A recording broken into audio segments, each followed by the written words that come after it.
Tell me what you want with me. Is it just some rest you need? An escape from the world? Oh, then let's escape the world. Am I in the high? Are you bouncing up and down, far above ground? Am I in your core? My soul's twisting and turning. Every night I fall asleep, you are within me. Dimensions arise, and I'm sure that we've shared multiple lives before. Am I in the high? Are you bouncing up and down, far above ground? Am I in your core? My soul's twisting, almost hurting. Like you are in me.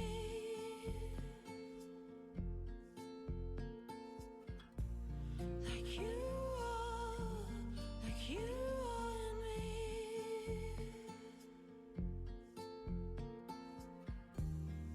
You're in every part of me, crazy.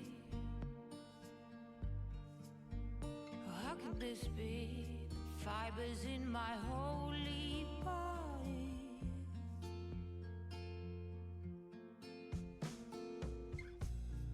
You are in me, crazy. You are in me.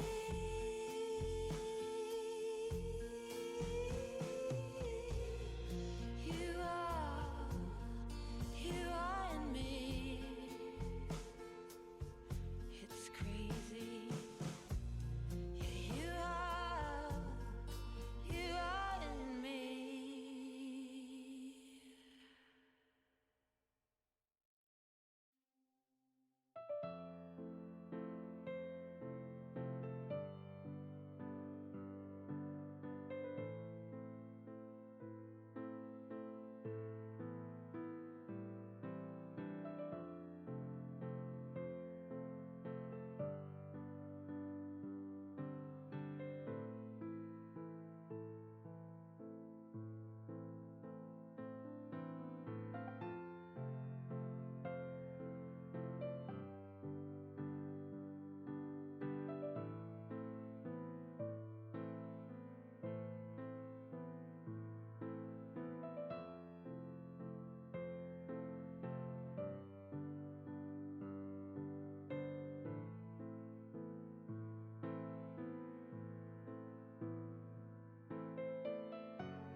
Look what you done.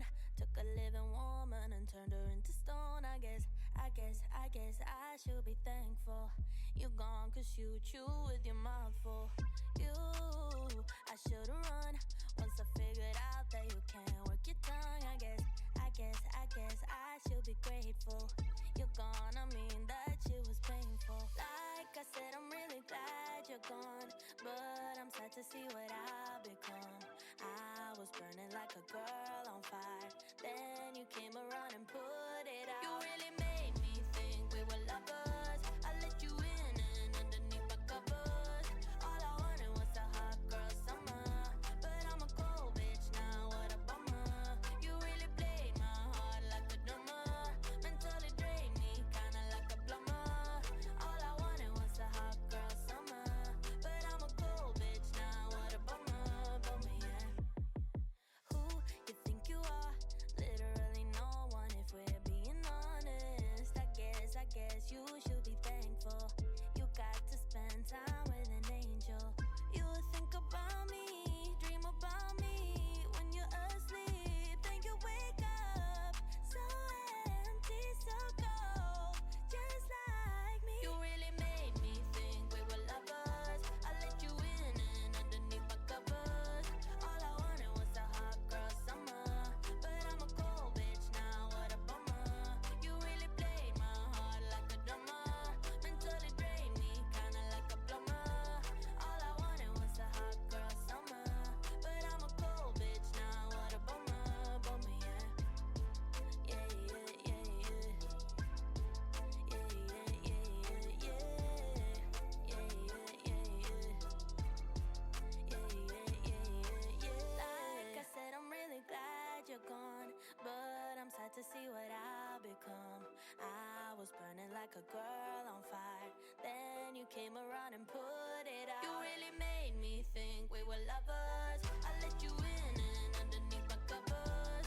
All I wanted was a hot girl summer, but I'm a cold bitch now, what a bummer. You really played my heart like a drummer, mentally drained me kinda like a plumber. All I wanted was a hot girl summer, but I'm a cold bitch now, what a bummer, bummer, yeah.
Hello, y'all. How are you? That was so disjointed.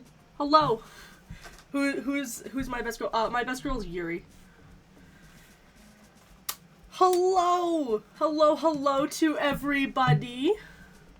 I hope y'all are having a very wonderful day today. I'm gonna pause that because that's unnecessary.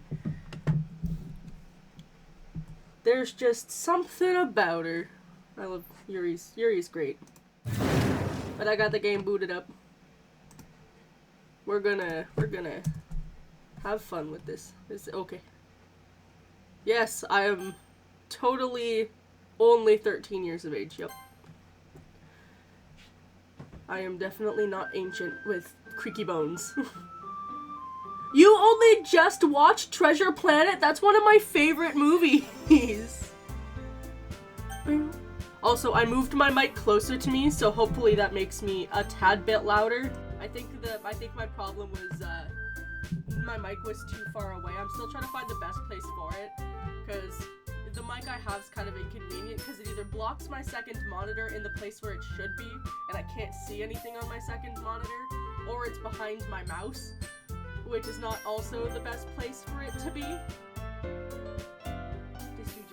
I did just move it. I found that I was really quiet in my VODs. If you hear a lot of my mic being dicked with, it's because I'm trying to make it so I'm louder.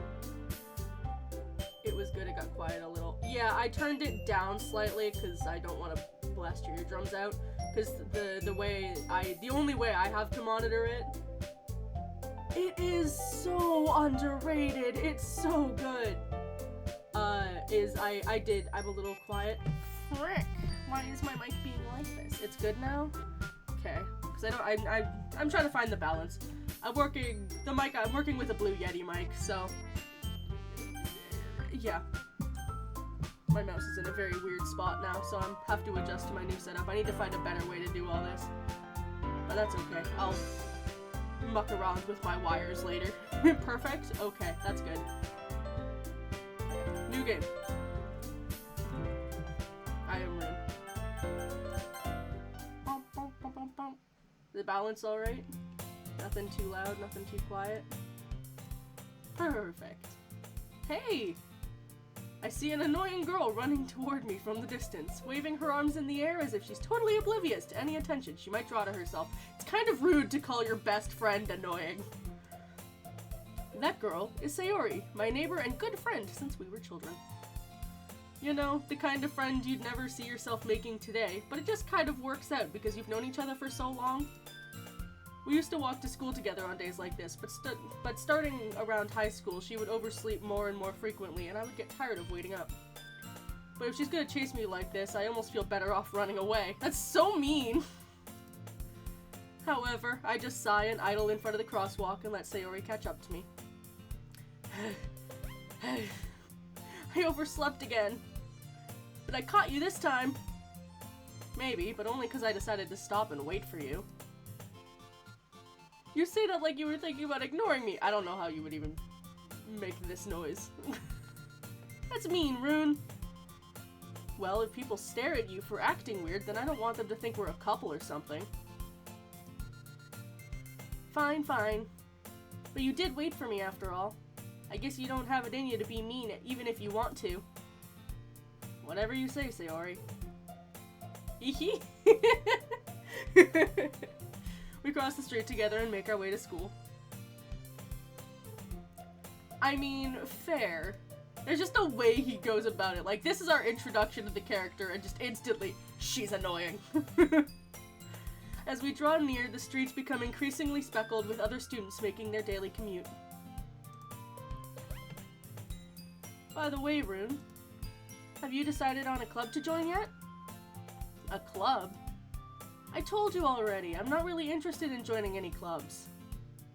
I haven't been looking, either. Uh-oh. You told me you'd join a club this year! Did I? I'm sure it's possible that I did in one of our many conversations where I dismissively go along with whatever she's going on about. Sayori likes to worry a little too much about me, and I'm perfectly content just getting by on an average while spending my free time on games and anime. Me too, buddy. Me too. Uh-huh. I was talking about how I'm worried that you won't learn how to socialize or have any skills before college. Which is also kind of mean. Your happiness is really important to me, you know? And I know you're happy now, but I'd die at the thought of you becoming a NEET in a few years because you're not used to the real world. You trust me, right? Don't make me keep worrying about you. Alright, alright. I'll look at a few clubs if it makes you happy. No promises, though. Will you at least promise me that you'll try a little? Yeah, I guess I'll promise you that. Yay! Why do I let myself get lectured by such a carefree girl?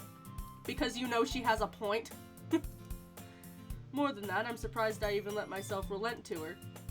I guess seeing her worry so much about me makes me want to ease her mind at least a little bit, even if she does exaggerate everything going on inside of her head.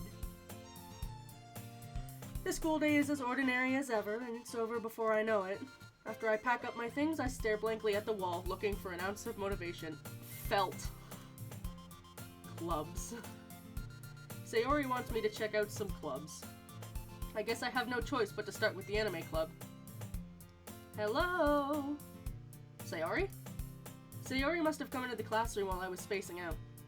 I look around and realize I'm the only one left in the classroom. I thought I'd catch you coming out of the classroom, but I saw you just sitting here and spacing out, so I came in. Honestly, you're even worse than me sometimes. I'm impressed. You don't need to wait up for me if it's gonna make you late to your own club. Lag. Well, I thought you might need some encouragement, so I thought, you know. Know what? Well, you could come to my club. Sayori. Yeah? There is no way I am going to your club. Meanie. Sayori is the vice president of the literature club. Not that I was ever aware that she had any interest in literature. In fact, I'm 99% sure she only did it because she thought it would be fun to help start a new club. Since she was the first one to show interest after the one who proposed the club, she inherited the title Vice President.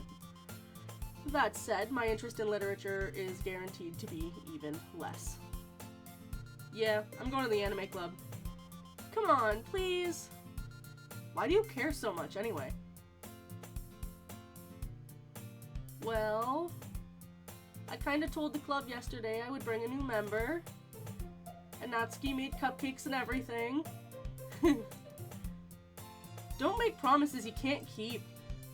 I can't tell if Sayori is really that much of an airhead or if she's so cunning to have planned all of this out. I let out a long sigh. Fine, I'll stop by for a cupcake, okay? Yes! Let's go! And thus, today marks the day I sold my soul for a cupcake. I dejectedly... That's such a relatable line, though. The day I sold my soul for a cupcake. I dejectedly follow Sayori across the school and upstairs, a section of the school I rarely visit, being generally used for third-year classes and activities. Sayori, full of energy, swings open the classroom door. Everyone, the new member is here! I told you, don't call me a new member. I glance around the room. Welcome to the Literature Club. It's a pleasure meeting you. Sayori always says nice things about you. Seriously? You brought a boy? Way to kill the atmosphere. I don't know what even attempt to... I've got slight variations for voices. I don't know what to do for Monica. Arun, what a nice surprise. Welcome to the club. All words escape me in this situation. This club is full of incredibly cute girls. What are you looking at? If you want to say something, say it. Sorry. Natsuki. The girl with the sour attitude, whose name is apparently Natsuki, is the one I don't recognize. Her small figure makes me think she's probably a first year. She's also the one who made cupcakes, according to Sayori. You can just ignore her when she gets moody. Sayori says that quietly into my ear and then turns back towards the other girls. Anyway, this is Natsuki, always full of energy. This is Yuri, the smartest in the club. Don't say things like that. Yuri, who appears to be comparatively more mature and timid, seems to have a hard time keeping up with people like Sayori and Natsuki. Ah, well, it's nice meeting the both of you. And it sounds like you already know Monica, is that right? That's right. It's great to see you again, Rune. Monica smiles sweetly. We do know each other. Well, we rarely talked, but we were in the same class last year. Monica was the most popular girl in the class. Smart, beautiful, athletic. Basically, completely out of my league. So having her smile at me so genuinely feels a little... You too, Monica. Come sit down, Rune. We made room for you at the table, so you can sit next to me or Monica. I'll get the cupcakes. Hey, I made them, so I'll get them. Sorry, I got a little too excited. Welcome back. I didn't know you left. Then how about I make some tea as well? The girls have a few desks arranged to form a table. I can't speak today. That is very fair. As Sayori mentioned, it's been widened so that there is a space next to Monica and one space next to Sayori. Natsuki and Yuri walk over to the corner of the room where Natsuki grabs a wrapped tray and Yuri opens the closet. Heck yes, thank you so much, kitten. Still feeling awkward, I take a seat next to Sayori. Natsuki proudly marches back to the table, tray in hand. Okay, are you ready? Ta-da! Whoa! Natsuki lifts the foil off the tray to reveal a dozen white, fluffy cupcakes decorated to look like little cats. The best kind of cupcakes. The whiskers are drawn with icing, and little pieces of chocolate are used to make ears. So cute! I had no idea you were so good at baking, Natsuki. Well, you know, just hurry and take one. Sayori grabs the first one, then Monica. I follow. It's delicious! Just Monica. Sayori talks with her mouth full and has already managed to get icing on her face. I turn the cupcake around in my fingers, looking for the best angle to take a bite. You make a cupcake sandwich! That is the best way to do it! Natsuki is quiet. I can't help but notice her sneaking glances in my direction. Is she waiting for me to take a bite? I finally bite down. The icing is sweet and full of flavor. I wonder if she made it herself. What kind of flavor? Just flavor? This is really good. Thank you, Natsuki. Water. I'm gonna be doing a lot of talking. But why are you thanking me? It's not like I... Haven't I heard this somewhere before? Made them for you or anything. I thought you technically did. Sayori said, well, maybe. But not for you, you know. You dummy. Alright. I give up on Natsuki's weird logic and dismiss the conversation. Yuri returns to the table carrying a tea set. She carefully places a teacup in front of each of us before setting down the teapot next to the cupcake tray. You keep a whole set of tea in the classroom? Don't worry, teachers gave us permission. After all, doesn't a hot cup of tea help you enjoy a good book? I guess. Don't let yourself be intimidated. Yuri's just trying to impress you. That's not insulted. Yuri looks away. I meant that, you know. I believe you. Well, tea and reading might not be a pastime for me, but at least I enjoy tea. I'm glad. Yuri faintly smiles to herself in relief.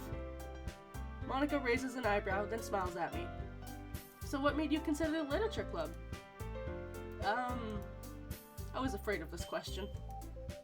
Something tells me I shouldn't tell Monica that I was practically dragged here by Sayori.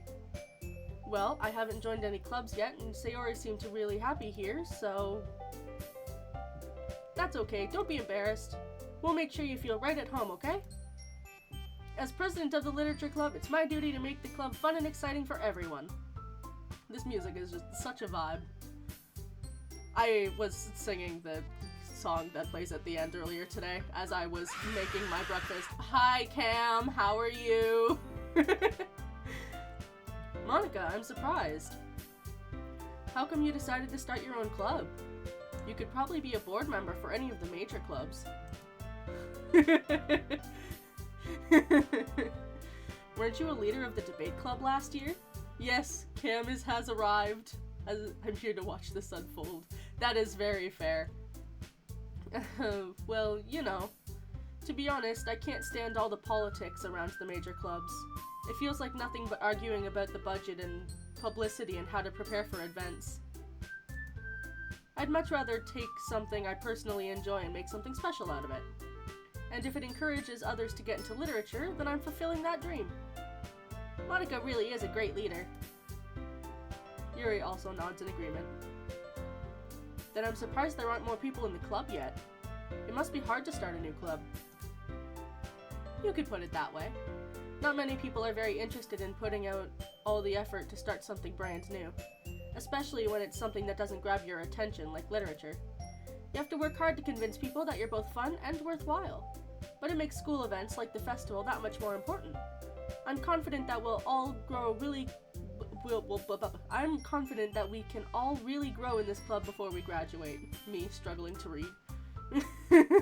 Maybe I shouldn't join the literature club, I can't even read. Right, everyone? Yeah! We'll do our best. You know it. Everyone enthusiastically agrees. Oh, I could tell by their responses that everyone enthusiastically agrees. Such different girls, all interested in the same goal. Monica must have worked really hard just to find these three. Maybe that's why they're all so delighted at the idea of a brand new member joining. Though I still don't really know if I can keep up with their level of enthusiasm about literature. So, Rune, what kind of things do you like to read? Well, considering how little I've read these past few years, I don't really have a good way of answering that. Manga? I mutter quietly to myself, half joking. Natsuki's head suddenly perks up. It looks like she wants to say something, but she keeps quiet. Not much of a reader, I guess. Well, that can change.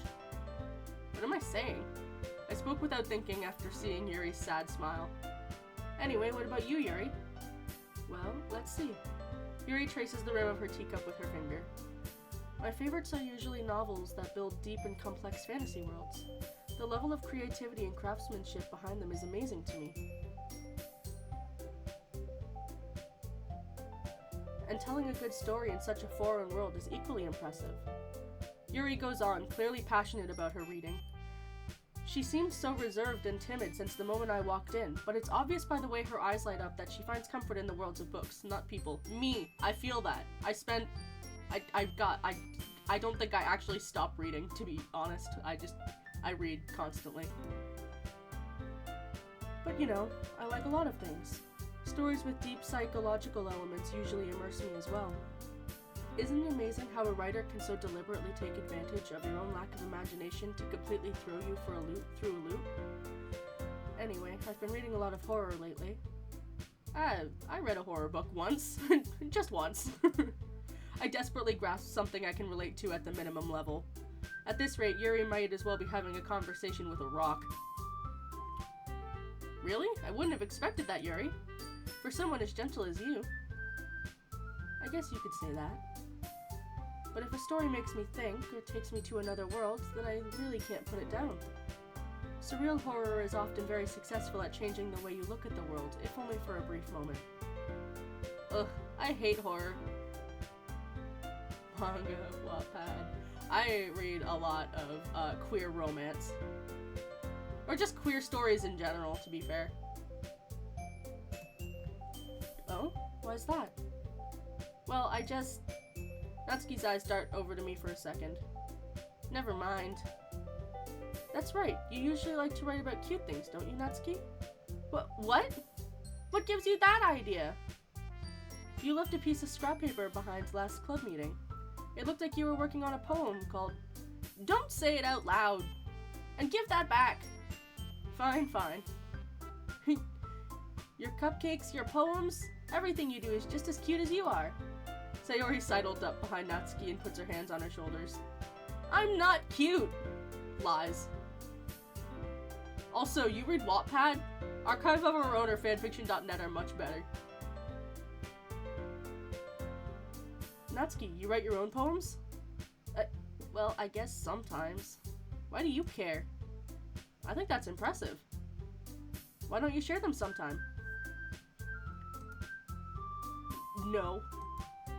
Natsuki averts her eyes. Yeah, I recommend Archive of Our Own. It has a very good filter system. And a shit ton of fucking original works, fanfiction, anything.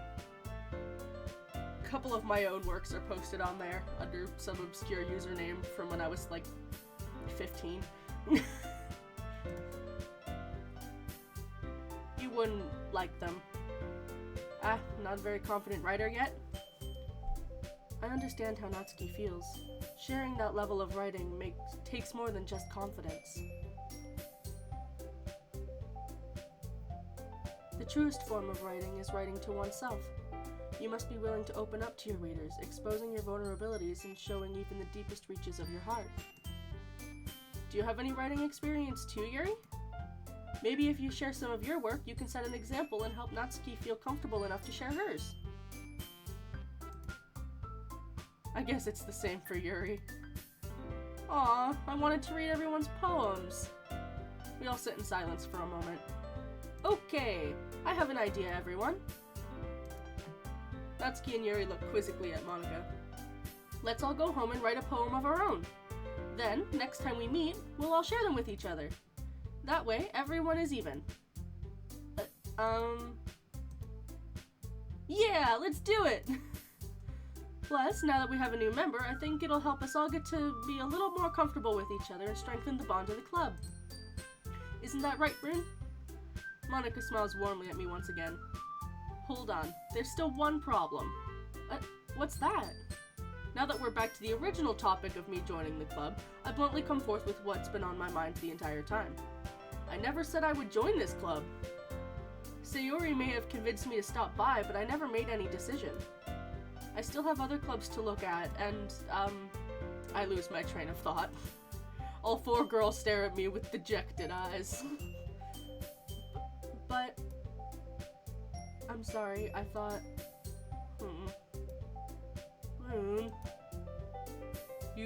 You all... I'm defenseless against these girls.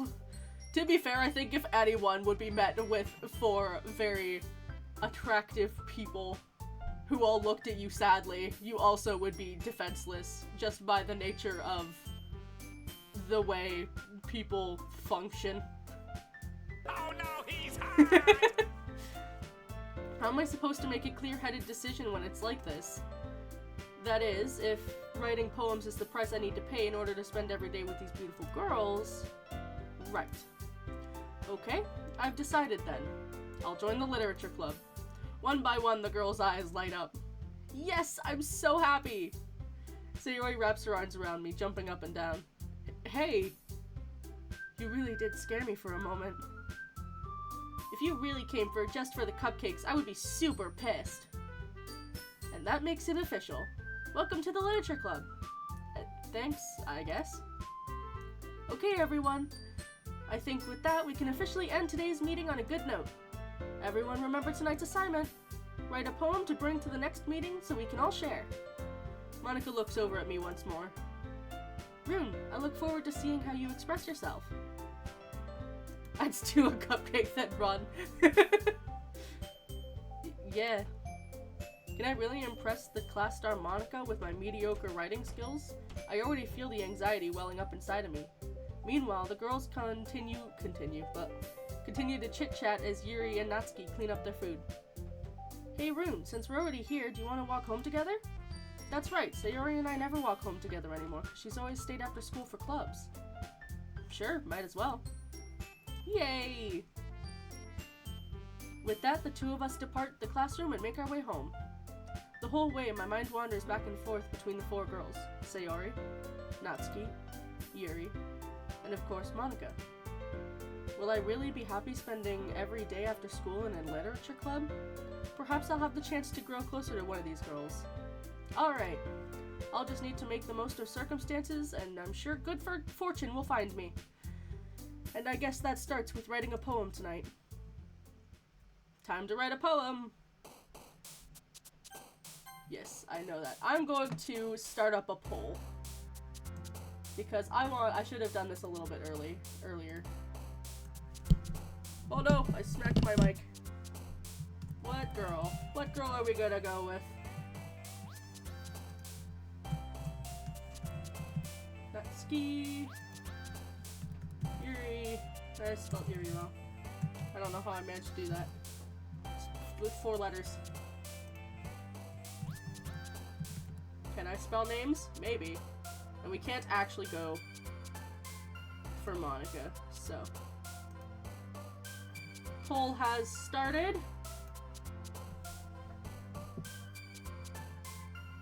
I'm biased in favor of Yuri, but I want to see what everyone else thinks.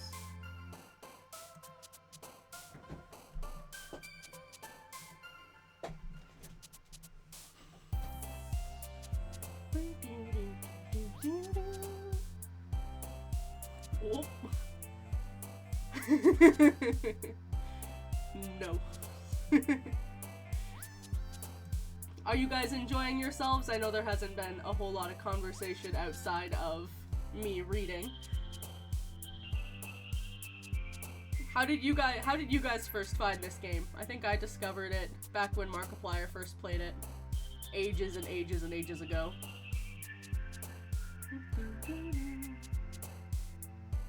Markiplier is pretty great. Keep in mind, y'all can use your Coven coins to vote as well to up the chances of whoever you want being picked. Or you could not. I don't know, it's up to you. You did.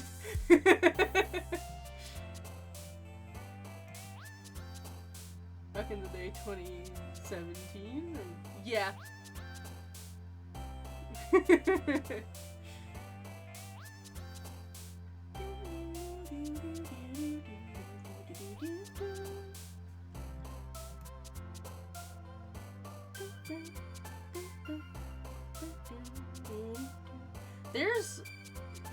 I'll do it again. There's a fan song. I can't remember what it's called. Yuri. Yeah, I think Yuri's gonna be the winner based off of what the votes are. You got seconds left. Whoa! Well, damn. Technically, fair. Your 2 votes. Technically, Sayori did actually win because I voted for Yuri. The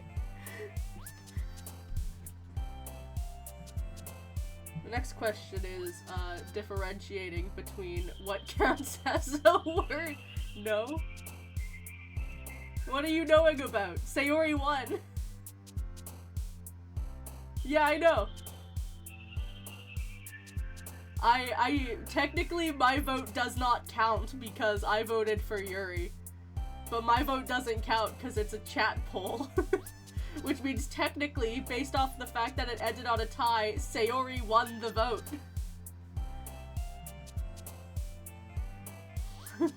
Let me vote again. Would you like me to set up the poll again and you guys can battle it out? Alright, you guys want to battle it out?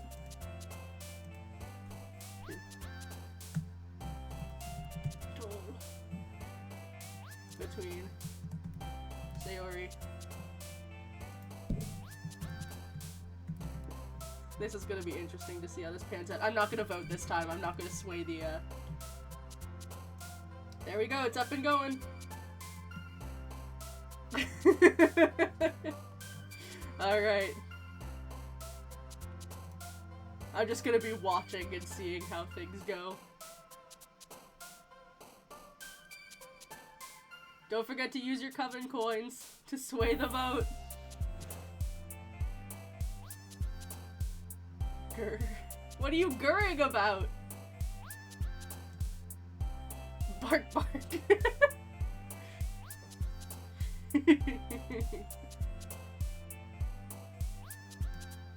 Got like a minute and a half left.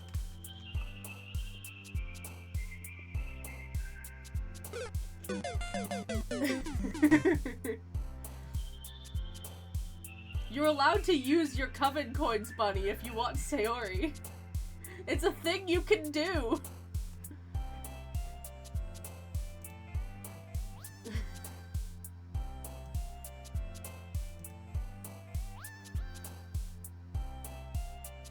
It's not cheating. It's a perfectly viable option. That's what Kitten's been doing. It's not cheating if you really want something. It's why it's an option.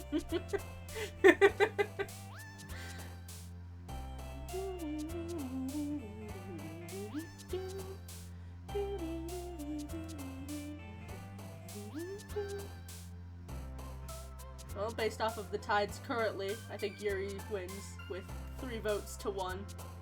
And I didn't vote this time.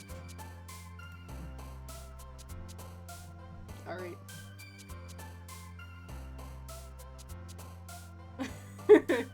The next question is, what words correlate with Sayori and what ones correlate with, Natsuki? Because I don't know. At least with Yuri, her words stand out. Yes, Yuri has won.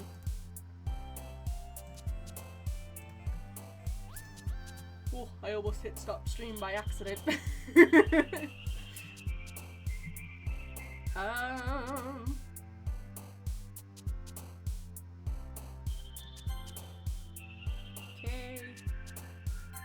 Charm. Vivacious. Milk. Imagine the— oh. Too big of a word, apparently. Oh wait, we're going for— fuck. I got confused. I was going for Sayori, fuck. Hold on. Nope. Shit. Could what happens if I save here? I realized I haven't saved it all. I should have saved. Fuck. That's fine. We're just gonna have to fix. That's— first poem's a little fucked up, but it's okay. Anxiety. Heartbeat. Oh, fuck. Okay.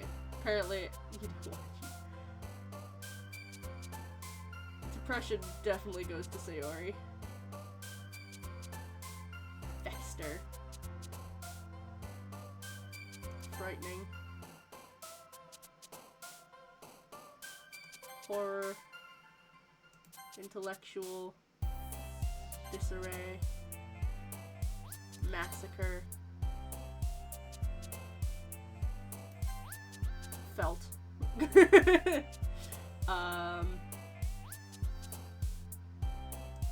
Disown. Contamination. Unstable. Incapable. Melancholy. Crimson. I fucked up a few times, but it's okay. I don't know who's still in chat. Like, I know Bunny likes Sayori and Natsuki, and Kitten obviously likes Yuri. What is the rest of the people in chat like? I don't know who all is still here. or if they got bored of just me reading. Hi again, Rune. Glad to see you didn't run away on us. Nah, don't worry. This might be a little strange for me, but at least I keep my word. Well, I'm back at the Literature Club. I was the last to come in, so everyone else is already hanging out. Thanks for keeping your promise, Rune. I hope this isn't too overwhelming of a commitment for you. Making you dive headfirst into literature when you're not accustomed to it. Hydrate and stretch!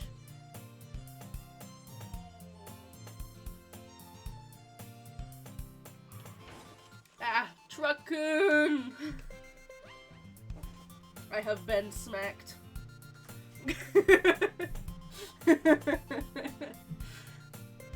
Ah, come on, like he deserves any slack. Sayori told me you didn't even want to join any clubs this year. And last year, too. I don't know if you plan to just come here and hang out or what, but if you don't take us seriously, then you won't see the end of it. Natsuki, you certainly have a big mouth for someone who keeps her manga collection in the club room. Natsuki finds herself stuck between saying Monika and manga. Manga is literature! Swiftly defeated, Natsuki plops back into her seat. Don't worry, guys. Rune always gives his best as long as he's having fun.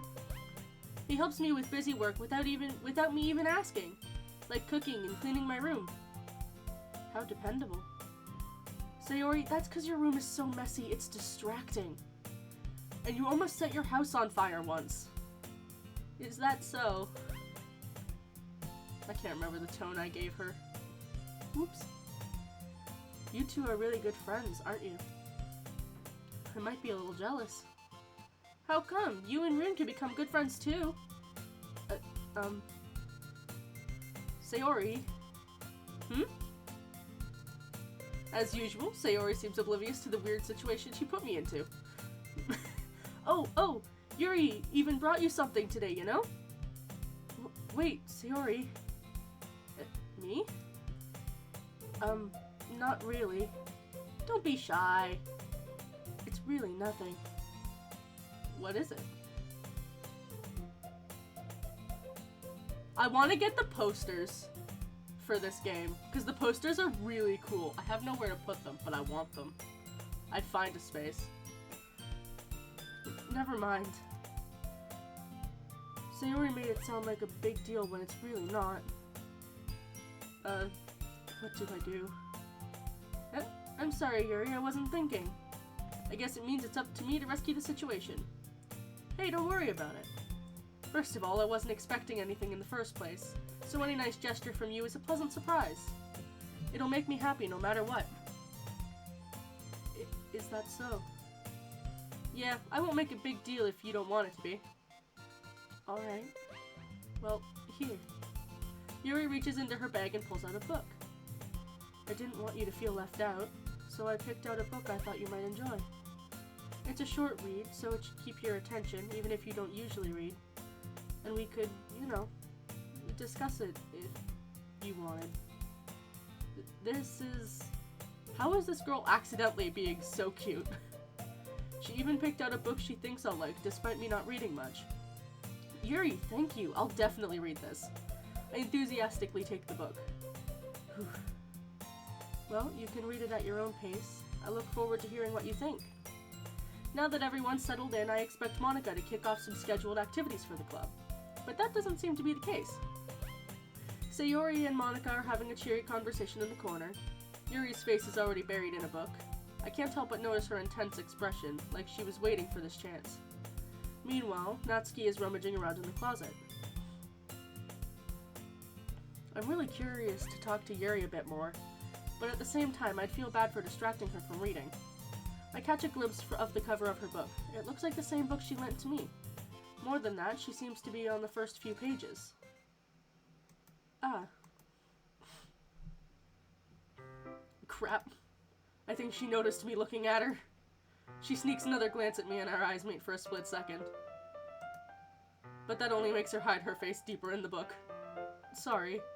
I was just spacing out. I mutter this, sensing I made her uncomfortable. Oh. It's fine.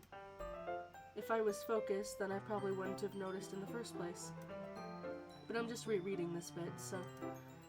That's the book you gave me, right? Mm-hmm. I wanted to reread some of it. Not for any particular reason. Just curious, how come you have 2 copies of the same book? Well, when I stopped at the bookstore yesterday... that's not what I meant. I mean, I just happened to buy 2 of them. Ah, I see. There's something fairly obvious here that Yuri isn't telling me, but I decide to let it go. Probably the better decision. I'll definitely start reading it soon. I'm glad to hear. Once it starts to pick up, you might have a hard time putting it down. It's a very engaging and relatable story. Is that so? What's it about, anyway? Well, Yuri closes the book and scans her eyes over the back. The book is titled Portrait of Markov. There's an ominous-looking eye symbol on the front cover. Alright. I just wanted to make sure I don't accidentally give anything away. Basically, it's about this girl in high school who moves in with her long-lost younger sister. But as soon as she does so, her life gets really strange. She gets targeted by these people who escaped from a human experiment prison. And while her life is in danger, she needs to desperately choose who to trust. No matter what she does, she ends up destroying most of her relationships, and her life starts to fall apart. That's kind of dark, isn't it? Yuri made it sound like it was going to be a nice story, so that dark turn came out of nowhere. Yuri gently giggles all of a sudden. Are you not a fan of that sort of thing, Rune? No, it's not that. I mean, I could definitely enjoy those kinds of stories, so don't worry. I hope so. Yeah, I totally forgot that Yuri is into those things. She's so shy and reclusive on the outside, but her mind seems to be completely different. It's just those kinds of stories. They challenge you to look at life from a strange new perspective. When horrible things happen, not just because someone wants to be evil, but because they have their own goals and their own philosophy that they believe in. Then suddenly, when you thought you related to the protagonist, they're made out to be the naive one for letting their one-sided morals interfere with the villain's plans. I'm rambling, aren't I? Not again. I'm sorry. Hey, don't apologize. I haven't lost interest or anything. Well, I guess it's alright then. But I feel like I should let you know that I have this problem. When I let things like books and writings fill my thoughts, I kind of forget to pay attention to other people. I feel that. I very much feel that. So I'm sorry if I end up saying something strange. And please stop me if I start talking too much. That's actually a warning I give out to people. I'm like, if I start rambling, feel free to shut me down because I will just keep talking. It's been a habit I've had ever since I was a kid. It's like, I know I can tend to dominate by accident, so just feel free to tell me to shut the fuck up for 5 minutes, like, because I don't realize exactly what I'm saying half the time when it comes to, like, things I'm interested in. Doki Doki? Yes. I really don't think you need to worry. That just means you're passionate about reading. The least I can do is listen. It's a literature club, after all. That's true. In fact, I might as well get started reading it, right? You don't have to. What were you saying? Just a moment ago, you said you were looking forward to it. Let me just get the book. I quickly retrieved the book that I had put into my bag. Alright, it's fine if I sit here, right? I slip into the seat next to Yuri's. Yeah. Are you sure? You seem a little apprehensive. I'm sorry. It's not that I don't want you to. It's just something I'm not very used to. That is, reading in company with someone. I see. Well, just tell me if I end up distracting you or anything. Alright. I open the book and start the prologue. I soon understand what Yuri means about reading in company. It's as if I can feel her presence over my shoulder as I read. It's not a particularly bad thing. Maybe a little distracting, but the feeling is somewhat comforting. Yuri is in the corner of my eye. I realize that she's not actually looking at her own book. I glance over. It looks like she's reading from my book instead. Sorry. I was just... Yuri, you really apologize a lot, don't you? I do? I don't really mean to. Sorry. I mean... Here, this should work, right? I slide my desk until it's up against Yuri's, then hold my book more between the two. Of them? You mean between the two of us? Or the two of that sentence didn't make sense in my head. Ah. I suppose so. Yuri timidly closes her own copy. Once we each lean in a little bit, our shoulders are almost touching. It feels like my left arm is in the way, so I use my right hand to hold the book open instead. I guess that makes it kind of difficult to turn the pages. Here. Yuri takes her left arm and holds the left side of the book between her thumb and forefinger. Ah. I do the same with my right arm on the right side of the book. That way, I turn a page and Yuri slides it under her thumb after it flips to her side. But in holding it like this, we're huddled even closer than before. It's actually kind of distracting me, as if I can feel the warmth of Yuri's face and she's in the corner of my vision. Are you ready? To turn the page. Ah, sorry. I think I got a bit distracted for a second. I glance her over at Yuri's face again and our eyes meet. I don't know how I'll be able to keep up with her. Ah, that's okay. You're not as used to reading, right? I don't mind being patient if it takes you a bit longer. It's probably the least I can do, since you've been so patient with me. Yeah, thanks. We continue reading.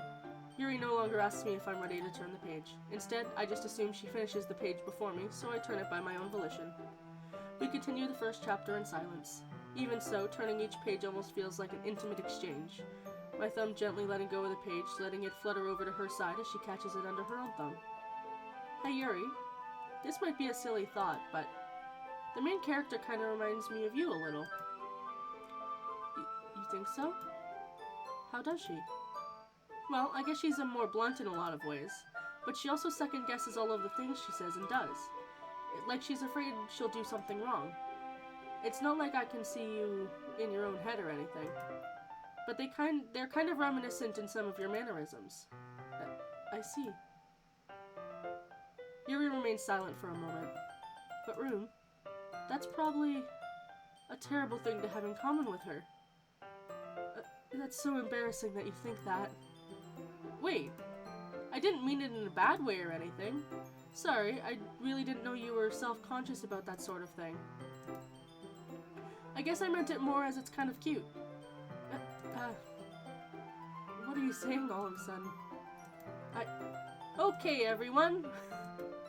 I think it's about time we share today's poems with each other. We might not have enough time if we wait too long. Yuri exhales, spared from finishing her thought. Is that alright, Yuri? You look kind of down. I'm sorry if you haven't been looking forward to this. It's not... It's fine. Hello? We're doing... At least I'm doing quite well. I can't speak for everyone else. Thank you for the follow. How are you? Yuri releases her hand from the book, causing it to close on top of my thumb. Alright. I guess we'll do some more reading. I guess I'll do some more reading tonight. Or would you prefer I only read it with you? I guess I don't have too much of a preference either way. A wrecked back. I feel that. My spine doesn't work most of the time. It's certainly an experience. In that case, I'll read a little more tonight. It'll be more fun to read with you after it picks up a bit, you know? That's good reasoning. In that case, feel free to finish the first 2 chapters in your own time. Alright. I stand up. I take a mental note from where I left off the book and slip it back into my bag. A man after my own heart. I too, memorize page numbers. My mom used to think it was funny. When I was younger, I would often have like 6 or 7 different books on the go, depending on where I was. Yeah, that's fair. but I would read like 6 or 7 books at a time, depending on even where I was in the house would depend on what book I was reading. I would just leave a book in every room and pick it up when I was in that room, and I had all the page numbers I was on memorized. And my mom was like, how the fuck do you do that? I'm like, I don't know. Just a habit I picked up at some point. I still do that. Less frequently nowadays, though. By the way, did you remember to write a poem last night? Yeah. My relaxation ends. I can't believe I agreed to do something so embarrassing. I couldn't really find much inspiration, since I've never really done this before. Well, now that everyone's ready, why don't you find someone to share with? I can't wait! Sayori and Monica enthusiastically pull out their poems. Sayori's is on a wrinkled sheet of loose leaf torn from a spiral notebook. On the other hand, Monica wrote hers in a composition notebook. I can already see Monica's pristine handwriting from where I sit. Yuri and Natsuki reluctantly comply as well, reaching into their bags. I do the same myself. This game seems really not dark at all. For now. For now. Lag. Let's show it to Sayori first, because Sayori's really excited about it. I'm definitely most comfortable sharing it with Sayori first. She's my good friend, after all. I've seen the whole game as well, but it's still fun to play on your own.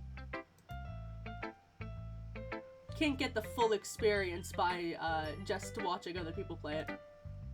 This is a good poem, Rune. Are you sure it's your first time? Of course. It's not that good. Am I the kind of guy who'd be writing poems in his spare time? I guess you're right. But that's why you'd impressed me. Well, to be honest, I was afraid you wouldn't do it seriously, or that you wouldn't write one at all. I'm really happy that you wrote one. It just reminds me of how you're really part of the club now. Not to mention the fact that I'm standing in front of you in the club room. Well, of course. I'm not really into it yet, but that doesn't mean I'll break my promise.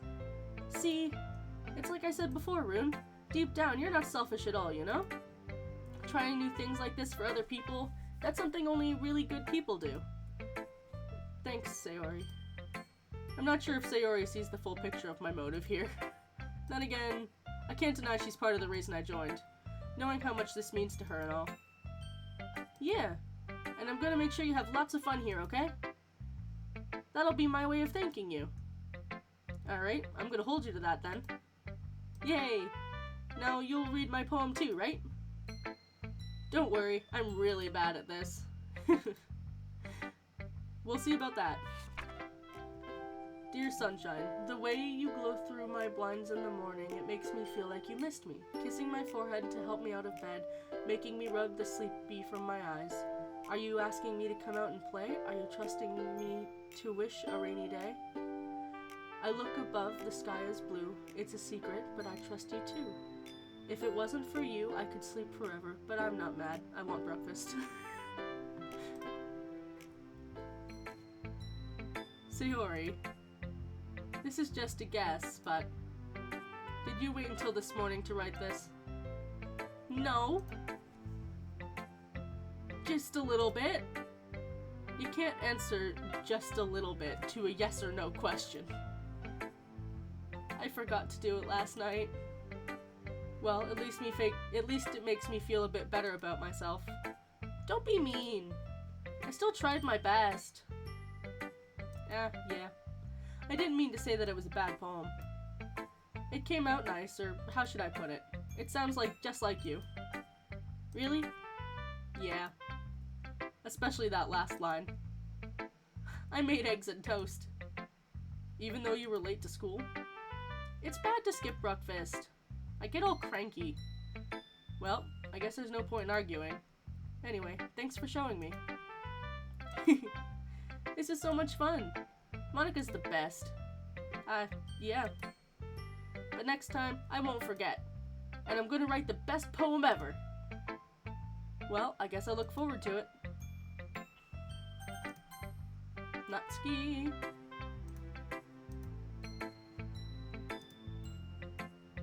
Rune, if you're not gonna take this club seriously, then go home.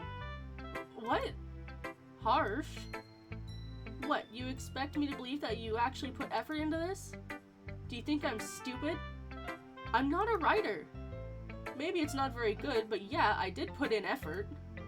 We all start somewhere, right? If you're still proud of the first poem you ever wrote, then I'd like to read it.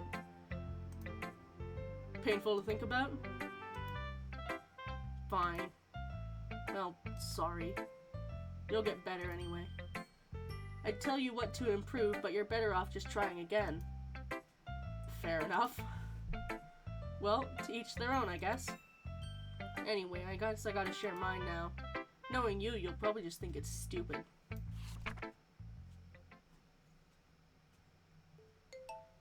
Eagles can fly. Monkeys can climb. Crickets can leap. Horses can race. Owls can seek. Cheetahs can run. Eagles can fly. People can try. But that's about it.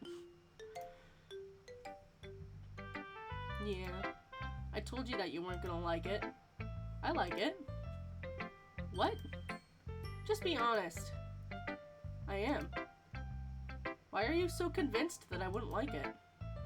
Well, because everyone in high school thinks that writing all has to be all sophisticated and stuff, so people don't even take my writing seriously.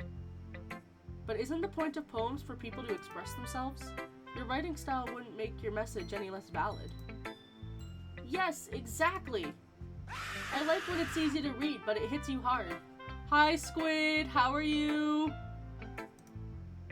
Like in this poem, seeing everyone around you do great things can be really disheartening, so I decided to write about it. How are you, Squid? What's up?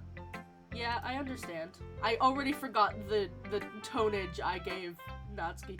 I don't do voices, I do vague differences in tone. Poor kitten just keeps getting hit with this scream jump scare.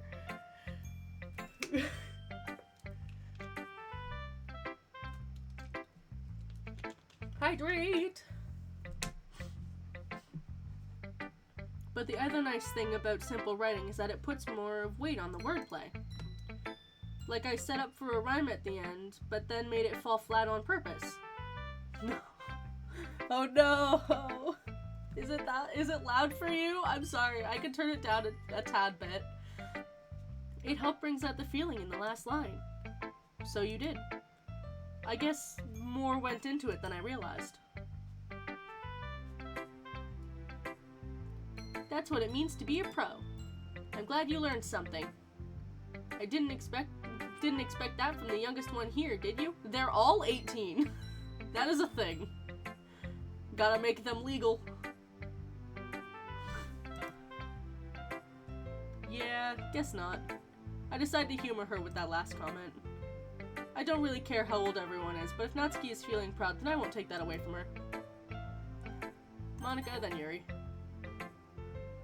Hi, Rune. Having a good time so far? Yeah. Good, glad to hear it. By the way, since you're new and everything, if you ever have any suggestions for the club, like new activities or things we can do better... I'm always listening. Don't be afraid to bring things up, okay? Alright, I'll keep that in mind. Of course I'll be afraid to bring things up. I'm much better off going with the flow until I'm more settled in. Oh no, oh, hold on, I gotta fix my thing. Gotta fix my me. I'm broken.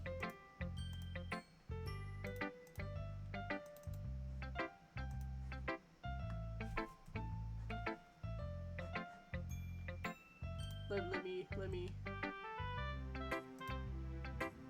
fix everything. Oh no.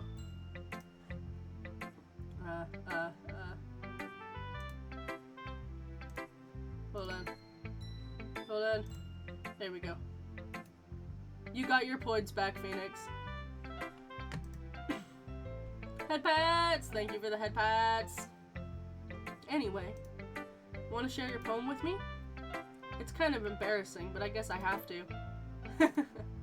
Don't worry, Rune. We're all a little embarrassed today, you know? But that's the sort of barrier we'll all learn to get past soon. Yeah, that's true. Head pats! I hand Monica my poem. Great job, Rune. I was going ooh in my head while reading it. It's really metaphorical. I'm not sure why, but I didn't expect you to go for something so deep. I guess I underestimated you. It's easiest for me to keep everyone's expectations low. That way it always counts when I put in some effort. That's not very fair. Well, I guess it worked anyway. You know that Yuri likes this kind of writing, right? Writing that's full of imagery and symbolism? Unlike Sayori, who likes using simple and direct words to describe happiness and sadness, Yuri likes it when readers are left to derive their own meaning out of it. It's very challenging to write like that effectively, both allowing people to get something out of it just by feel, or letting them deeply analyze all of the nuances. Thank you for the headband, Sebastian! So, we ended up deciding on going after Yuri, obviously, because that's what was voted on by chat.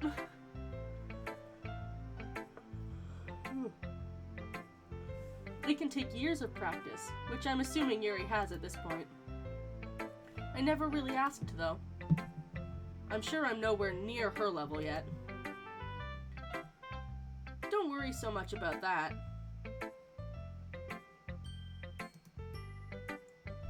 You do your own thing. Just keep exploring and learn by trying new things. I'm sure I'll end up trying different things a lot. It could take a while before I feel comfortable doing this. That's okay. I'd love to see you try new things.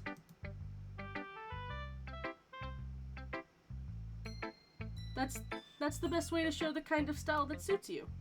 Everyone else might be a little bit biased towards their own kinds of styles. But I'll always help you find what suits you the most, so don't force yourself to write the way everyone else wants you to write. It's not like you have to worry about impressing them or anything.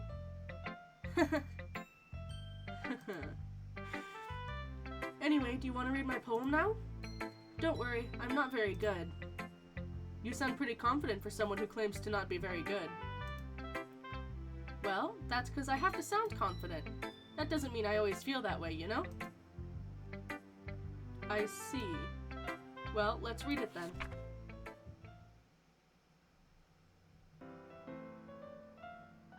Hole in wall. Hydrate again. Hydrate and stretch. Everyone's got to stretch out their spines. Lord knows I stay hunched most of the time.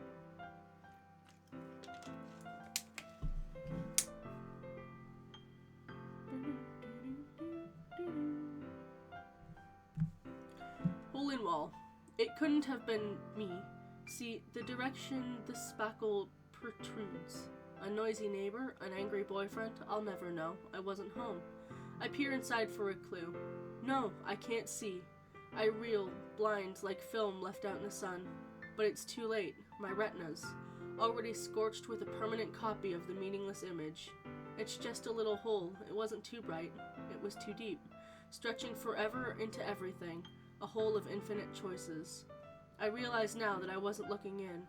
I was looking out, and he, on the other side, was looking in. So, what do you think? It's very freeform, if that's what you call it. Sorry, I'm not really the right person to ask for feedback. It's okay.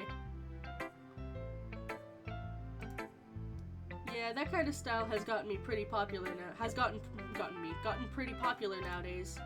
That is, a lot of poems have been putting emphasis on the timing between words and lines. When performed out loud, it can be really powerful. What was the inspiration behind this one? Well, I'm not sure if I know how to put it. I guess you could say that I had a kind of epiphany recently. It's been influencing my poems a bit. An epiphany? Yeah, something like that. I'm kind of nervous to talk about deep stuff like that because it's kind of coming off strongly. Maybe after everyone is better friends with each other. Anyway, here's Monica's writing tip of the day. Sometimes when you're writing a poem, or a story, your brain gets too fixated on a specific point. So if you try hard to make it perfect, then you'll never make any progress. Just force yourself to get something down on the paper and tidy it up later. Another way to think about it is, if you keep your pen in the same spot too long, you just get a big dark puddle of ink. So just move your hand and go with the flow. That's my advice for today. Thanks for listening.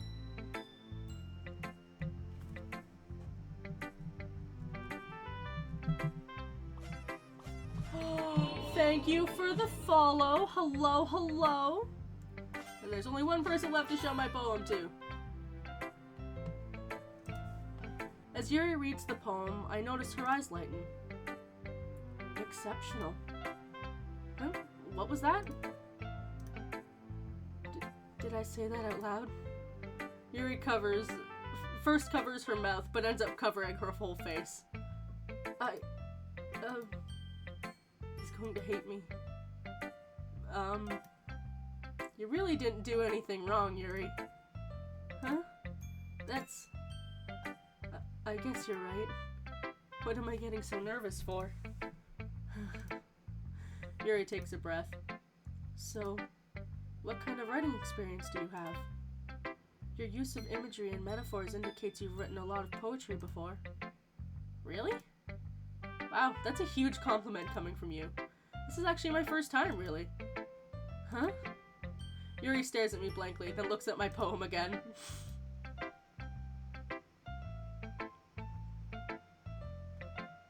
Well, I know that. I just meant, Yuri trails off, unable to find an excuse. She traces her finger along the words of the poem, as if breaking it down more thoroughly. Yeah. Okay. This is the reason I was able to tell. It's just that there are specific writing habits that are usually typical of new writers. Having been through that myself, I kind of learned to pick up on them. I think the most noticeable thing I recognize in new writers is that they try to make their style very deliberate. In other words, they tend to pick a writing style separate from the topic matter, and they form-fit the two together. The end result is that both the style and the expressiveness are weakened.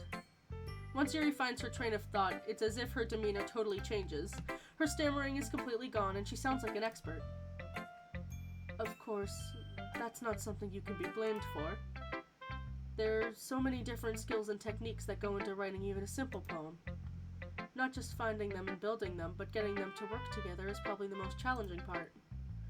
It might take you some time, but it all comes with practice and learning by example and trying new things. I also hope that everyone else in the club gives you valuable feedback. Natsuki can be a little biased, though. Biased? How? Well, never mind. I shouldn't be talking about people like that. Sorry. It's fine. I'm not sure if Yuri is apologizing to herself, to me, or to Natsuki. Do you mind if I read your poem now? Please do. I'd love to share my thought process behind it. Yuri smiles dreamily, as if that's a rare opportunity for her. Which itself is kind of funny.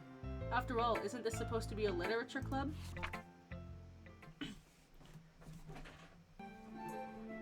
Ghost under the light.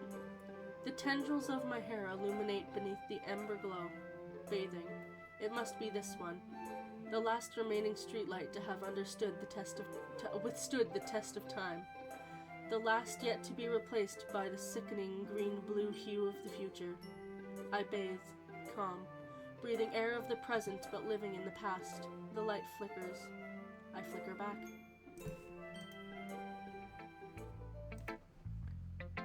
I'm sorry to have such terrible handwriting. What?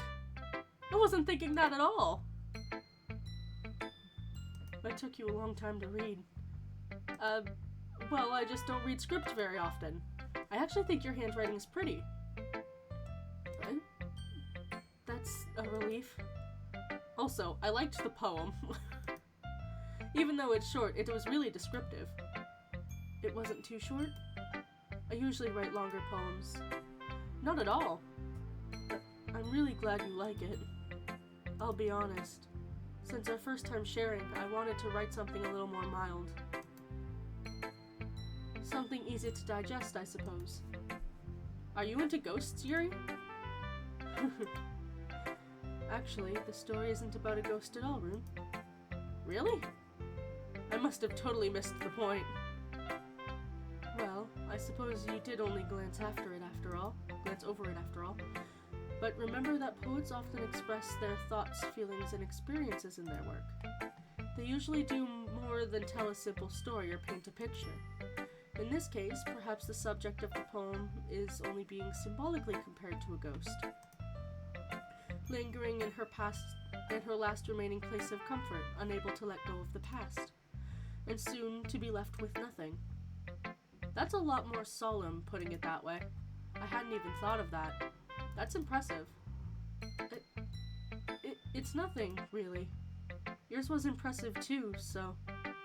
Nah. If anything, I could probably learn a thing or two from you. You think so? Yeah, of course. You know, I was really nervous about doing all of this, but in the end, I enjoyed it. I'm gonna keep doing my best for you, Rune. Me too. Woo! I guess that's everyone. I glance around the room. That's a little more stressful than I anticipated. It's as if everyone is judging me for my mediocre writing abilities. Even if they're just being nice, there's no way my poems can stand up to theirs. This is a literature club, after all. I sigh. I guess that's what I ended up getting myself into. Across the room, Sayori and Monica are happily chatting. My eyes land on Yuri and Natsuki. They gingerly exchange sheets of paper, sharing their respective poems. As they read in tandem, I watch each of their expressions change. Natsuki's eyebrows furrow in frustration. Meanwhile, Yuri smiles sadly. What's with this language? Did you say something? Oh, it's nothing. Natsuki dismissively returns the poem to the desk with one hand. I guess you could say it's fancy. Thanks. Yours is cute. Cute? Did you completely miss the symbolism or something? It's clearly about the feeling of giving up. How can that be cute? I know that. I just meant the language, I guess.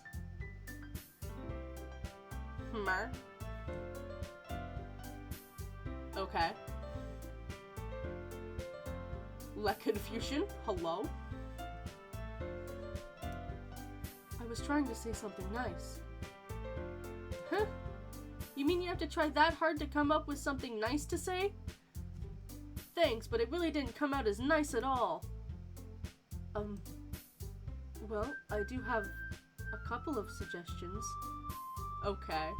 I don't think that's true, but alright. You do you. You can headcanon however you feel. If I was looking for suggestions, I would have asked someone who actually liked it. Which people did, by the way. Sayori liked it, and Rune did too. So based on that, I'd gladly give you some suggestions of my own. First time playing, but I have watched gameplays of it. First of all, excuse me, I appreciate the offer, but I've spent a long time establishing my writing style. I don't expect it to change anytime soon, unless of course I come across something particularly inspiring, which I haven't yet. And Rune liked my poem too, you know. He even told me he was impressed by it. Natsuki suddenly stands up. Oh? Well, I didn't realize you were so invested in trying to impress our new member, Yuri.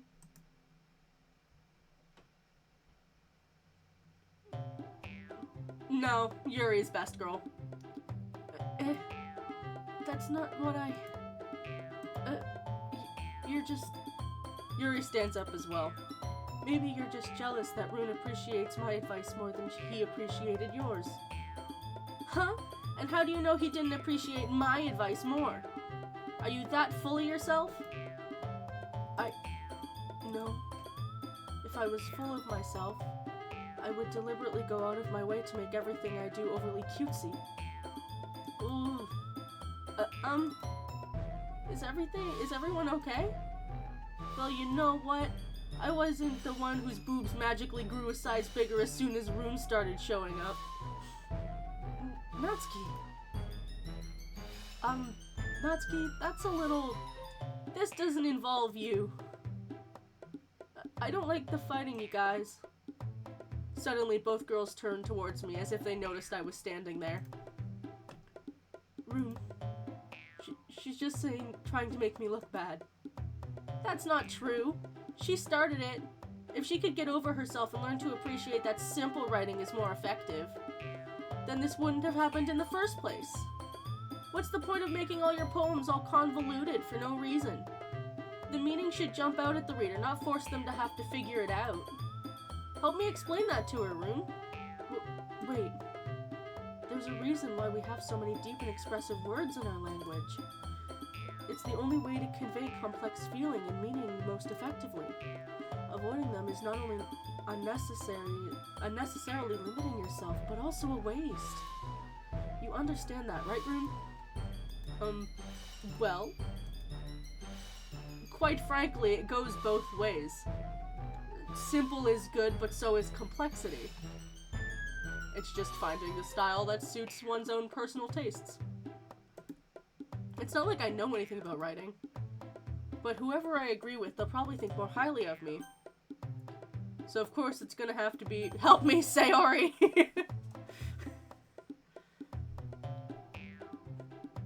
I'm gonna save.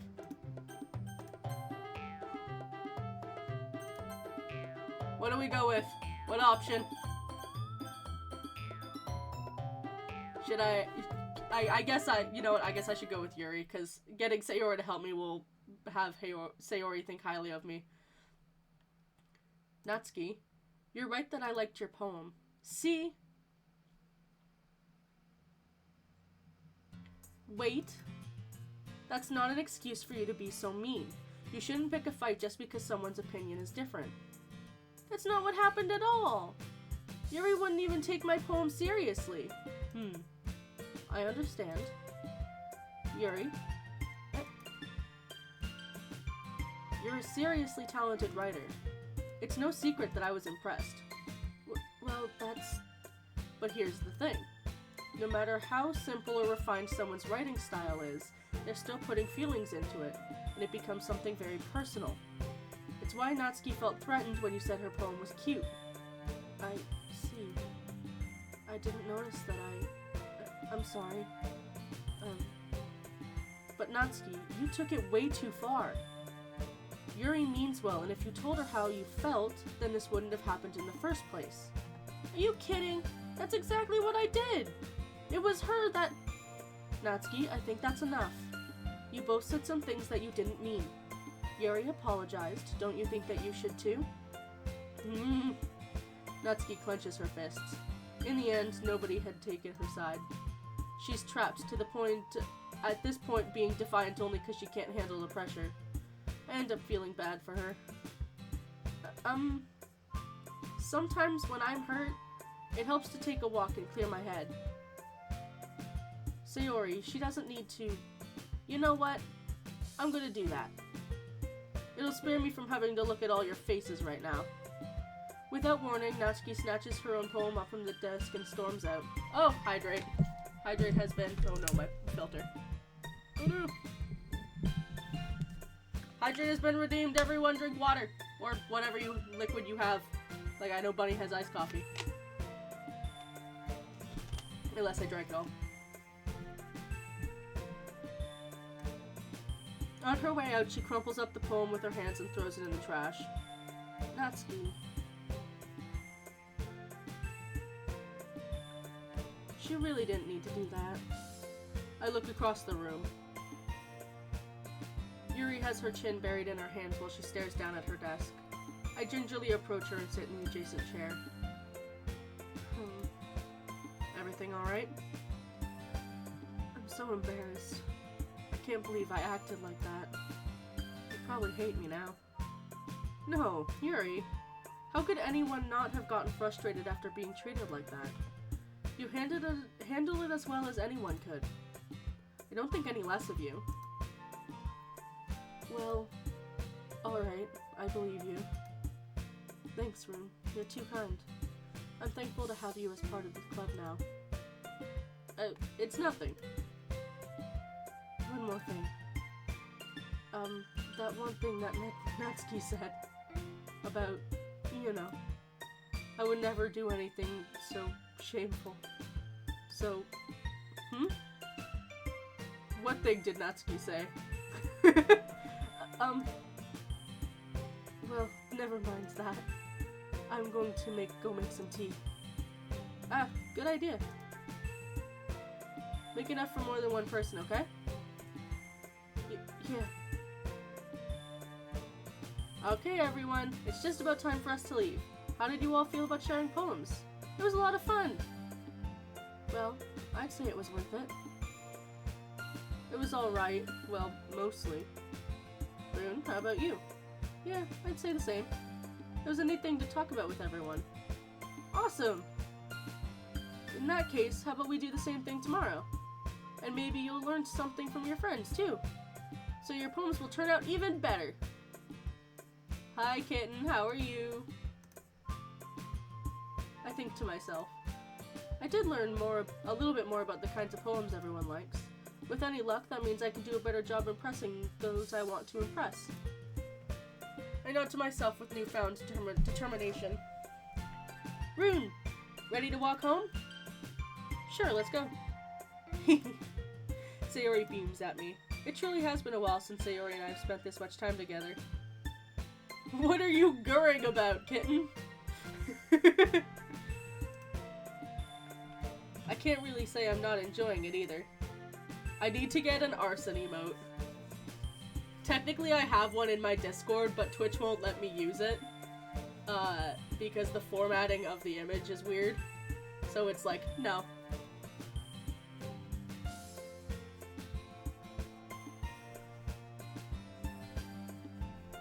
Guess I have to go bother my emote artist again.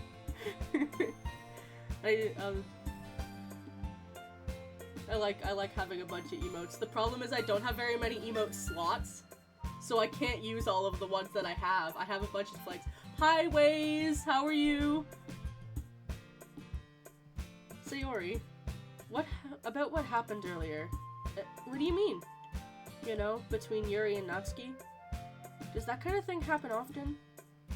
No. That's really the first time I've seen them fight like that. You're plagued with trauma. Fair. I promise, they're both wonderful people. You don't hate them, do you? No, I don't hate them. I just wanted your opinion, that's all. I can see why they'd make good friends with you. Whew. You know, Rune, it's nice that I get to spend time with you in the club. But I think seeing you get along with everyone is what makes me the happiest. And I think everyone really likes you, too. That's... Every day is gonna be so much fun. It looks like Sayori still hasn't caught on to the kind of situation I'm in. Sure, being friends with everyone is nice, but does it really need to stop there? We'll just have to see what the future holds, Sayori. I pat Sayori on the shoulder. I said that more to myself than her, but it's easy to use Sayori as an internal monologue sometimes. Okay. Yeah, let's do this. Time to write the poem.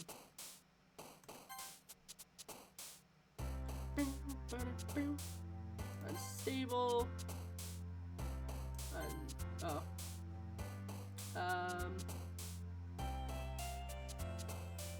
Fester. I need to remember. Depression, Sayori. Cutesy, Natsuki. Yuri's...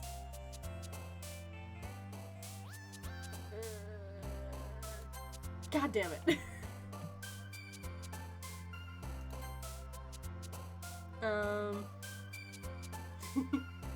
Horror. Entropy. Meager. Uncontrollable. Wrath. Everyone's I have a bonk emote.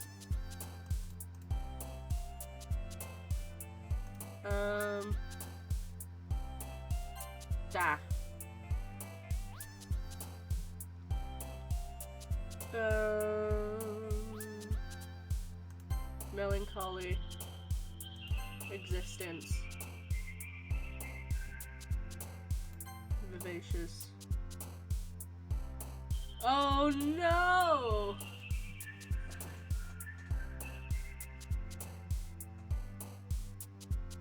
After image.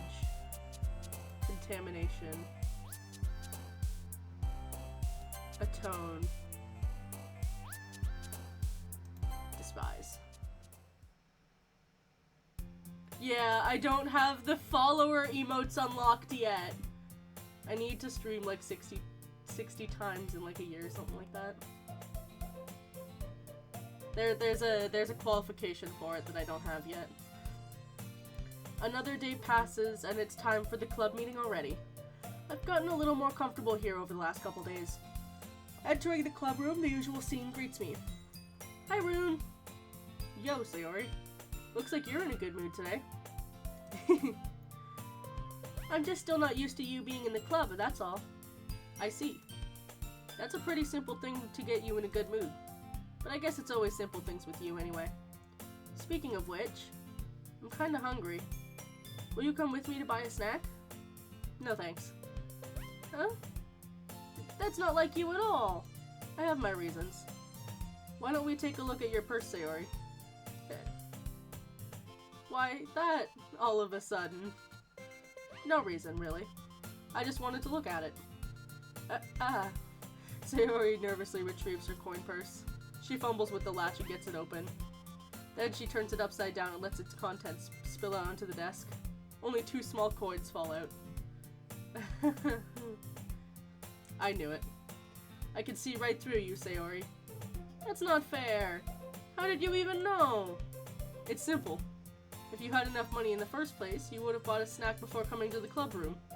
So either you're not hungry and wanted an excuse to take a walk, or you planned to conveniently forget that you spent all your money so that I would lend you some. But there's one more thing. You're always hungry. So that only leaves the one option.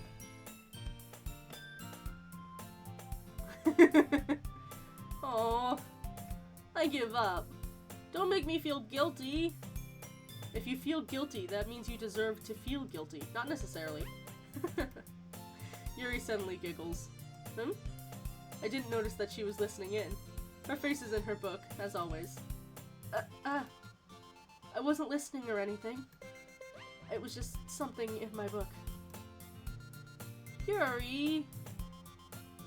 Tell Rune to let me borrow some money. Don't get me involved like that, Sayori. Besides, you should only buy what you can responsibly afford. And frankly, after pulling a mischievous little stunt like that, your suffering is fair enough retribution.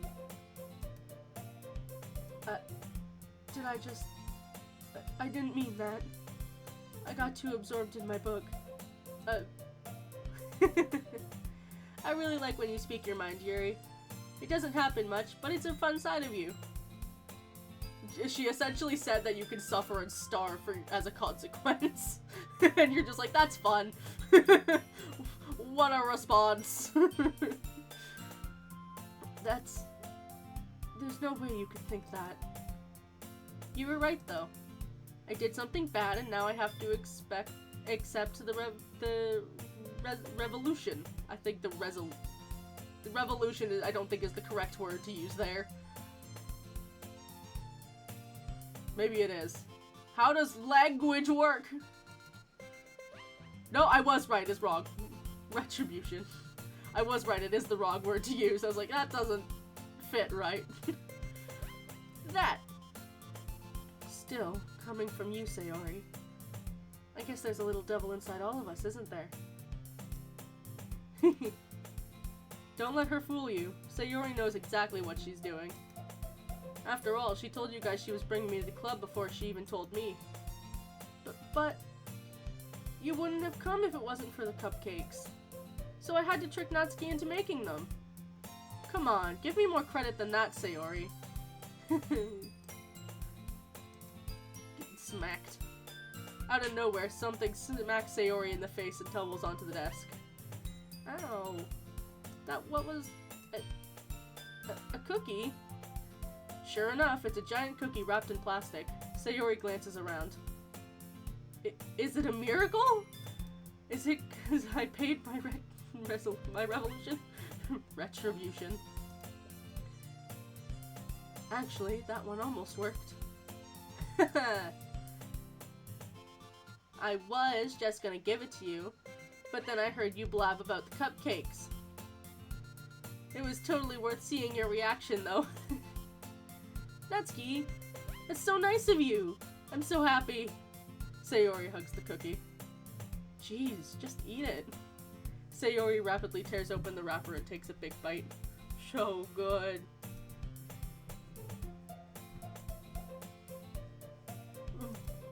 Sayori suddenly claps her hands over her mouth.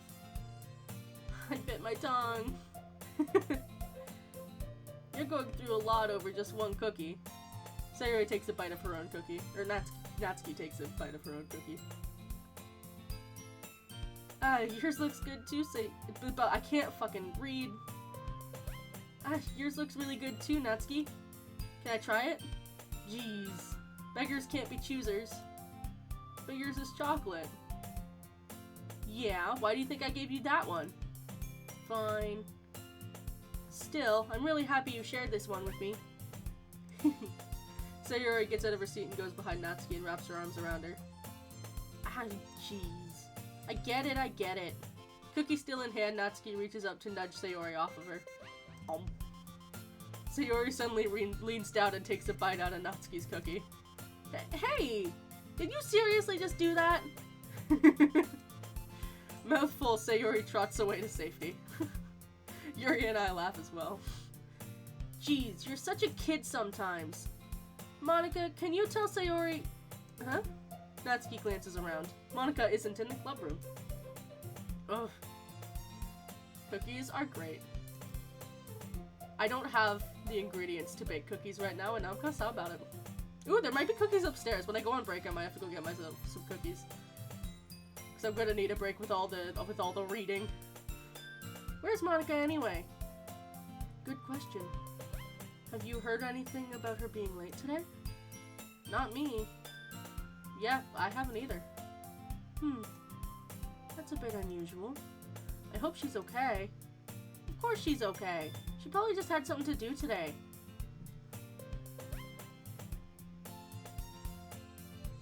She's pretty popular after all. Huh? You don't think she has a... I wouldn't be surprised. She's probably more desirable than all of us combined. That's true. Excuse me? Suddenly the door swings open. Sorry, I'm super late. Ah, there you are. I didn't mean to be late.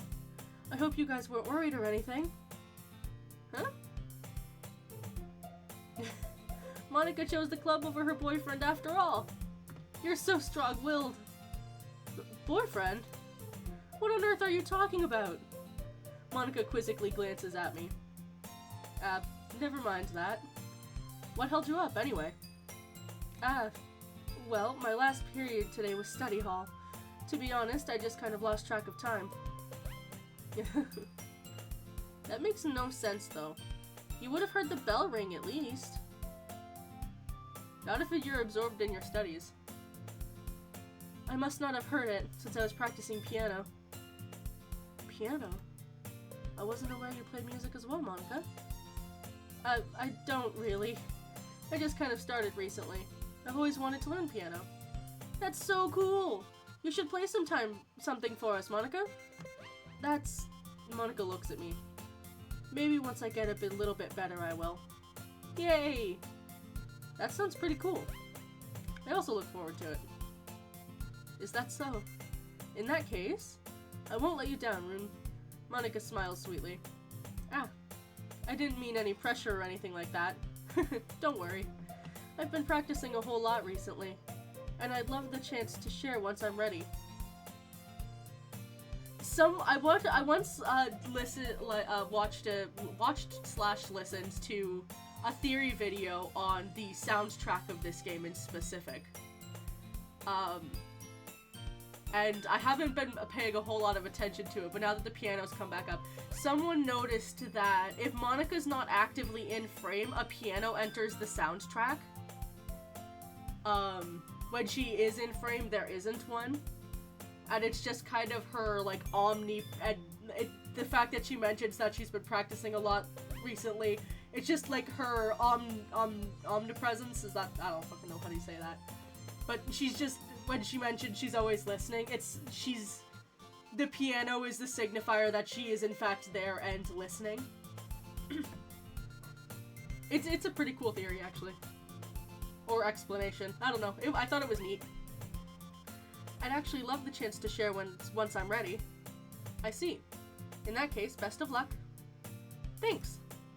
So I didn't miss anything, did I? No, not really. I chose to leave out Sayori's mischievous escapade. Fuck, I can't read. I'm sure Natsuki will end up complaining to her anyway. It looks like everyone has already settled down.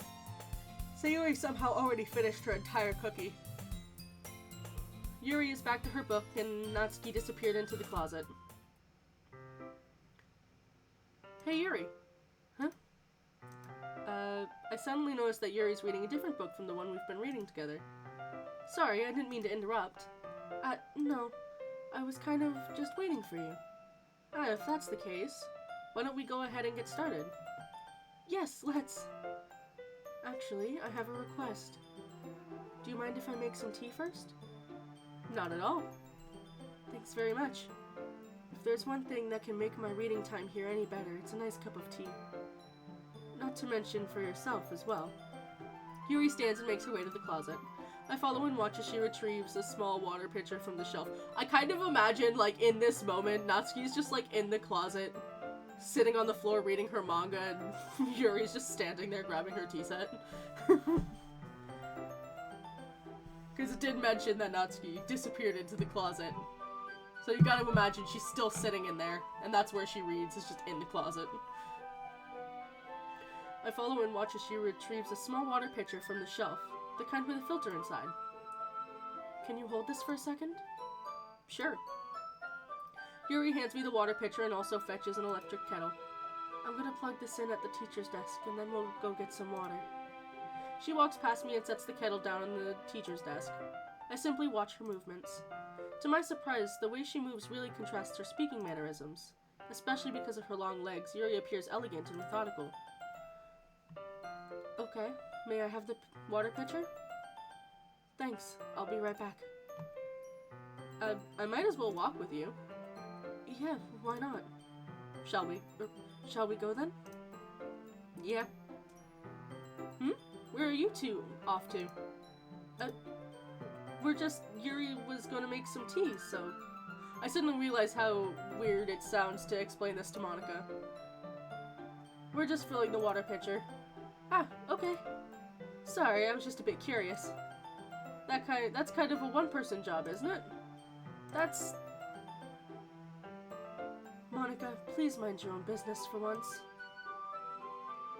Or do you want to tell me there's something wrong with helping involve Rune in club activities? My mouth gapes. I suppose there's nothing wrong with that. Then let's go, Rune. Yuri quickly exits the room and I follow. Gave Monica the smackdown. Once in the hallway, she suddenly puts her forehead up against the wall. I spoke without thinking. How could I say something like that? Yuri, something about the way she said that. It made me feel so irritated. What's wrong with me? No, Yuri, I think you did the right thing. I wasn't expecting it, but it's also not right for Monica to judge people like that. Rune, how come even when I do something bad, you're being nice to me? Because nothing that you do is as bad as you make it seem in your head. Nobody's perfect. We have emotions and we can't always hide them away, but you always amplify things in your head. Your mind turns a light rain shower into a hurricane. No. Wouldn't you hate me for something as terrible as that? Why would I hate you? I can't hate someone for having emotions. What kind of friend would do that? Friend, you say? Yuri lifts her head. Rune, I really like being friends with you. Thanks, Yuri. I like being friends with you too. I feel kind of awkward saying something like that, but I'm doing my best to help Yuri feel better. Anyway, yeah. Shall we go? Yep. Yuri and I walk to the nearest water fountain. Once we fill up the water pitcher, we return to the classroom. Rune, do you like oolong tea? Yeah. Anything is fine. Very well. Yuri sets the temperature of the kettle to 200 degrees. Now it's time to get the teapot. You really do this properly, don't you? Of course. I shouldn't do it any less when I'm making tea for others. Even if I'm not an expert on tea or anything?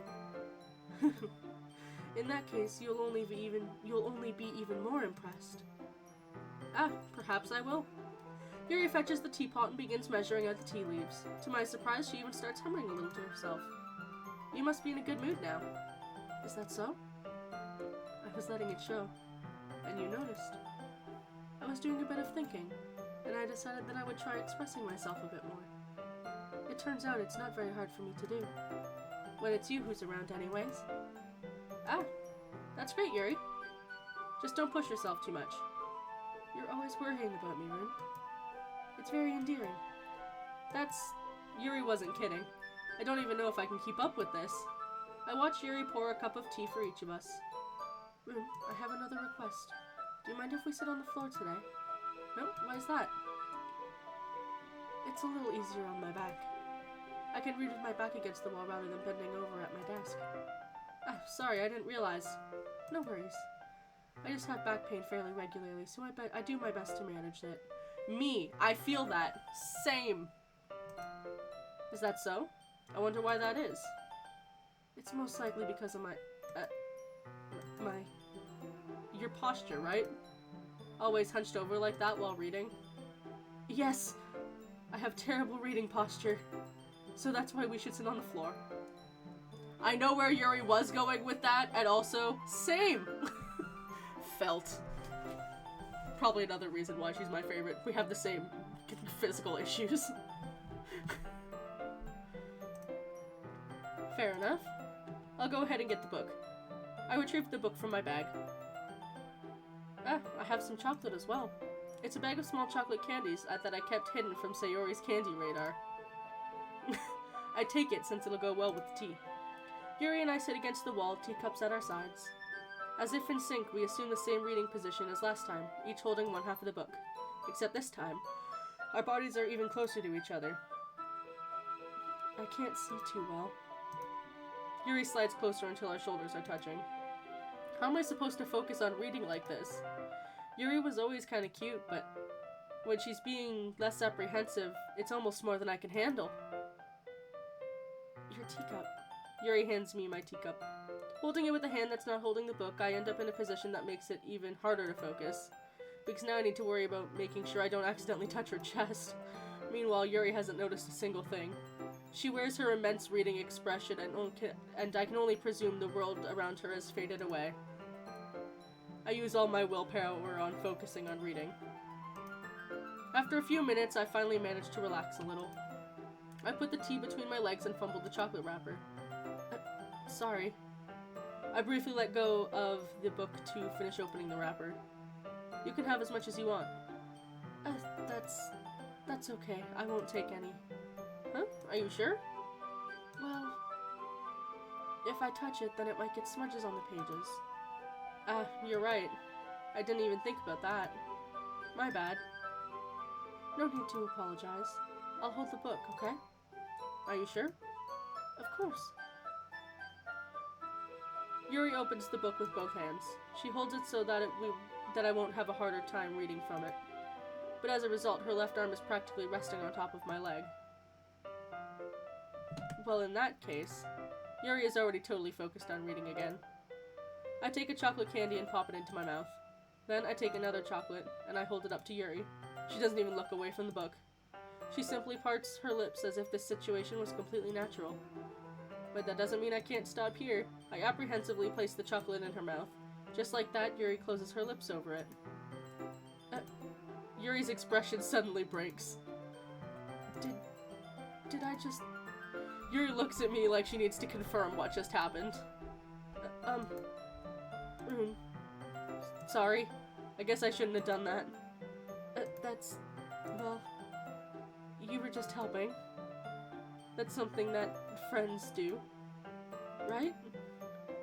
I mean, not really in this kind of context, but yeah, that's all it was. Yeah. Then you don't need to stop or anything. I see. The situation has gotten really tense. Yuri tries to return to the book, but I can tell just by her expression that she can't focus now.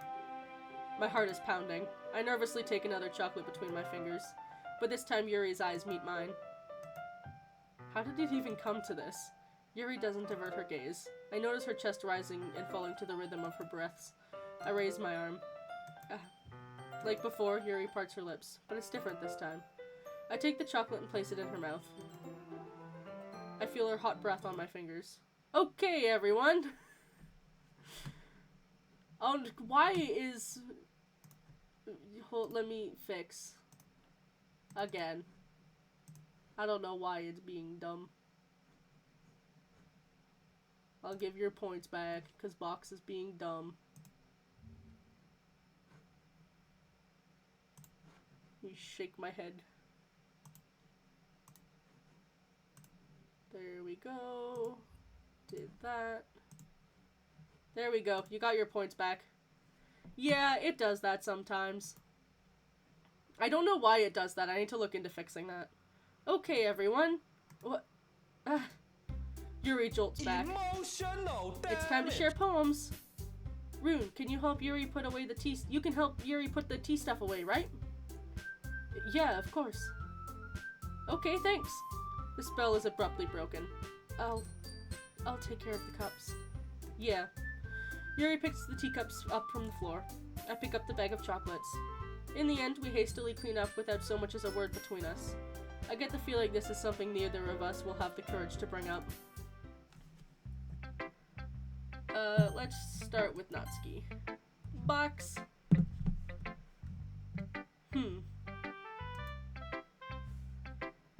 Well, I can admit that it's better than the last one.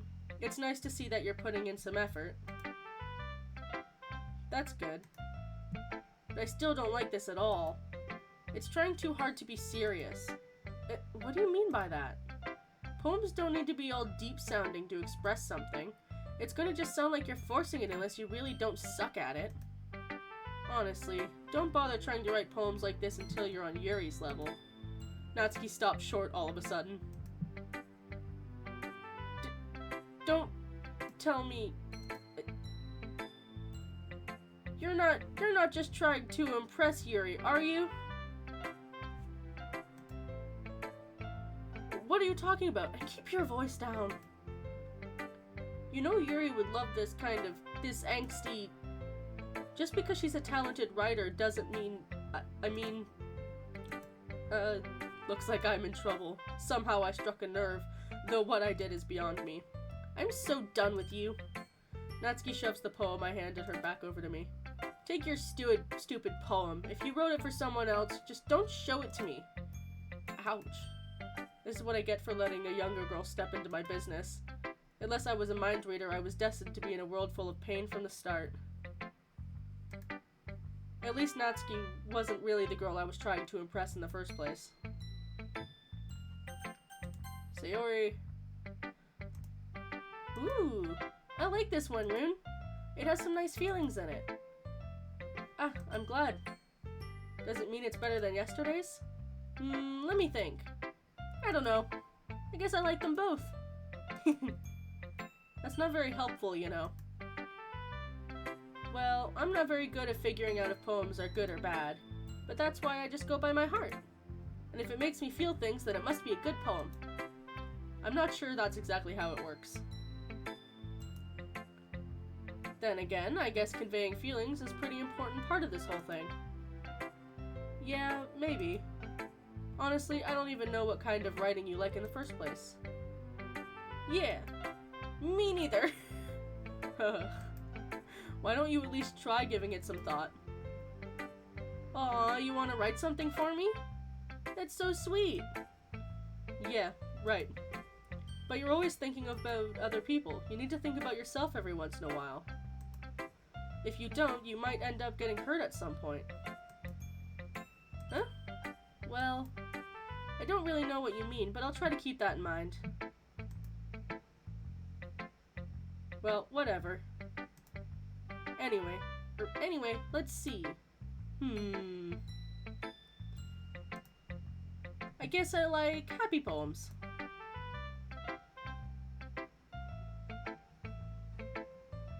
Wait, sometimes I like sad poems too. Sometimes a little bit of both. Lag. There's a word for that, right? What's the word I'm looking for? Bittersweet. Yeah.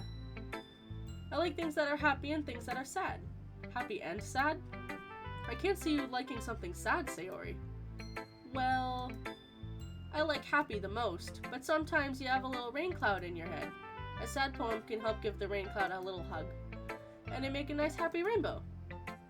Sayori, that's unexpectedly poetic. Huh? It is? Maybe I'm getting better at expressing my feelings after all. Thanks, Rune. I should write that down then. You can read my poem now, okay?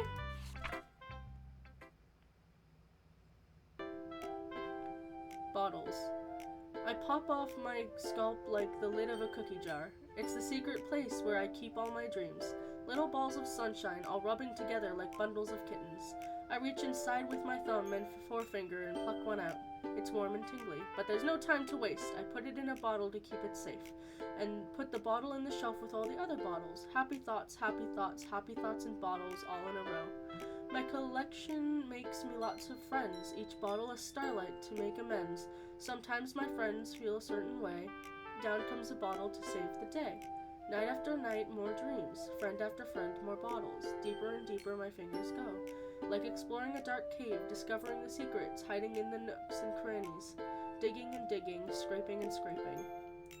I blow dust off the bottle caps. It doesn't feel like time elapsed. My empty shelf could use some more. My friends look through my locked front door. Finally, all done, I open up, and in come my friends. In they come in such a hurry. Do they want my bottles that much? I frantically pull them from off the shelf one after another, holding them out to each and every friend, each and every bottle. But every time I let one go, it shatters against the tile between my feet. Happy thoughts, happy thoughts, happy thoughts and shards all over the floor. They were supposed to be for my friends who aren't smiling. They're all shouting, pleading, something, but all I hear is echo, echo, echo, echo inside my head. That gave me shivers. Holy crap. Sayori, did you really write this? Of course I did. Didn't I tell you yesterday I was gonna write the best poem ever? Yeah, but I mean, I didn't expect it like this coming from you. Monica taught me a whole lot, and I've been really in touch with my feelings recently. I see that. It's almost kind of creepy. Creepy? Well, not exactly. Maybe because I'm not used to you being cheerful. Or maybe because I'm so used to you being cheerful. Well, never mind. I'm thinking too hard about it. The point is, it came out good, so you should be proud of it. Aw, thanks. I feel like I was meant to express myself this way. It even helps me understand my own feelings a little bit better. Writing is like magic. You got plenty of passion about this, huh? I hope you keep it up. Yeah! Writing's the best. I'm gonna keep writing until I die. Don't get ahead of yourself. Sayori's always had a habit of getting obsessed with something before dropping it no more than a week later. I wonder if this is one of those times. But seeing the passion in her eyes makes it hard for me to be pessimistic.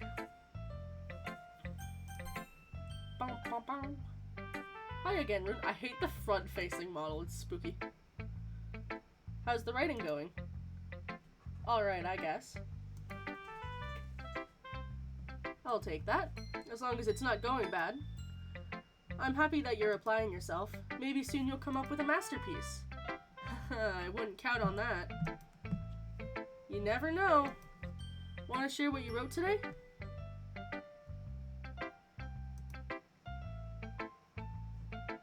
Sure, here you go. I give my poem to Monica. Alright. This one's good. It feels like you're not only getting more comfortable with your style, but the imagery is better than the last one I read. Just wondering, but have you been finding inspiration in Yuri's writing style? I guess so. You can't deny she's talented. Yeah, totally. I think her poems are the most romantic.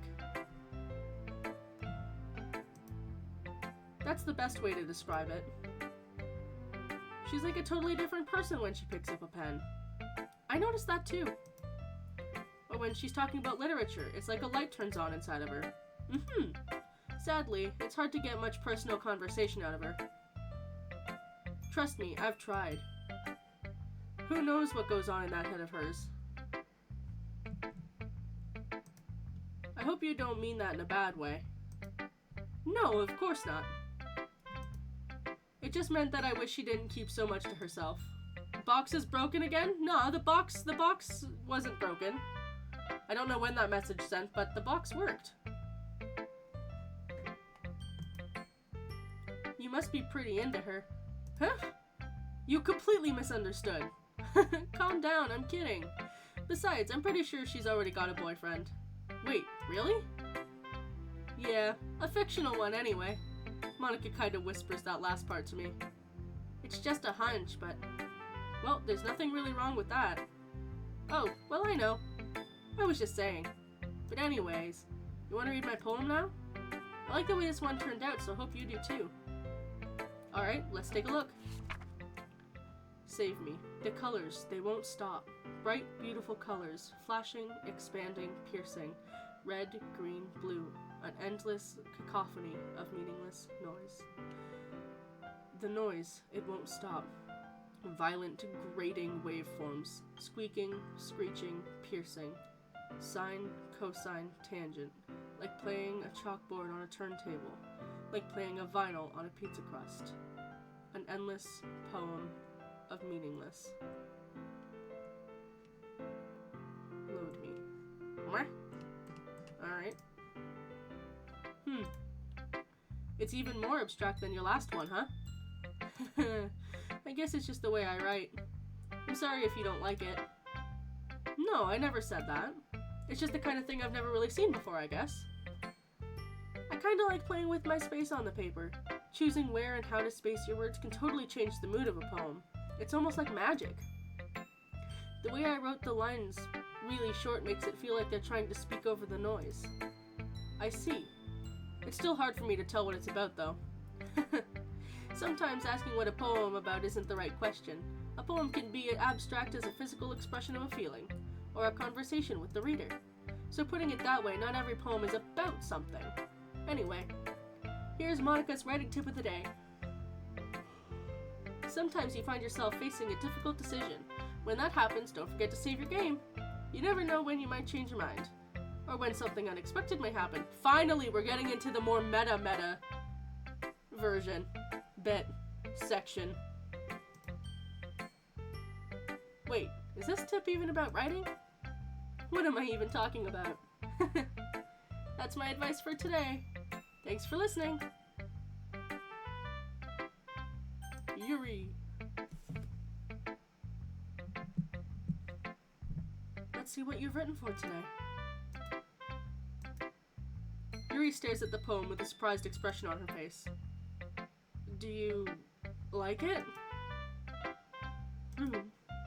This one might even be better than yesterday's. How did you even pick up on this so quickly? Just yesterday I was telling you the kind of techniques worth practicing. Maybe that's why. You did a good job explaining. I really wanted to try giving more imagery. Yuri visibly swallows. Even her hands appear sweaty. I'm not used to this. Used to what? I don't know. It's fine. Take your time. Yuri breathes and collects her thoughts. I know that Yuri likes to think before she speaks, so I offer that patience to her. Yeah, just being approached like this, I guess. It probably sounds really stupid. But seeing someone motivated by my writing, it just makes me really happy. Are you saying you never shared your writing before? Yuri nods. Really? I don't believe it. I really only write for myself. And besides, people would just laugh at me. Do you really think that? Again, Yuri nods. Huh. Even your close friends? Yuri doesn't respond to that. Yes, the box works again. Box-kun! I wonder why. Anyway, do you want to share the poem you wrote today? Yeah, I do. If it's with you. The raccoon. It happened in the dead of night while I was slicing bread for a guilty snack. My attention was caught by the scuttering of a raccoon outside my windows. That was, I believe, the first time I noticed my strange tendencies as an unordinary human. I gave the raccoon a piece of bread, my subconscious well aware of the consequences, well aware that the raccoon that is fed will always come back for more. The enticing beauty of my cutting knife was the symptom. Fuck, I can't read cursive very well. The bread, my hungry curiosity. The raccoon, the urge. The moon increments its The moon increments its phase and reflects that much more light off my cutting knife. The very same light that glistens in the eyes of my raccoon friend. I slice the bread, fresh and soft. The raccoon becomes excited, or perhaps I'm merely projecting my emotions on the newly satisfied animal. The raccoon has taken to following me. You could say that we've gotten quite used to each other. The raccoon becomes hungry more and more frequently, so my bread is always handy. Every time I brandish my cutting knife, the raccoon shows me its excitement. A rush of blood, a classic Pavlovian conditioning. I slice the bread, and I feed myself again. I was a little more daring with this one than yesterday's. I can see that. It's a lot more metaphorical. I don't know if it's my fault, but I can't begin to imagine what this poem is about. That's right. It's a bit closer to my preferred writing style. Using the poem as a canvas to express vivid imagery and conveying emotions through them. Yeah, if I take it at face value, I can't even figure out what it's supposed to mean. Well, I think it's something that different people can relate to in their own way. I wanted to express the way it feels for me to indulge in my more unusual hobbies. It's those sorts of things that I'm usually forced to keep to myself. So sometimes I enjoy writing about them. Why do you keep them to yourself? Because they're embarrassing, and people would make fun of me. Don't you have anything like that, Rune? Well, yeah, I guess I do. I feel like everyone has a little something like that. The best we can do is respect each other and our individualities, even if it's difficult sometimes, and some things make us uncomfortable. After all, if I hadn't learned to embrace my own weirdness, I would probably hate myself. I might be ranting a little now, but I'm glad you're a good listener. You're good at a lot of things. Writing, listening. There really aren't many people like you, Rune. That's exaggerating a little bit. It's just how I feel. I never thought I'd be so comfortable sharing my writing. But now, I almost feel like I look forward to it. It's just a really nice feeling. And you're to thank for that. Oh, that's fucking Yuri. Fuck. That's fine. It's nothing, really. Yuri smiles sincerely at me. For a moment, her timidness seems to disappear. Okay, everyone. We're all done reading each other's poems, right? I have something extra planned today, so if everyone could come sit at the front of the room. Is this about the festival? Well, sort of. Do we really have to do something for the festival? It's not like we could put together anything good in just a few days. We'll just end up embarrassing ourselves instead of getting any new members. That's a concern of mine as well. I don't really do well with last-minute preparations. Don't worry so much. We're going to keep it simple, okay? We don't need much more than a few decorations. Sayori's been working on posters, and I've designed some pamphlets we can give out during the event. Okay, that's great and all, but that doesn't tell us what we're actually going to be doing for the event. Ah, sorry, I thought you heard about it already. We're going to be performing. Performing? Monica? Yeah, we're going to be having a poetry performance. Each of us are going to choose a poem to recite during the event. And the cool part is, we're also going to let anyone else come up and recite poems too. Sayori's putting it on all the posters in case anyone wants to prepare ahead of time. Sayori, who's been coloring a poster, holds it up for us to see. Are you kidding me, Monica? You didn't already start putting those posters up, did you? Well, I did. Do you really think it's that bad of an idea? Well, no. It's not a bad idea, but I didn't sign up for this, you know? There's no way I'm gonna be performing in front of a group of people like that. But I agree with Natsuki. I could never in my life do something like that. Imagining it, Yuri shakes her head in fear. Guys? No, Sayori. I understand where they're coming from. Remember that Natsuki and Yuri have never shared their poems with anyone until just a couple days ago. It's a lot to ask for them to recite their poems out loud to a whole room full of people. I guess I kind of overlooked that. So, I'm sorry. But, I still think we should give it our best. We're the only ones responsible for the fate of this club. If we start an event and each put on a good performance, then it'll inspire others to do the same. And the more people who perform, the better we'll be able to show everyone what literature is all about. Yeah! It's about expressing your feeling, and being intimate with yourself, finding new horizons, and having fun. That's right. And for those reasons, we're all in this club today. Don't you want to share that with others? To inspire them to find the same feeling that brought you here in the first place? I know you do. I know we all do. And if all it takes is standing in front of the room for 2 minutes and reciting a poem, then I know you can do it. Natsuki and Yuri remain silent. Sayori looks worried. I guess that leaves me no choice. I agree. I don't think it's too much to ask. I think that Sayori and Monica have been trying really hard to get new members. The least we can do is help them out a little bit. Well, maybe, but... It looks like Natsuki doesn't have any arguments left. Ugh. Okay, fine. I guess I'll have to get it over with. Alright. Whew. Thanks, Natsuki. What about you, Yuri? Yuri dejectedly glances around at everyone else's expectant faces. I guess I don't really have a choice. Haha, that's everyone. You're the best, Yuri. This club is seriously going to be the death of me. Oh gosh. You'll be fine, Yuri. But anyway, let's move on to the main event. I want each of you to choose a poem of yours. We're going to be practice reciting them in front of each other. No way! Monica, this is too sudden. Well, if you can't recite your poem in front of the club, how do you expect to do it in front of strangers? Oh no.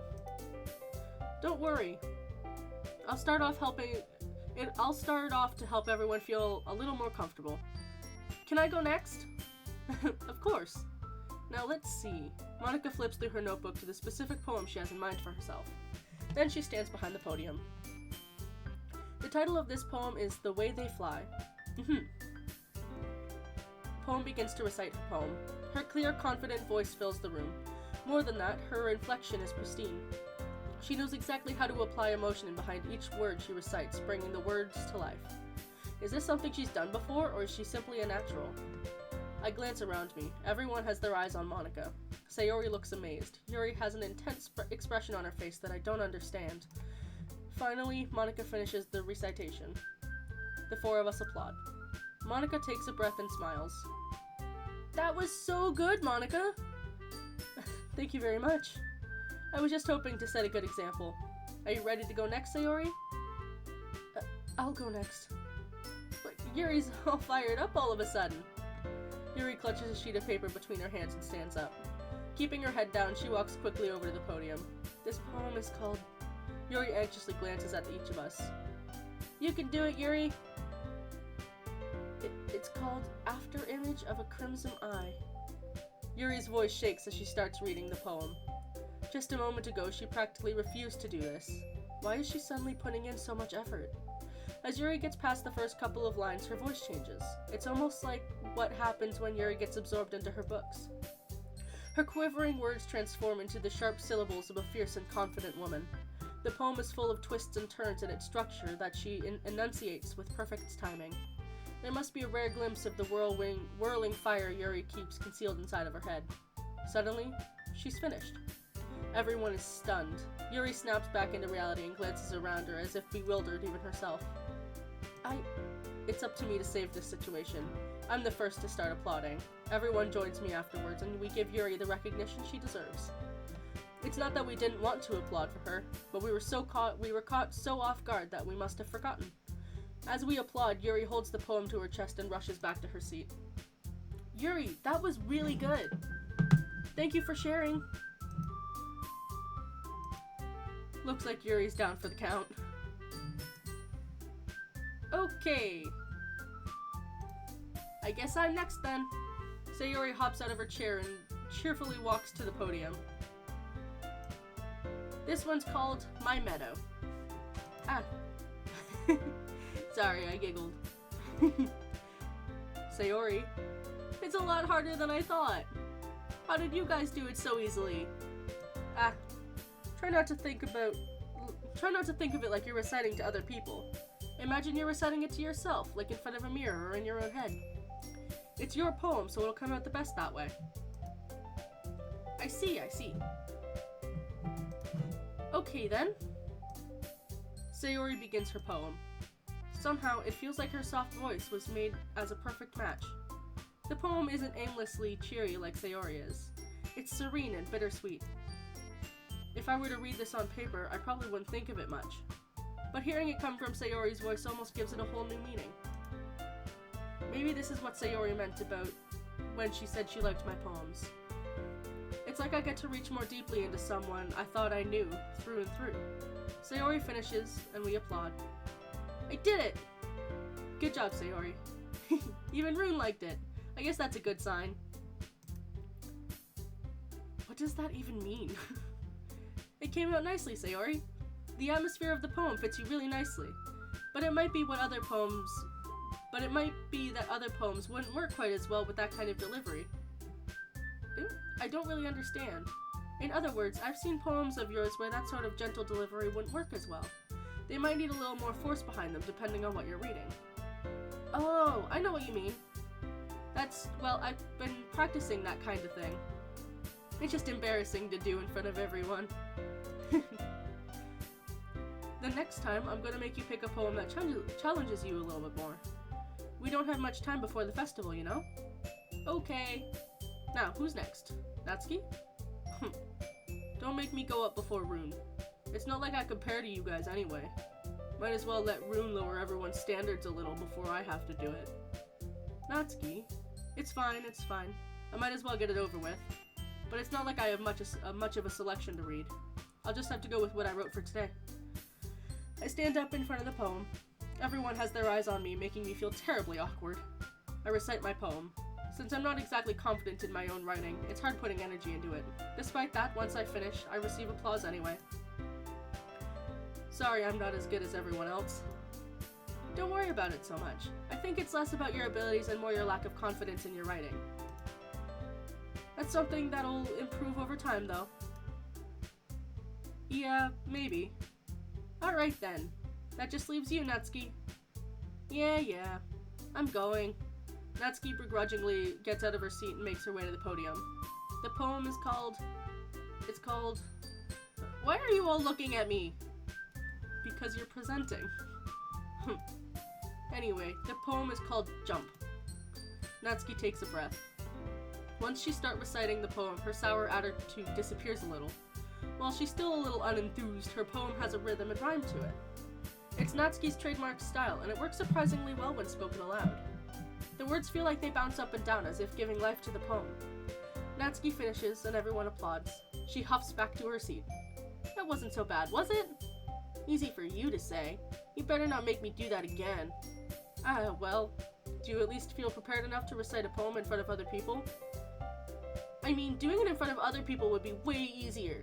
I can put on whatever face I want for other people. But when it's just my friends, it's just embarrassing. That's a surprise, Natsuki. I think it'd be the other way around for me. Well, that's just how it is, so... Well, I guess in that case, you won't have much to worry about for the festival. That said, I want to thank everyone for coming through. It might be hard, but I hope you all have ideas what you like now. Make sure you pick a poem and get enough practice before the festival, okay? I'll be making pamphlets, so let me know ahead of time what you'll be reciting. Jeez, I should probably find some other poem to recite instead. That's fine too. It doesn't have to be your own. I'm already pleasantly surprised that you're putting this much effort in for the club. It makes me really happy. Yeah, no problem. Okay, everyone. I think that's about it for today. I know the festival is coming up, but let's try to write poems for tomorrow as well. It's been working out really nicely so far, so I'd like to continue that. As for the festival, we'll finish planning tomorrow and then we'll have the weekends to prepare. Monday's the big day. I can't wait. You can do this. Or I can do this. I can do this. Alright. Fucking too many voices, too many characters. My brain functions. The music changed and that threw me off. I stand up. There's no way I'll be able to find the same enthusiasm as Sayori and Monica, but I'll do my best to get through. If it's for the sake of the club. And impressing Monica. Then I'll have to do my best. Ready to go, Sayori? Yep. Look at you two, always going home together like that. It's kind of adorable, isn't it? Jeez, guys. Don't make such a big deal out of it. It must be a little nice, though. Well, how am I supposed to respond to that? It's okay, Rune. You don't have to say it. Whatever. Let's go already. I walk home with Sayori once more. Even though it's only been a few days, a lot of it has already changed. But today, Sayori's being a little quieter than usual on the way home. Hey, Sayori. Sorry, I was spacing out. No wonder. I was thinking about something from earlier. Like how we get to... Sayori fumbles with her words. So let's just say that one day, Yuri asked to walk home with you. Huh? What would you do? What kind of question is that? You're kind of putting me on the spot here. Well, I'd still walk with Sayori. Yeah, I'd still walk with Sayori. It's tradition and it's fun.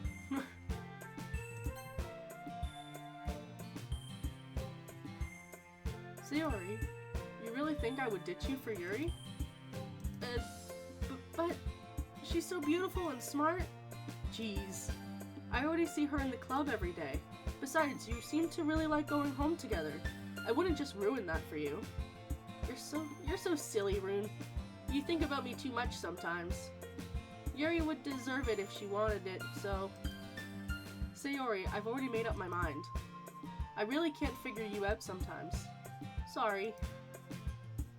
Besides, what's the point in speculating something that's never gonna happen? The conversation trails off. It's kind of a weird thing for Sayori to care so much about, but I want to respect her and keep her happy, too. Then again, the festival is only a few days away. Who knows what'll happen in that time? We're going to save here. We're going to take a very short break.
Excuse me. Yeah, I'll overwrite my save because it's this. Excuse me, the same save. Alright. Unstable. Variance. Sensation. Effulgent. Infallible.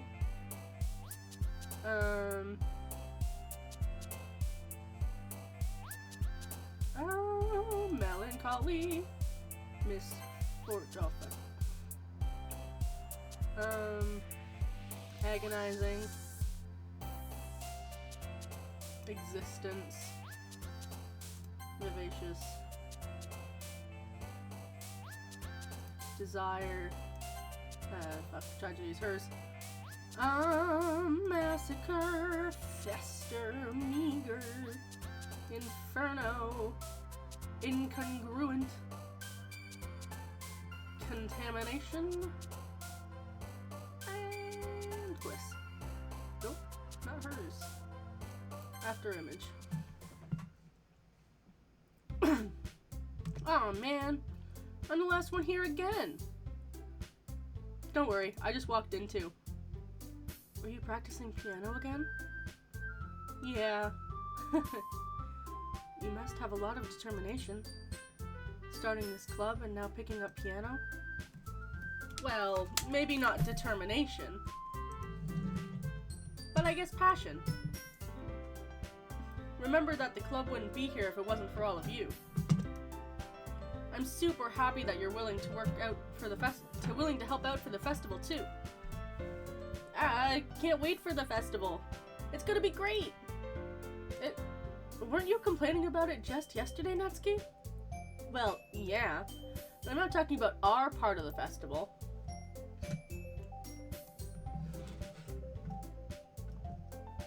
But it's a whole day of school where we just get to play and eat all kinds of delicious food. You sound like a bit like Sayori all of a sudden. Monica, do they usually have fried squid? Squid? That's a pretty specific thing to look forward to. Oh, come on. Are you saying you don't like squid?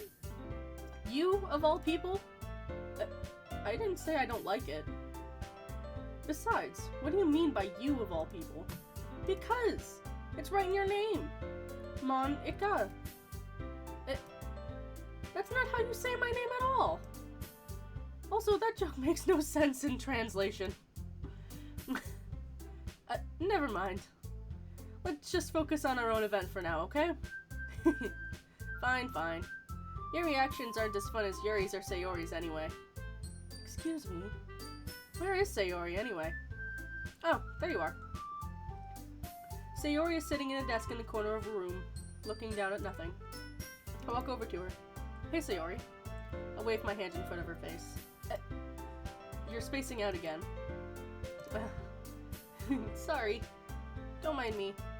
You can go talk to everyone else. Huh? Is everything alright? Of course. Why wouldn't it be?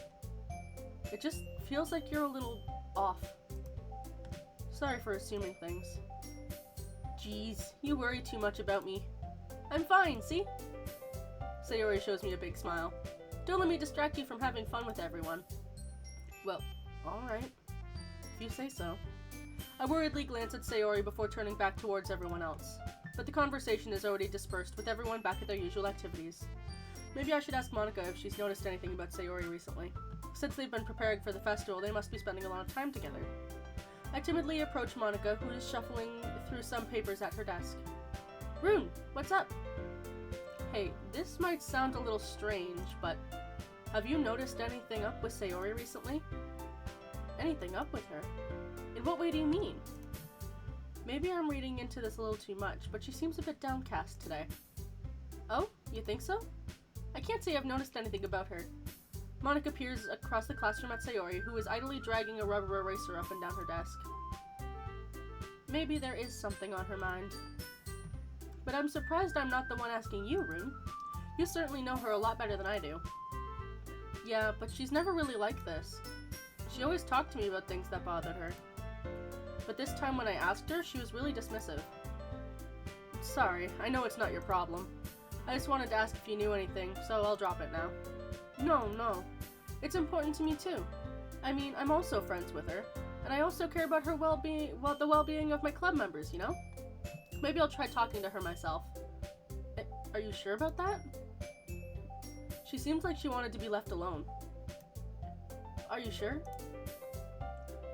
Maybe she just has a hard time bringing up stuff with the person of interest. Person of interest? What do you mean by that? I'm saying that maybe the thing on her mind is you, Rune. Me? Hello! This is my first time playing, and I have seen spoilers. I was really into the game when I was young, when it first came out. But I'm hyped to play it myself for the first time. This is the first time I've played it. How on earth would you come to that conclusion? Well, I probably shouldn't say too much, but Sayori talks about you more than anything else, you know? I am Canadian. How'd you know? She seems so much happier ever since you joined the club, when it came out. I don't think I said oot. We don't actually say oot. It's not that exaggerated. It's like an extra light was turned on inside of her. What? No way. Sayori is always like that. She's always been full of sunshine. It's not any different now than it always has been. You're so funny, Rune. Have you thought that maybe you've always seen her so... Have you thought that maybe you've always seen her as so cheerful? Because that's just how she is when she's around you? I said too much.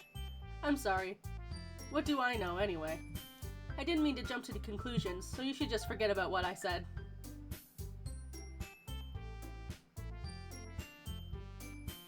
Ah, no, you've made me aware of my own accent. Oh no!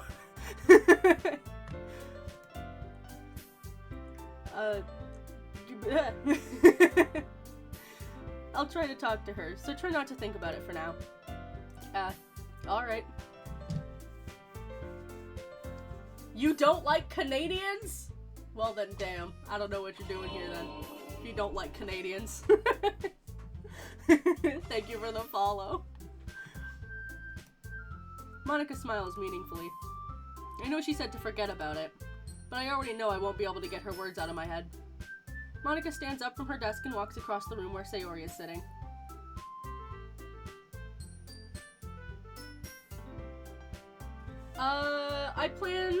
Well, yeah, we'll see where I go. I plan on going for at least another hour, maybe a bit more. We'll see what happens. I just got off of, fair. I just got off of a break. Right now it's been a lot of me just reading, since, you know, visual novels do be like that. Even though, yeah, I know what's gonna happen, but it's still always interesting to me. Fox. Hi, Cam. God damn it, Cam. Why would you do this to me?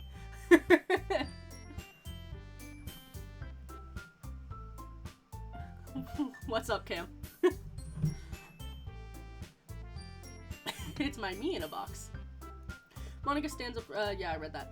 I watch her kneel down next to Sayori and gently talk to her, but she's keeping her voice so quiet I can't hear her from here. I sigh and sit myself down. I know Sayori told me not to worry about her and to have fun with everyone else. Bonk. I should probably turn the blurb alerts up a little bit. It's the saddest combo! You put me in a box before running me over. It's impossible to do when she's behaving like this. Exactly how much do I care about her that I'm letting this weigh down so much? Because you've been childhood friends! Now it feels like I'm the one behaving out of the ordinary. But there's nothing I can do besides wait for Monica. Why does it feel like I'm being watched? I mean, you noticed that pretty quick.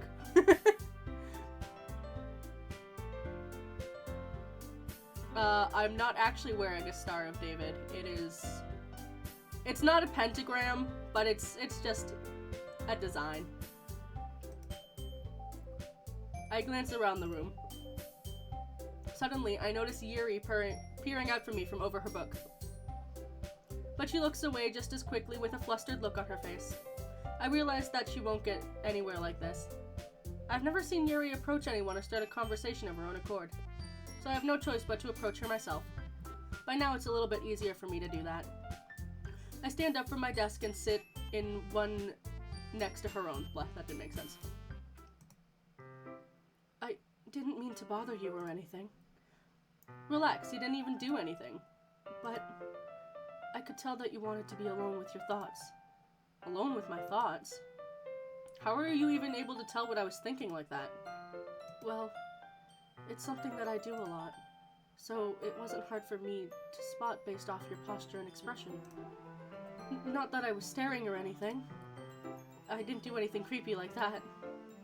In that case, I guess you're right. I'm sorry if I caused you any concern. Don't apologize. Your troubles are only the concern of those willing to share that concern. Of course, there are certainly those who find most comfort in keeping to themselves. But if you would prefer to share what's on your mind, then I'd be glad to listen. It's really not that big of a deal. I was just feeling a bit uneasy about Sayori. Sayori? Yeah, she seems a little off today, but when I asked her about it, she didn't want to admit to me. So I can't help but wonder if something happened to her. Oh? That's quite romantic. Sorry. I didn't mean to say something stupid. It's not that. I just don't want you to misunderstand. Sayori and I have been friends for a long time, that's all. Ah, I see. Then perhaps it's unusual for her to be dismissive of you about her feelings. Or maybe I'm just reading into it a little bit too much. Rune, the world is full of meaning, often hidden deep within plain sight. And there are many untold mysteries behind every person, no matter how well you may know them. Ah, so you think that there might be something behind it after all? I think that Sayori is a very complex person. Her mannerisms on the outside don't always match what might be going on inside her head, and she may not always know what she wants. I noticed her strange behavior today too. I also feel some concern for her.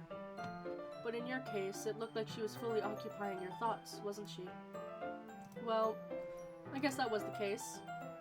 Sayori, she really means a lot to you, doesn't she? I guess. But you don't need to put it that way. We're just good friends, that's all. Yuri suddenly looks deeply into my eyes. Her expression is gentle and curious, as if she was searching for something. Embarrassed, I avert my gaze. Sometimes, a person's mysteries are untold even to themselves. And you, as someone honest and caring, may uncover feelings you weren't aware were in you. That is, I think that she would be a very fortunate person to have you feel that way about her. Yuri, you're giving me too much credit. I'm a pretty simple guy, so I think I'm pretty good at understanding my own feelings.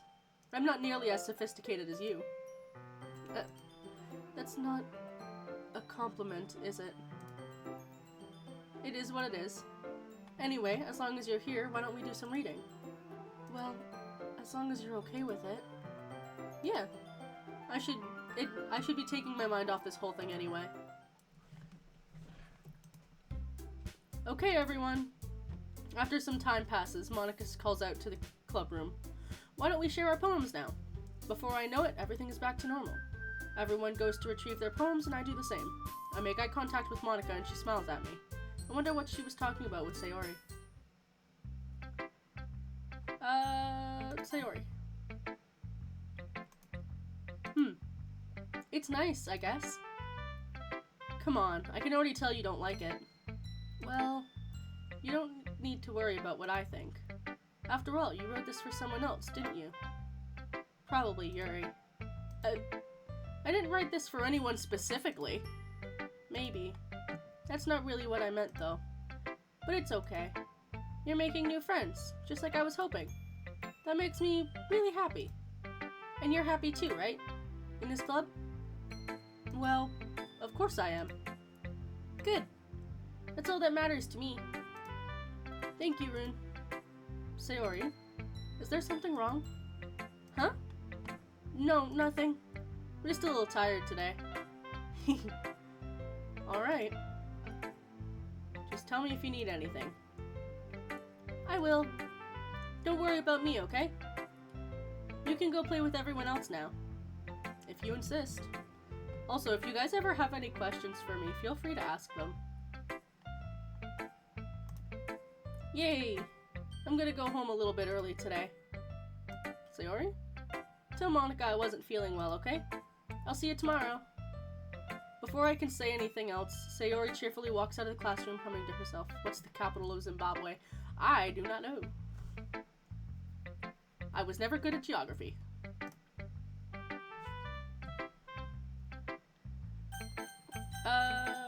Natsuki. Cause Natsuki's gonna get all pissy. Yeah, no thanks. You didn't even... Next! Yeah, I figured as much.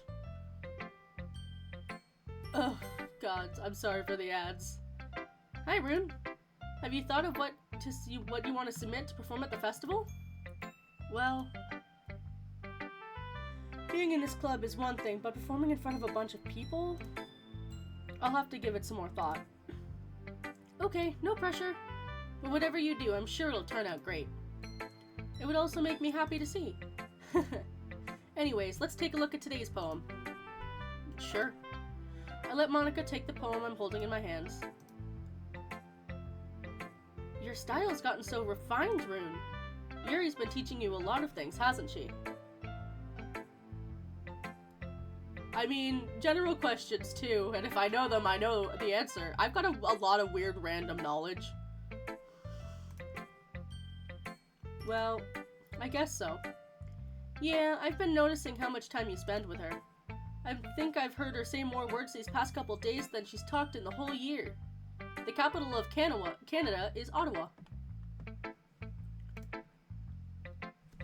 And I've only been there, I think, once. I'm not sure how you did it, but that's pretty impressive.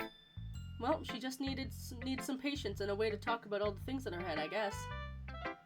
I'm still getting the hang of it myself. You're certainly putting in a lot of effort. You must really like her. That's... It's awfully suspicious, you know? Spending time with her in the clubroom every day, reading that edgy novel with her. Well, I just feel bad that she's having a hard time socializing. Well, I'm not in a state. I am in a province. And I'm in Ontario. It makes me want to make sure she doesn't spend all of her time alone. No, it's not. It's different. Besides, the novel isn't too bad either, you know? Just like the territories are different from the provinces. A province is different from a state. Otherwise, it would just be called a state.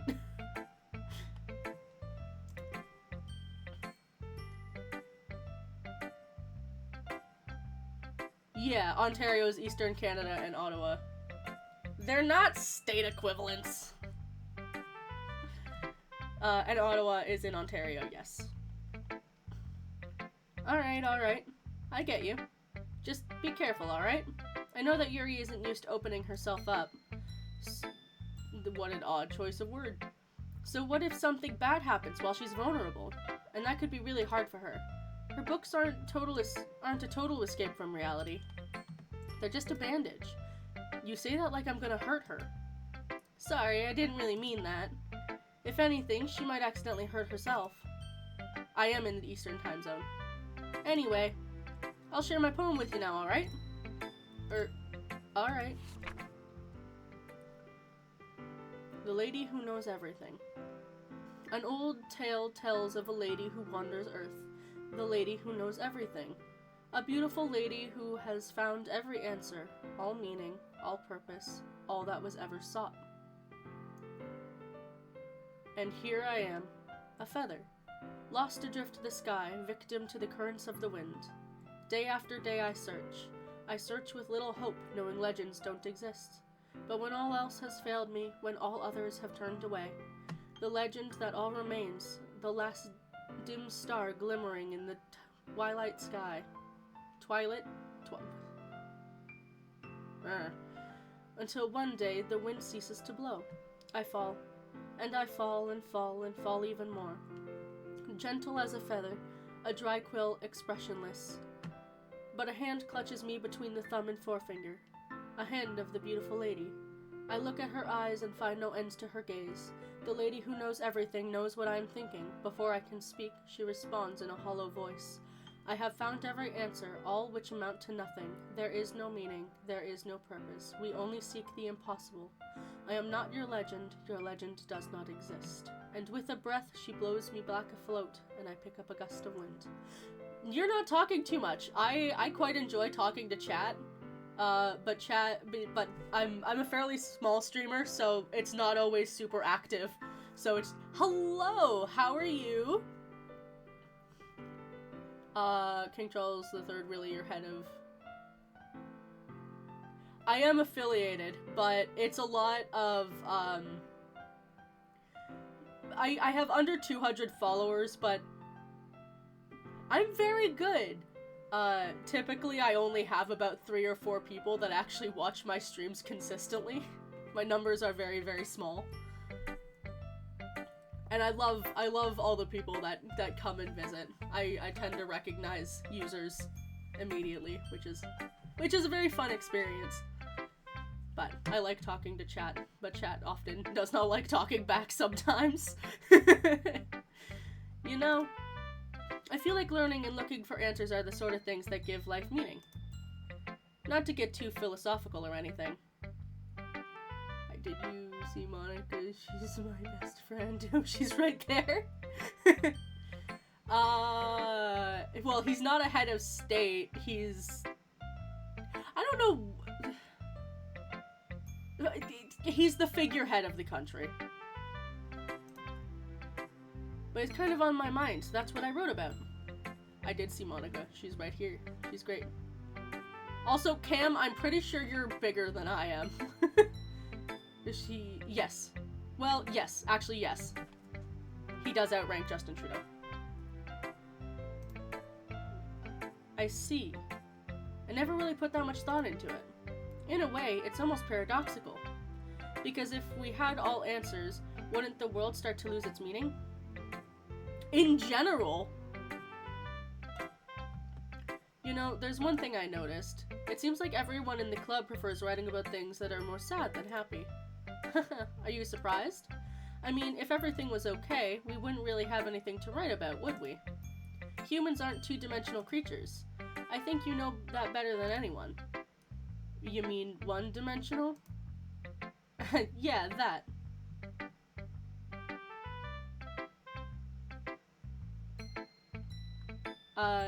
Yeah, it's a bit bizarre. Anyway, here's Monica's writing tip of the day. Are you ever too shy to share your writing because you're afraid it's not that good? It can be really disheartening to get a lukewarm response to something you put so much effort into. But if you find other people who enjoy writing, then sharing becomes a lot easier. Because instead of telling you if your writing is good or okay or bad, they'll want to focus more on everything that went into it and the things you can work on. It's much more encouraging that way, and it will make you want to continue improving. It's almost like having our own little literature club, don't you think? That's my advice for today. Thanks for listening.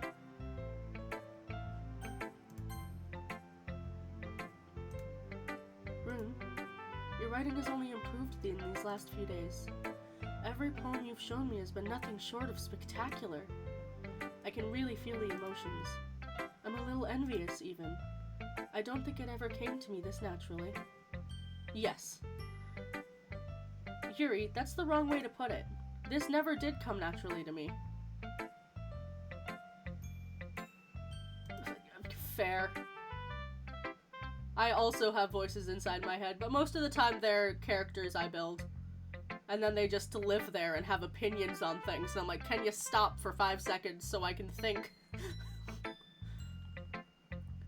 But I've been able to improve so much thanks to you. You're really the example I was chasing after. Is that so? Yuri gently smiles to herself. This feeling. I'm so glad I got the chance to share my writing. I never thought it would feel like this. I remember you mentioning that yesterday. Are they good thoughts or bad thoughts? Nay? I tried to figure out what part of your user I could use. I can't believe that you're so good at something and you've never shared it with anyone. Kill the States, marry New Zealand, and kiss the British Virgin Islands. It's kind of a shame. Maybe, but it's not like I really had a choice. What do you mean? Well, Yuri smiles sadly.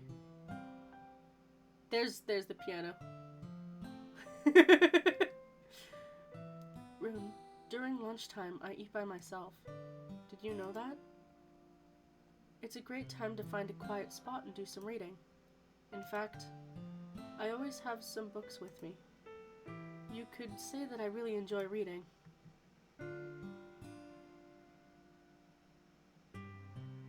Yeah, I feel that. Those I'd much rather have the voices of my characters in my head than those particular thoughts, because I have dealt with them before.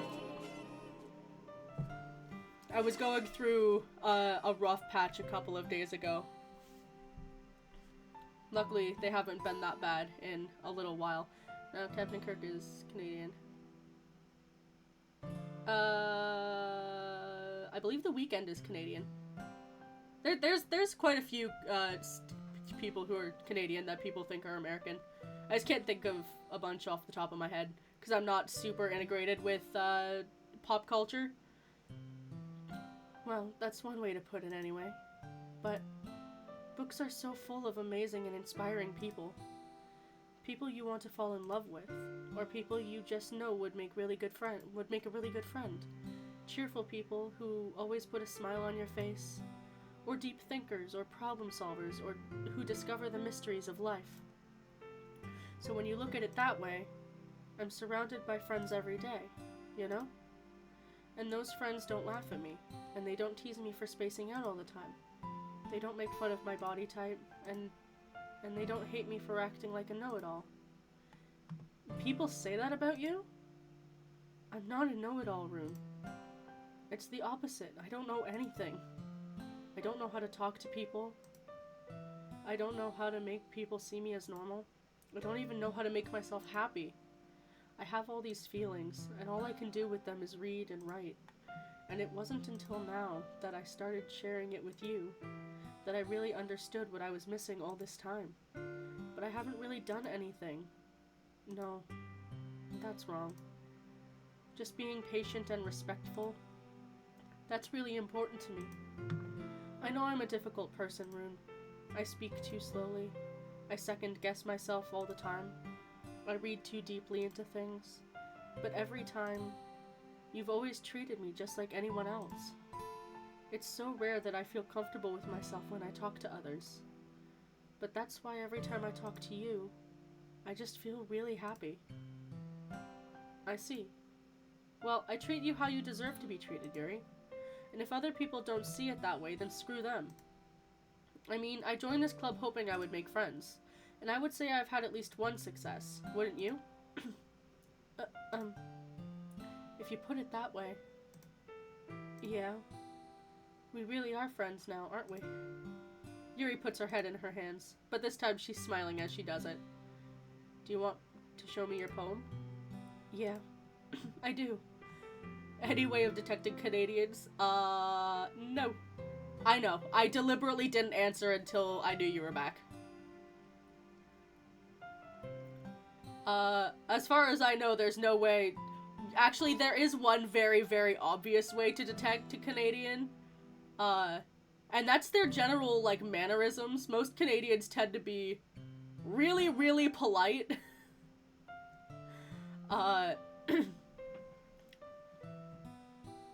It's a thing. Like, if you hold a door open for someone who's a little bit far away, you can tell they're Canadian because they will, like, dead sprint to the door so you don't... I mean... Kind of, yes.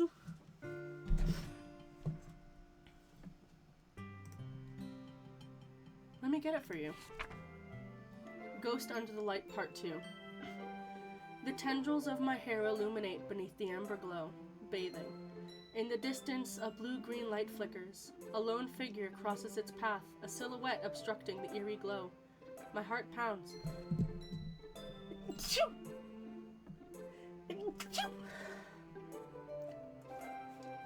None of it. Otherwise your government would be run slightly better than it is. Not entirely better, because our government also isn't great. But slightly better. A lone figure crosses its path, a silhouette obstructing the eerie glow. My heart pounds. The silhouette grows. Closer. Closer. I open my umbrella, casting a shadow to shield me from invisibility. But I am too late. He steps into the streetlight. I gasp and drop my umbrella. The light flickers. My heart pounds. He raises his arm. Time stops.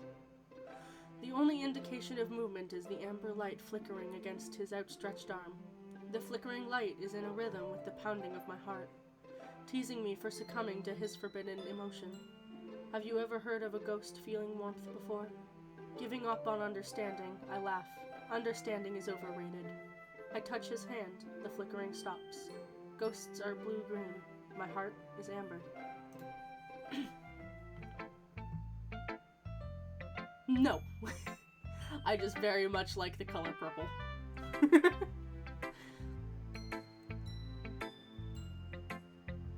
Finishing the poem, I start to hand it back to Yuri. But instead of taking it from me, she looks away. Do you dislike it? No, of course not. I don't really know how I should respond. Despite Yuri's poems usually being cryptic, it wasn't hard to figure out what this one was about. I don't know if I'll be able to explain this one. That's fine. I understand this one. Yuri's having an even harder time speaking than usual. Does this one mean a lot to you? Yuri nods. I'm not really good with words, but I'm happy that you shared it with me. So thank you. And I hope we keep spending time together. Despite my inability to make eye contact, I see a faint smile emerge on Yuri's lips. Yes, you can. It's not great poutine, but it does if you're in a pinch. I once again try to hand the poem back to her, but instead Yuri gently takes my hands and pushes them back towards me. I hesitate in response to her warm touch. You can, the poem is... Once again, Yuri fails to form a complete sentence. You mean I can keep it? Yuri nods. I'd love to. Again, Yuri faintly smiles, as if she doesn't want me to notice. Well, yeah, most places in the States don't know what a fucking poutine is. You always make me feel nice. I know I'm not good with people, but I hope that I can return the favor sometimes. Yeah, don't worry. I think you do a good job. Yuri finally turns back towards me. I guess we should move on before Monica says something. But I'm sure we can talk again later.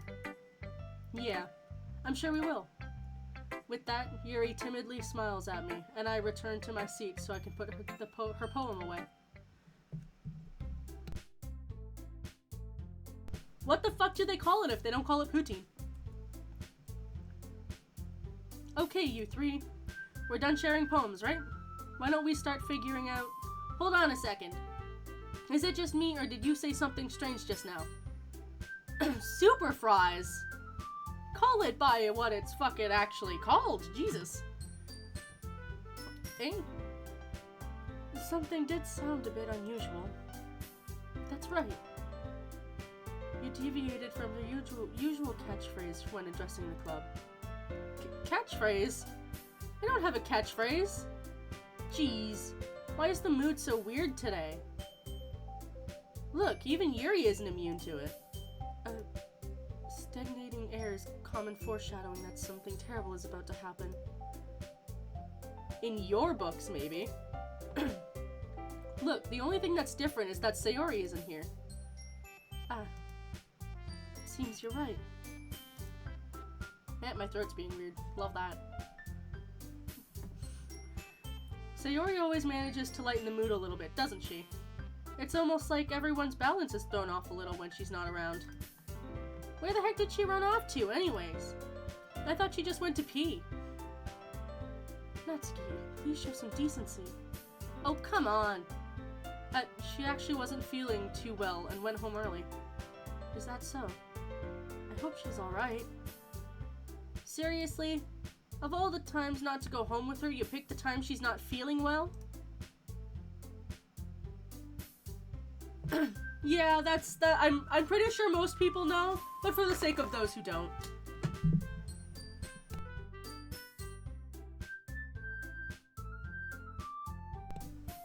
It's just easier that way. Trying to fucking fix my throat. I ate breakfast while on my break, which probably wasn't the best idea, but also I didn't want it to get cold. So much for you two being all lovey-dovey. No. First of all, stop misunderstanding my friendship with Sayori. And second, she's kind of been avoiding me today, so I didn't want to force it. Oh? That curious expression coming from Yuri, of all people? Calm down, guys. I talked to her earlier and everything is fine. What did she say? Anyway, we need to figure out the rest of the festival preparations, so let's decide what everyone will be doing this weekend. I already know what I'm doing. That's right. Natsuki will be making cupcakes, but we might need a lot of them in different flavors. Can you handle that all by yourself, Natsuki? Challenge accepted. As for myself, I'm going to be printing and assembling all the poetry pamphlets. Sayori will be helping me design them. I thought you were already designing them. And as for Yuri, you can... Hey Brian, how are you? Yes, we have cupcakes. Hey, guys, can you help me come up with something for Yuri? I'm useless. No, that's not it at all. You're the most talented person here, you know? Now Natsuki's pouting too? Jeez, even I can tell now. I guess I never gave Sayori enough credit, but I can tell things are even harder on you when she's not around. That may be the case. But I also can't be a leader on my own. I can't grow as a person. So, Yuri, you have beautiful handwriting, you know? So you should make some banners and decorations to help set the atmosphere. Atmosphere? About that. We call English muffins English muffins.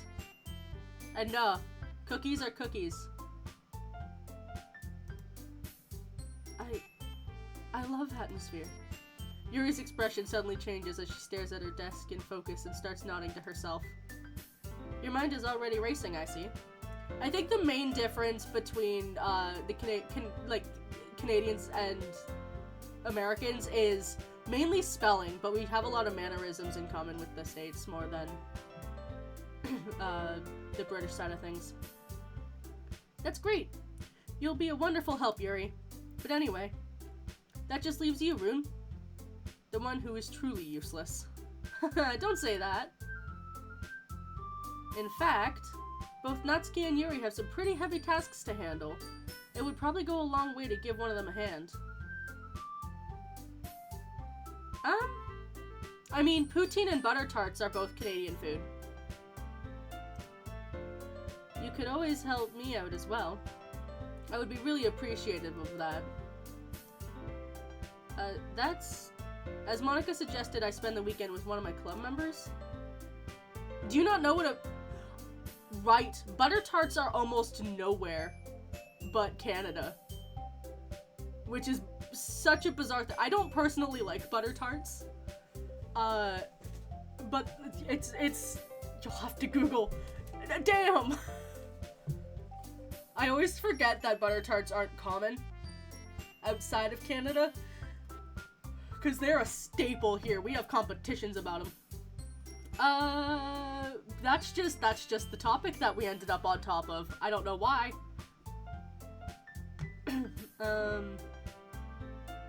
No, it's like a... It's like... Well, you know what a tart is. right?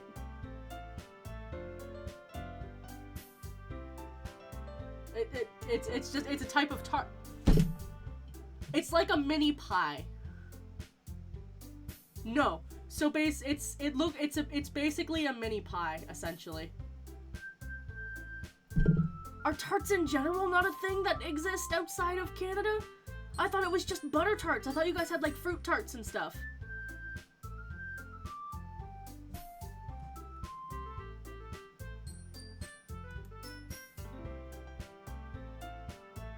Yeah, well, it's not a muffin. It's like pie crust. It's like it's like a pie crust is what it is. It's not a muffin. Bizarre. Absolutely wild. Yes, it's like I said, it's basically a mini pie. It's got like a pie crust on the outside. It's a lighter version of a pie crust. It's not exactly a pie crust. It's a very similar dough. And then the inside, they're like pumpkin tarts, which are just like mini pumpkin pies. Apple tarts. They're really good. I prefer like the apple crumble tarts, which taste a lot like an apple pie. They're great. I don't like butter tarts though. I don't know why, I've just never liked them. How on earth are they gonna respond to a suggestion like that? I suppose I wouldn't mind a bit of help. Well, even you don't know how to bake, so... Well, even if you don't know how to bake, there's always some dirty work I could give you. It's not like Monica's gonna give me a choice, and you shouldn't be sitting on your butt anyways. Natsuki tries to mumble a bunch of excuses like that. If I recall, Natsuki, you mentioned that you'd like to handle the baking on your own. Rune may not like to be around you if you only make him out to be a nuisance. Yeah, Brian has been here before. So therefore, he may be more suited to assisting with the decorations. Hold on, I never said that! How hard could it be to make a few decorations anyways? No! Why is this the second time that's been brought up? I don't look anything like her. I say as I look at. No, this is just what I look like.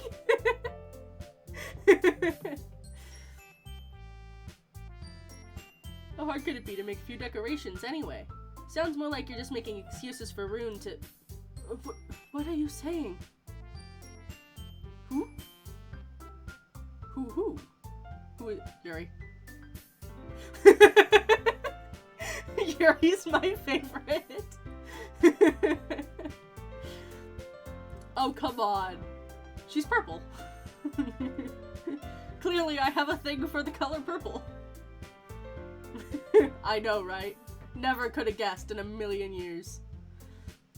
What are you saying? It'll be extremely meticulous work. And baking isn't? Just what do you think? Guys, let's settle down for a moment. In the end, I think it's up to Rune to decide how he'd like to contribute. Besides, he hasn't really gotten the chance to spend any time with me yet, you know? So I'm sure he's interested in... Lag. You literally just said... I'm surprised as well. Sorry. I was just saying, though. Jeez. Can we settle this already? Yeah. Least favorite? Natsuki. She's kind of a bitch. I'm not a fan of the tsundere character type.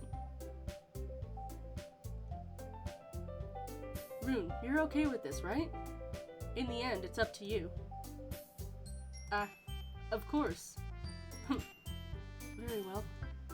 In that case, everyone looks straight at me.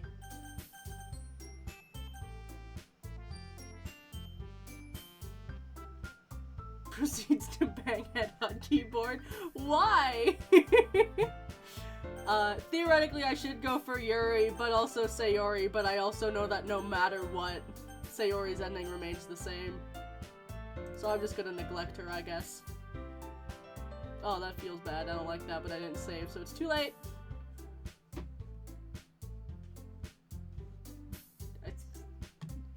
I mean, I'm just not a fan of her particular character archetype.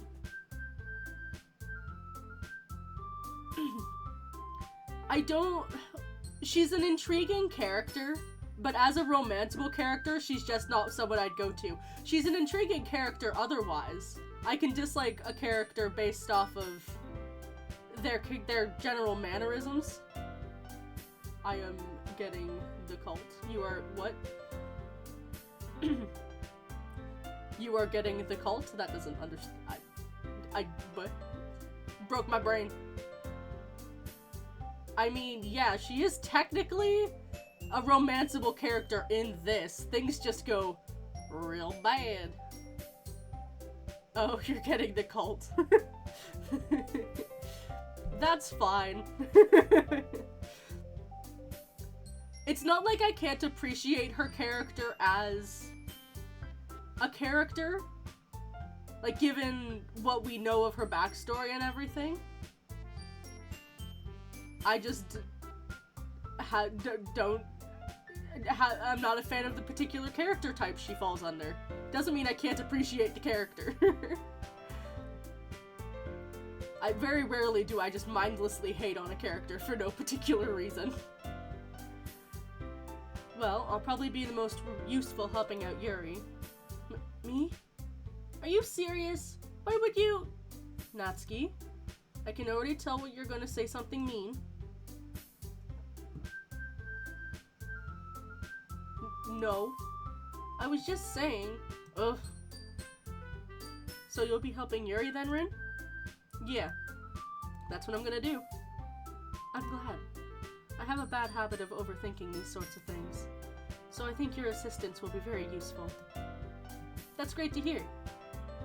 Natsuki, will you be able to handle the baking yourself? Not towards myself. Preferably. In general, they're okay, but the moment they're directed at me, there's a problem. I mean, yeah. I already said that I'd be fine. Okay. Everyone can tell that Natsuki is feeling a little sour. So, is that everything we need to go over?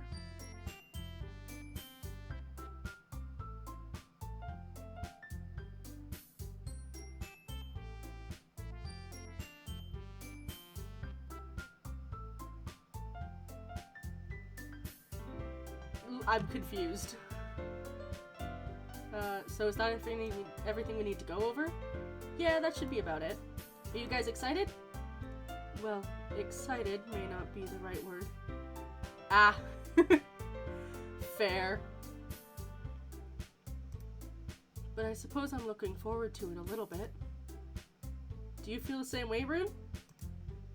Me? I guess you could say I'm interested to see how it'll turn out. That's good enough for me. What about you, Natsuki? Natsuki? What? Why is everyone yelling at me? I didn't even do anything! No, that's not what I meant at all. Yuri anxiously glances between everyone in the room. I'm sorry for this. I don't really know why Rune picked me. And also, your cupcakes are the best cupcakes I've ever had. They go really well with my tea. And nothing that I do for the event will compare to that, so... I get it. I'm kinda surprised, though. Why? Well, I'm the one acting immature. I already know that. But you're trying to cheer me up all of a sudden. I know I'm not very good at it. I'm sorry if I said something bad. Natsuki isn't the only one surprised. Monica and I are also taken aback by Yuri's words. When she already has trouble with the words, trying to cheer someone up must be far out of her own comfort zone. But I begin to understand. Yuri was trying to sound like Sayori. Even if it didn't work perfectly, I can tell she tried to say something Sayori would say at a time like this. Because Sayori always helps everyone smile and feel good about themselves. No, I kind of appreciated it. I'm sorry for making a big deal out of nothing. But I'm gonna say this. You better bet that my cupcakes are gonna be the best part of the whole event. I believe you. Yeah, I hope to see everyone do their best. But with that, there's nothing more for today, so I guess it's time for us to head out. Alright, let's get out of here then. Everyone packs up their things. I start to follow Monica and Natsuki at the door as they chat between each other.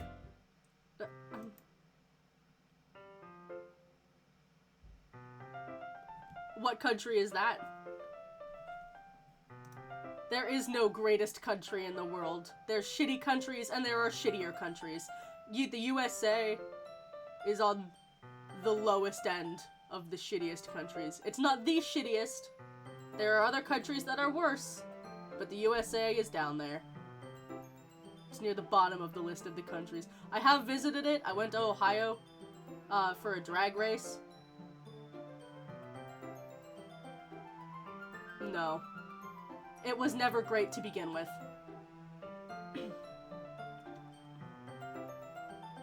I had a pretty good time. I was also like 13, so I turn around. Sorry. I realized I don't have any way of contacting you this weekend. Oh, you're right. I can't believe that slipped my mind. Maybe I should give you my phone number? I think that would be the best way, yes. Alright then. Yuri and I exchange phone numbers. Okay. Then I'll be stopping by your house on Sunday. My house? Is that a problem? No, not at all. I just thought I'd be the one going to your house since I'm the one helping you. I suppose that makes sense. But if you don't mind, I think I'd prefer going to your house. Alright. In that case, it won't be a problem. I decide not to press Yuri for a reason. It's not like it should matter either way, so I'll just need to make sure my room is clean. I hope I managed to make myself useful in some way. I'm not nearly as creative as you are. Don't underestimate yourself, Rune. I think that will make a very productive team. Even if you only chose me because you felt bad or something. Wait, you don't actually think that, do you? I don't know. It's difficult to come up with any other reason you may have chosen me. You're forgetting the one reason with the most common sense. I chose to help you because that's what I wanted to do. But... Yuri thinks to herself with an extremely tense expression. Yuri, you're overthinking this. You wanted me to point out when you're overthinking, right? I didn't realize. I'm telling you, I want to. That's all there is to it. Do you believe me? Yuri thinks really hard again. She looks straight into my eyes for a long while. I believe you. Welcome back. As if it took her tremendous effort, Yuri finally says that and relaxes her expression. And I'm really looking forward to Sunday. Yeah, I am too. After that exchange, I make my way out the door and Yuri follows. I can't believe this. Yuri's gonna be coming to my house on Sunday? My anxiety shoots through the roof. No it is not. I've only been streaming for about 3 months now. Even though I've gotten pretty used to handling her at this point, there's no telling what might end up happening when we're outside of school. More than that, she told me she was looking forward to it. Is this the chance I have to make something happen between us? Thank you for the one rupee. The one cheer. A penny. Thank you. Thank you for the penny.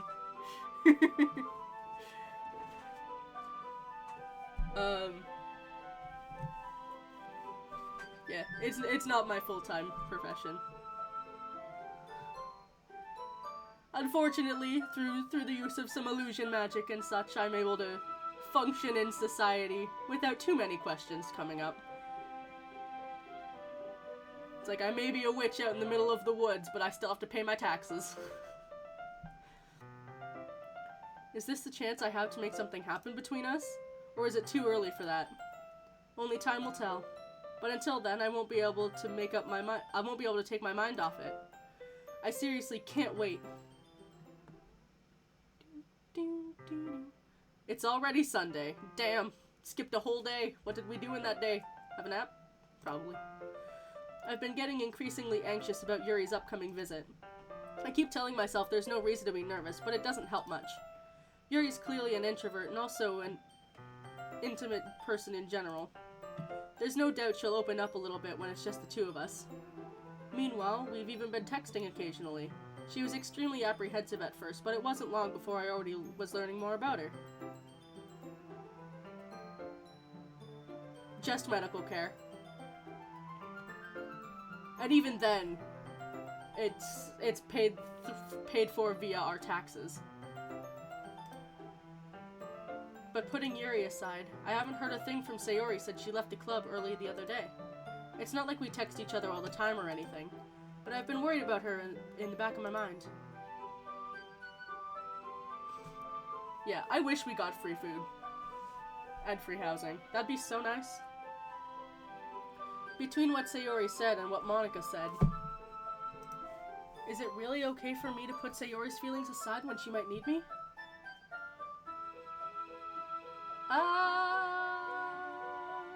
I don't know. Yes? No? I don't know much about taxes, quite frankly.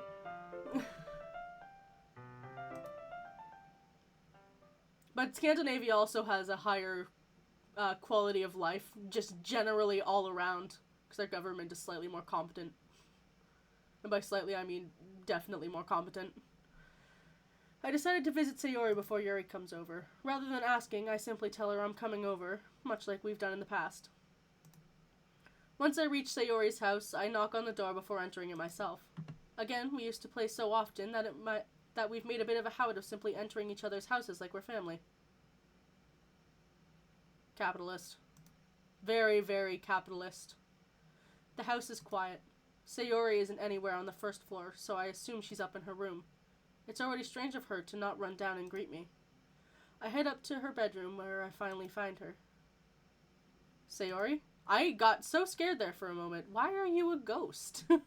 There she is. She was a ghost there for a minute. Hi, Rune. I sit down in her room. Sayori forces a smile, but it's easy to tell that she's different. There's a moment of silence between us.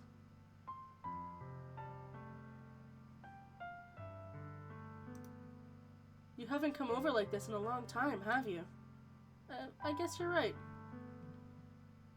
Well, those people are wrong. The Canadian government is capitalist as all fuck. They give us one good thing to appease the citizens. And that's it.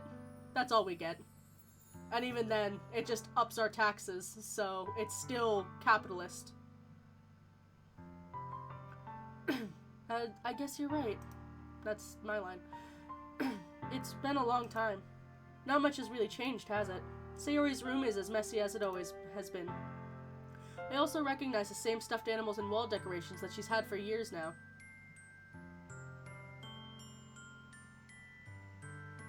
Yeah, I don't know enough about politics to really make a call, to be fair.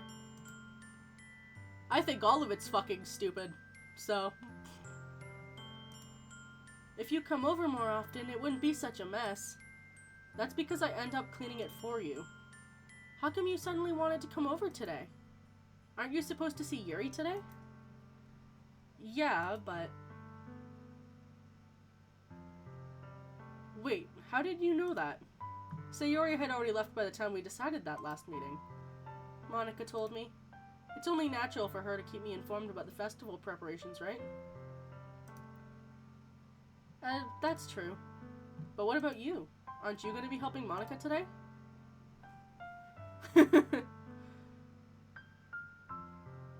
Fair. I don't know if I'd succeed at all if I did that. Of course. But I'm just helping her online. We didn't plan to meet up or anything. So it's just me and Yuri then. Yep. There's more silence between us. Sayori stares in a random direction. Everything about her behavior is really uncharacteristic. I finally get to the point. I just wanted to see how you were doing. After you left on Friday? When something's wrong, you can't hide it from me. I know you too well. So... Sayori smiles, shaking her head. That's no good, Rune. Why can't it be just like it's always been? This is all my fault. If I didn't get so weak and accidentally express my feelings, If I didn't make that stupid mistake, then you wouldn't have been worried about me at all. You wouldn't have come here. You wouldn't have even been thinking about me right now. But this is just my punishment, isn't it? I'm getting punished for being so selfish. I think that's why the world decided to have you come over today. It just wants to torture me. Sayori! I grabbed Sayori by the shoulders. What on earth are you saying? Are you listening to yourself right now? I know something happened to you. There's no other explanation for you to be like this.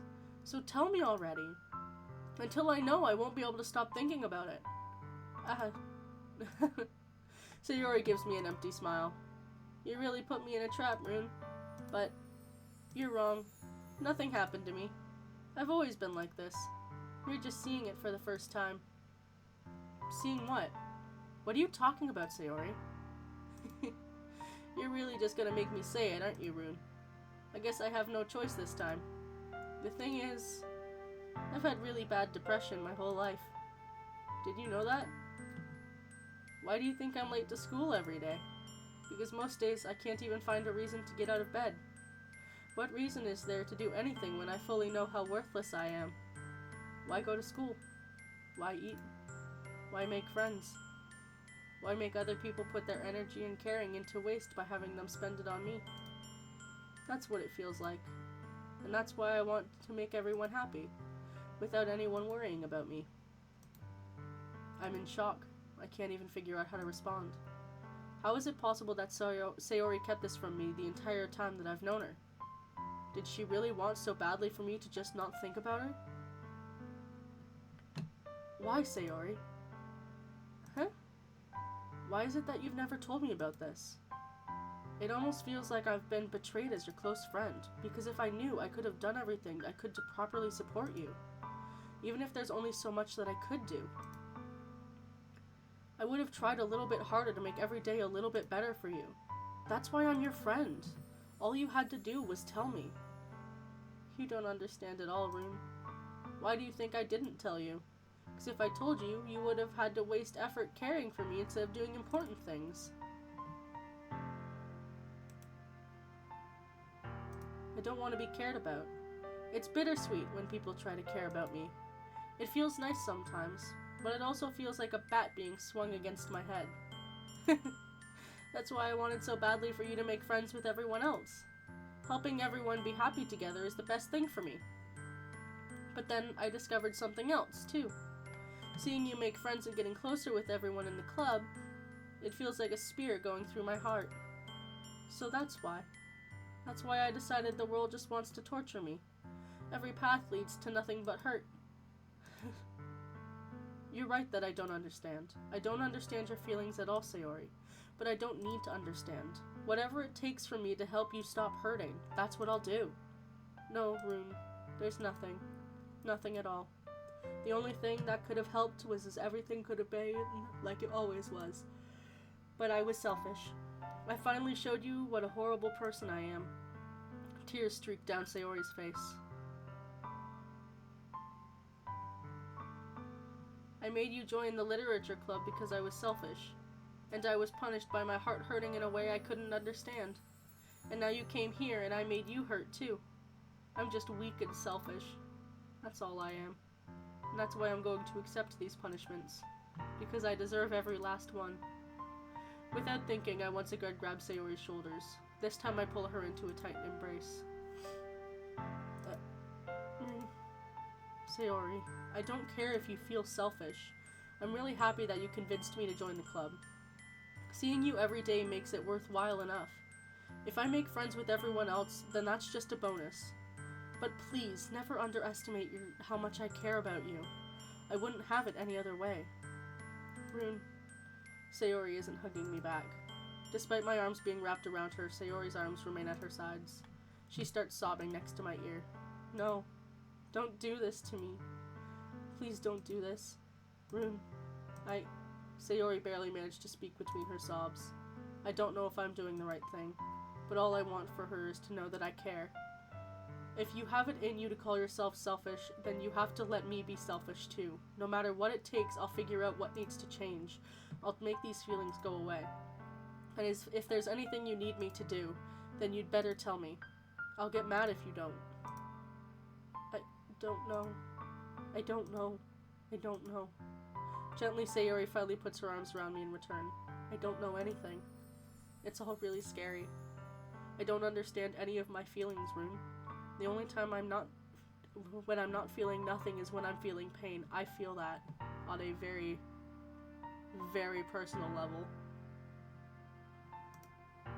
But your hugs are so warm, and that's really scary too. Sayori lets me go. As she does so, I let her go as well. The festival is tomorrow. Yeah. It's gonna be fun, right? Yeah. How would you like for me to spend it all with you? That's what I want. I promise. I think that'd be nice then.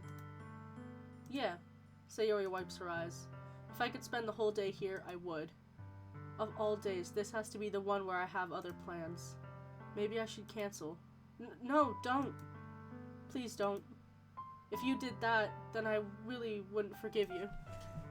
But it's almost time for Yuri to meet me at my house. At the very least, do you want to come along and help out? It would be fun. To my surprise, Sayori shakes her head. I'm sorry. I don't know if that'd be very good for me today.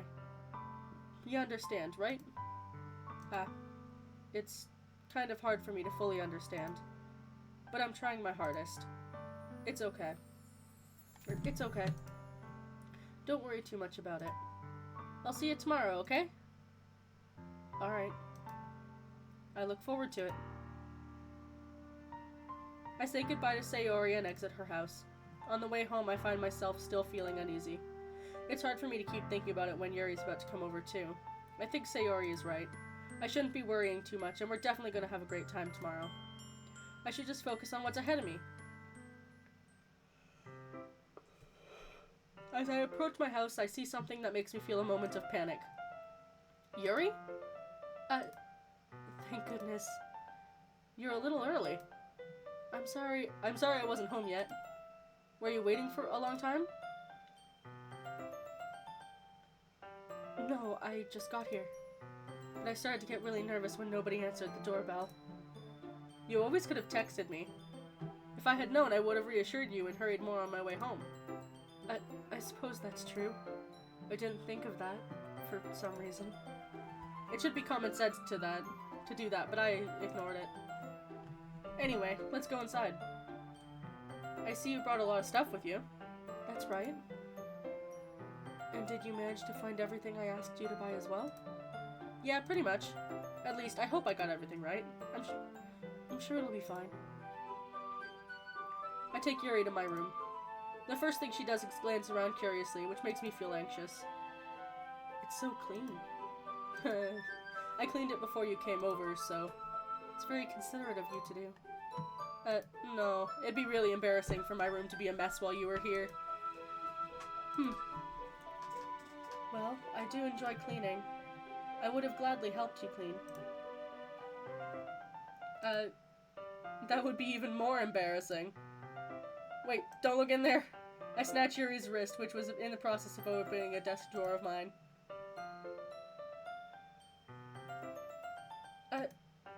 I'm sorry. I wasn't thinking for some reason. I was just spacing out. It's fine, it's fine. I let go of Yuri's wrist. She puts both hands firmly in her lap as if to make sure to keep track of them. So, should we get started? Yes. I have a few things planned that you can help with. Decorations and other atmospheric enhancements. Atmospheric enhancements? You know, mood lighting, aromatherapy candles. Oh wow. I didn't know you planned on taking it that far. Of course. I wanted to help take our guests to a faraway place. Although many will stop by just out of curiosity. And for cupcakes, I guess. I'm determined to provide an experience that'll leave them wanting more. That's great. It's easy to forget you're a pretty intense person. Intense? I guess that's the best way to put it. Is that a bad thing? No, not at all. It's something that I like about you, actually. Is that so? That makes me feel relieved. And kind of happy. Yeah, no need to be so anxious. You can relax a little. Relax.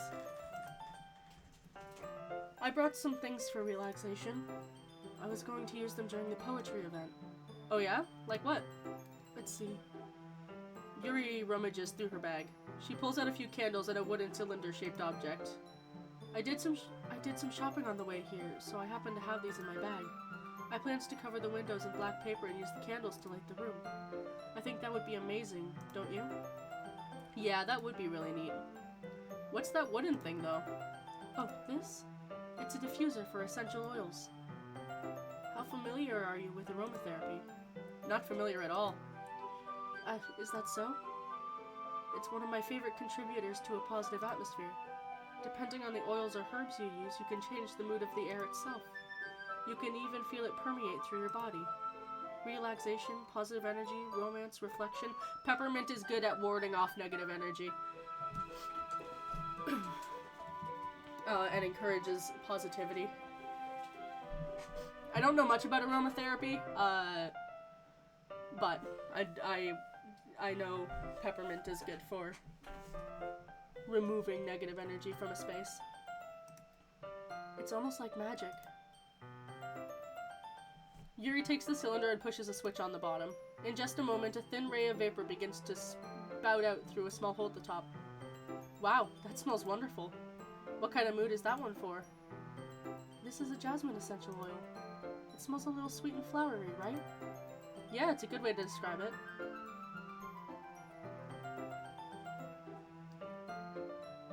I chose jasmine for the event because it provides more than relaxation.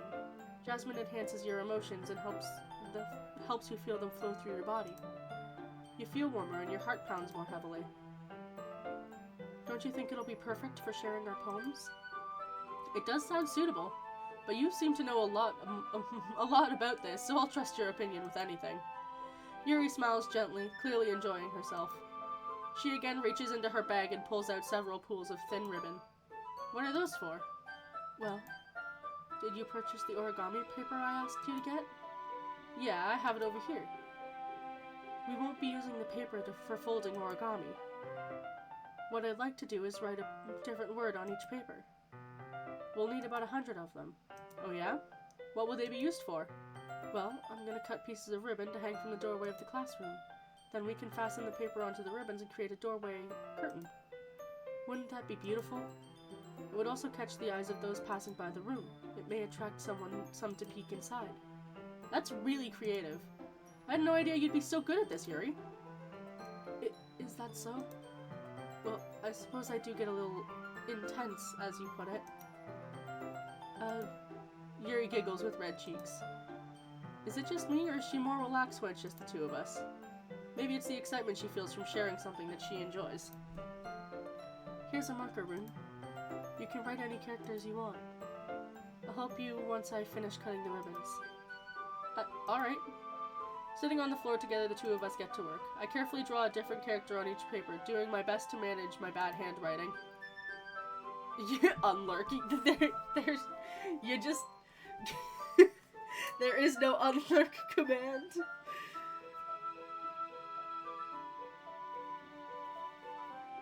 You just come back. I should have I was gonna say, I should have an unlurk command, but I don't think I've returns to the cabin. Yeah. Safely returns. Didn't get murked by the being out in the woods. Yuri unravels a long strand of red ribbon to her desired length. Then she reaches into her bag once more and pulls out a pocket knife. The knife is strangely beautiful. Look, I'm a witch who lives out in the middle of the woods. I know it's kind of cliche, but that's just how it goes. The silver handle has an intricate pattern of waves etched onto it. I have a pocket knife. It has flames on it, because arson. The blade itself is gently blue tinted. The blade of mine is rainbow. I call it flaming gay, and my mom hates it, and I think it's funny. That's no ordinary pocket knife. It looks really fancy. Well, Embarrassed, Yuri looks away. What is it? Nah, I don't like guns. You're going to think it's weird. Yuri, whatever it is, I have no reason to judge. To each their own, you know? If you promise you won't be weirded out. Yeah, I promise.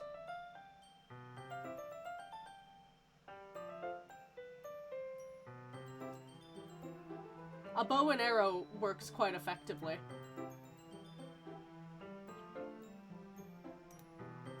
Alright. The thing is, I'm kind of into knives. They're just so pretty. I can't help it. I don't know what it is. The combination of craftsmanship and the feeling of danger, maybe? What am I saying? I actually, is my bow in the corner? I have a bow I haven't used in a very, very long time. I'm going to eat a piece of bacon while I'm waiting.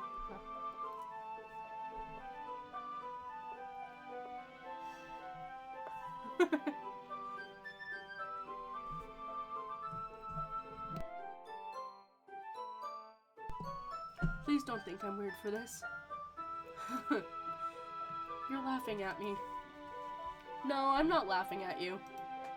It's just funny how nervous you got about sharing. It's an interesting thing to be into, I guess.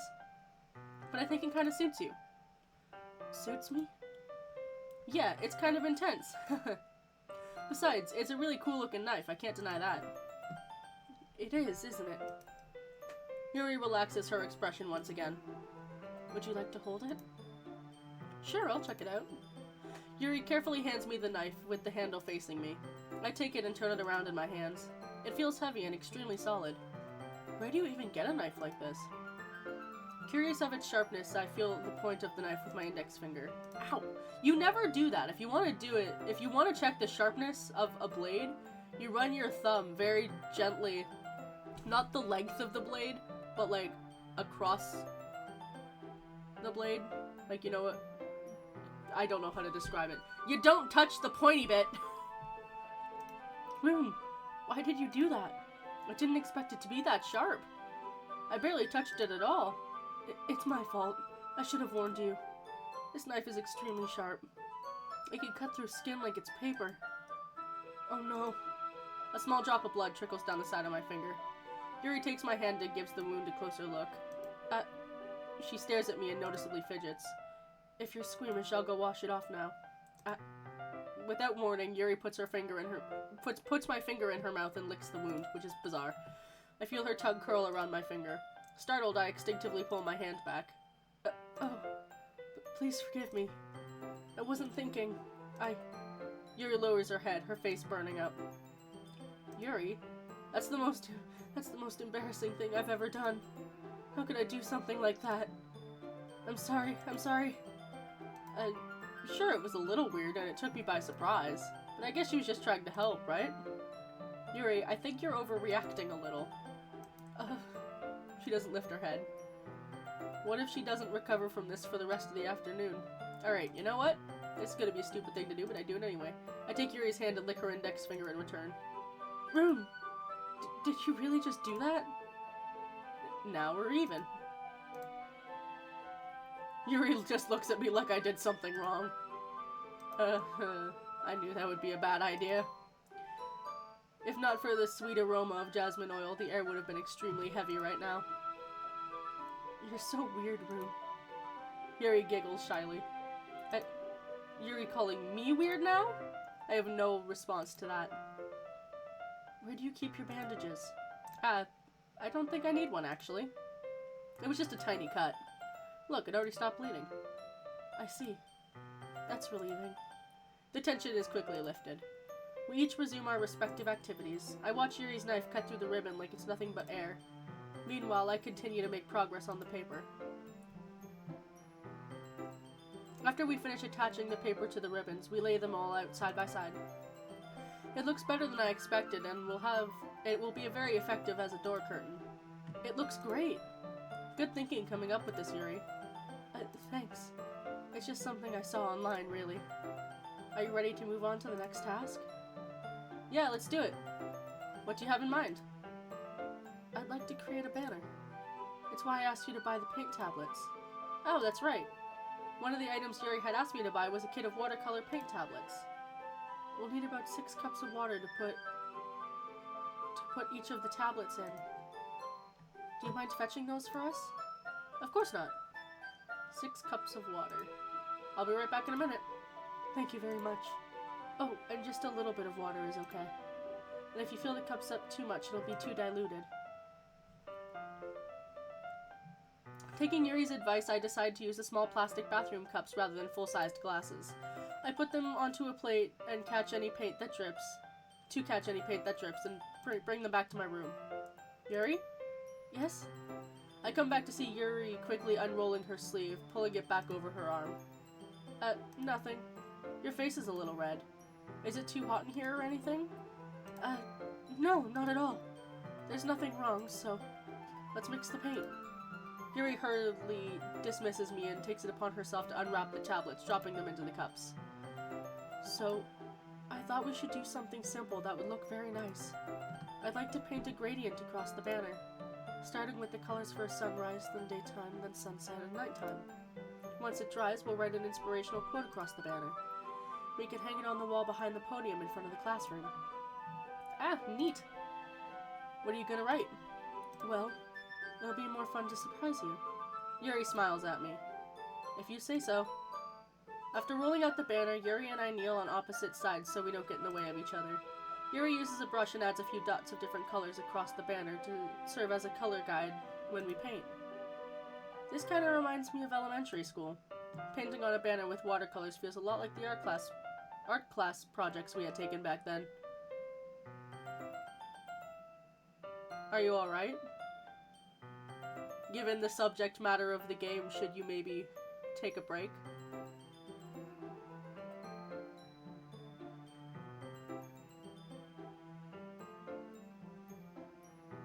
Are you sure?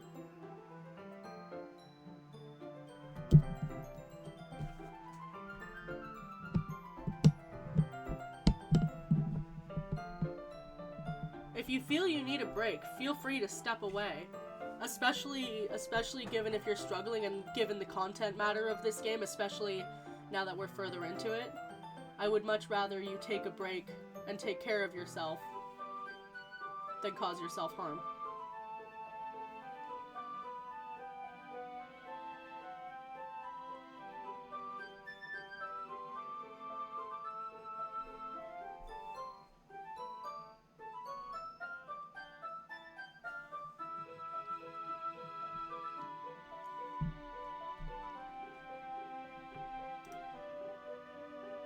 It's relaxing. I'm sorry if this feels too childish. No, I didn't mean that at all. It's kind of fun, you know? Yeah, it is fun. I'm glad you feel that way too. Yuri stops painting for a moment, thinking to herself. For me, I don't need to go out and do crazy things to have fun. Danger is your middle name. Maybe so, but I would still rather you take care of yourself.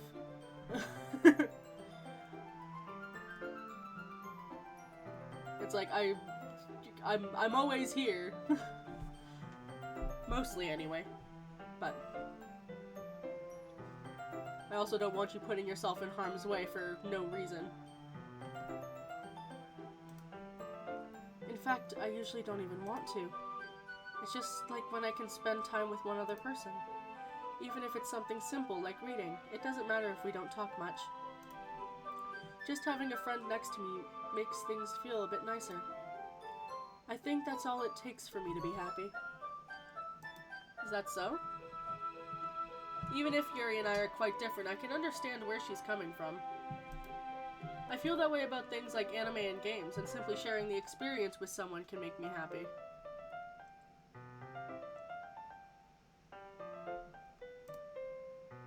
I think I feel the same way. Yuri smiles gently. I knew you'd understand. Yuri leans over the banner to grab an unused paintbrush. But I moved at the same time, causing my head to bump into hers. Ow. Sorry. Yuri reels back, and I quickly lift my hands in surprise. Are you hurt? No, I'm not hurt. Just startled is all. Sorry, I should have asked you to get it for me.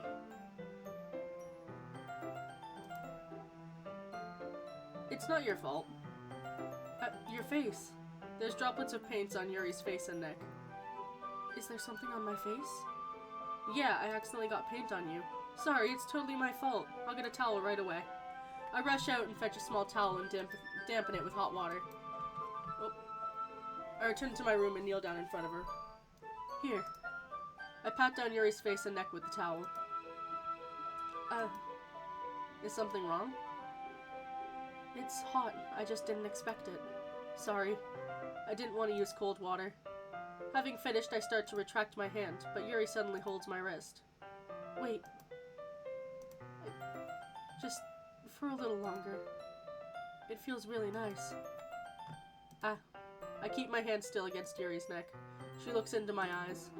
It's an intense expression that I recognize from when she reads her books, almost as if she's lost in a daze, enveloped by her own thoughts.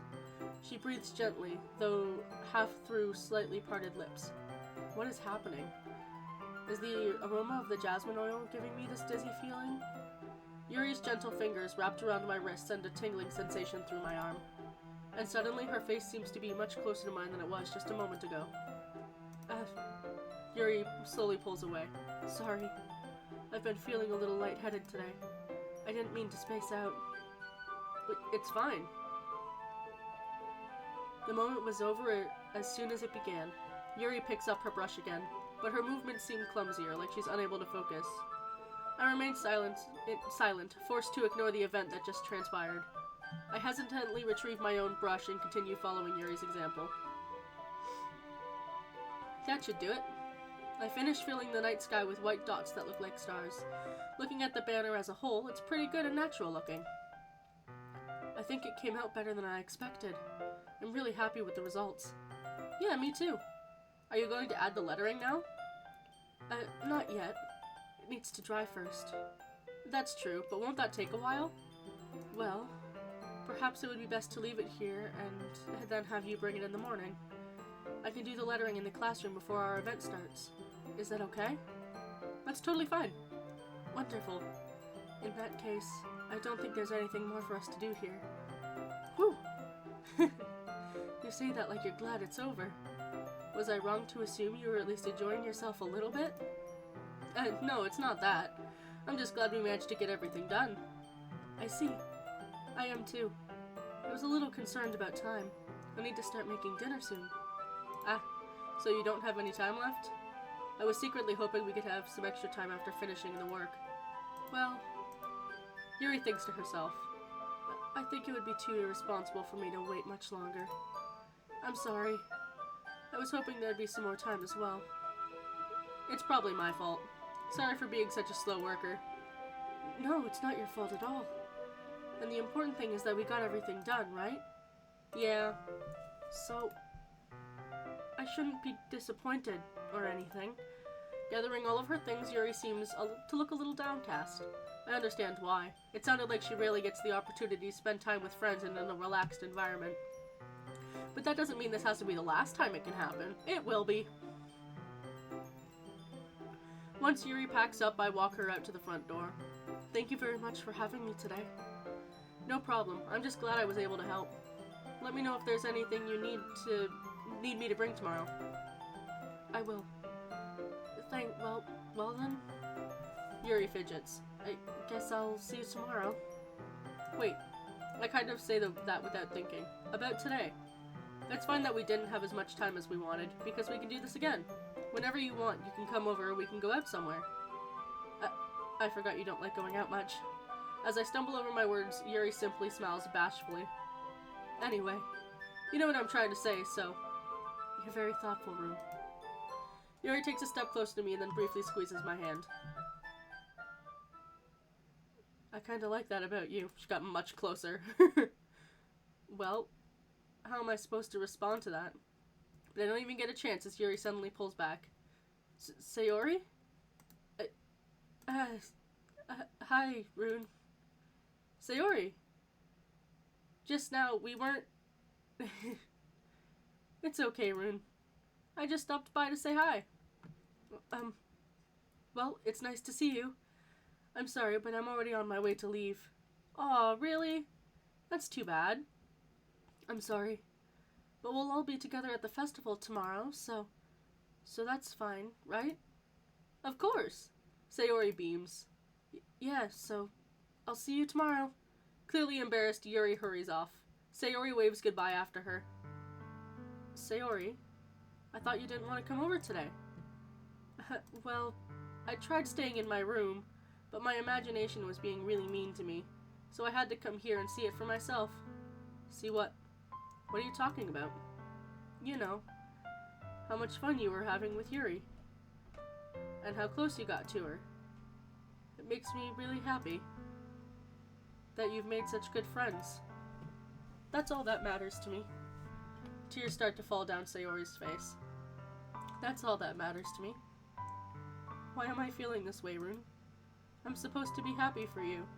Why does it feel like my heart is splitting in half? It hurts so much. Everything hurts so much. This would be much better if I could just disappear. Sayori, don't say that. It's true, Rune. If I wasn't here, then you wouldn't have to waste your sympathy on me. If you wouldn't have to put up with me being selfish. Monica was right. I should just... Monica? Monica was right about what? Sayori, what I said before is true. I'm not just going to let this continue. Caring about you isn't the burden like your mind is making it out to be. It's something that makes me happy. It's something that I wouldn't trade for anything else. So even if it takes an entire lifetime, I'm going to be by your side until you don't feel any more pain. But... Sayori looks away. I put a hand on her shoulder to reassure her. I'm scared, Rune. I'm really scared. Nothing yet. How much do you know about this game, Nay?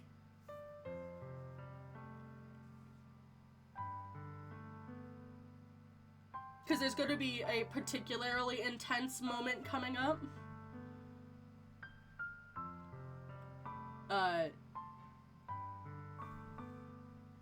So, it's... I don't know if you know anything about this game at all.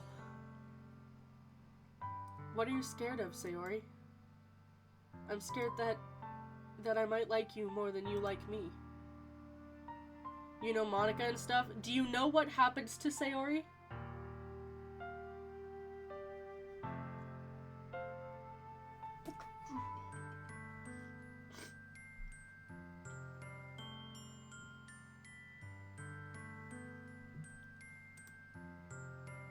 Okay.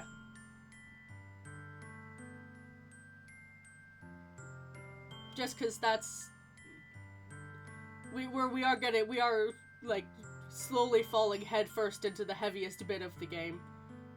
And given how you're feeling currently, I don't want anything to happen, or I don't want anyone to be triggered. Because I know it is some very intense stuff that happens. It's true, isn't it? I was weak and started to like you too much. I did this to myself. Rune, I like you so much that I want to die. That's how I feel. And that's enough, Sayori. I don't want you to hurt anymore. I slide my hand down Sayori's arm and squeeze her hand into my own. Do you remember how I said I always know what's best for you? Do you still believe me? Wordlessly, Sayori nods. Even if you don't understand all your own feelings, I know that what you need the most right now. And I know that I'm gonna give it to you.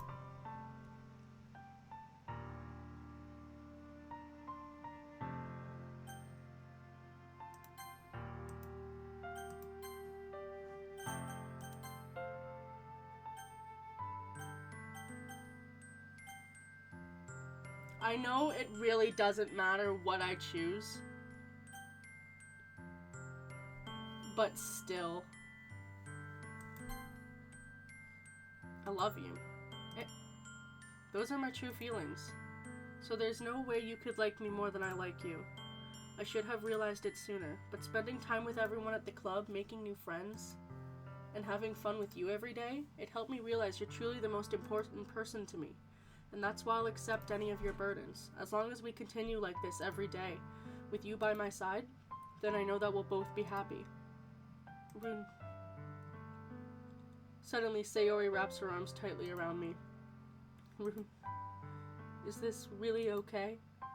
Yeah. I hold Sayori in my arms and pull her closer. You'll never have to let go of me again. Love you, Rune. I want to be with you forever. Me too. I feel Sayori's grip around me weaken a little bit. What is this? Sayori? I'm supposed to be happy right now. I always thought this would be the happiest moment for me. But why? Even now? Why won't the rain clouds go away? They're not going away at all, Rune. It's okay, Sayori. It might... No? It might take some time for things to get better again. But no matter how long it takes, I'll be there every step of the way. And that's all that matters right now. Okay. I trust you. Sayori and I slowly release each other. So, I guess that makes the festival tomorrow our first date, huh? What are you saying? I don't want to think about those things, you know? I want everything to be the same as it always has been. Even if we really are a couple. I don't know if I could handle anything more right now. It really is new and scary to me. I understand. We'll go at whatever pace suits you best. Hey, Rune. Sayori gazes at me once again, smiling sadly. Even if I get really, really sad, this is the best thing for me, right? I don't really understand what Sayori means by that. Are you saying that this is making you feel sad, Sayori? I don't know. I don't understand what I'm feeling.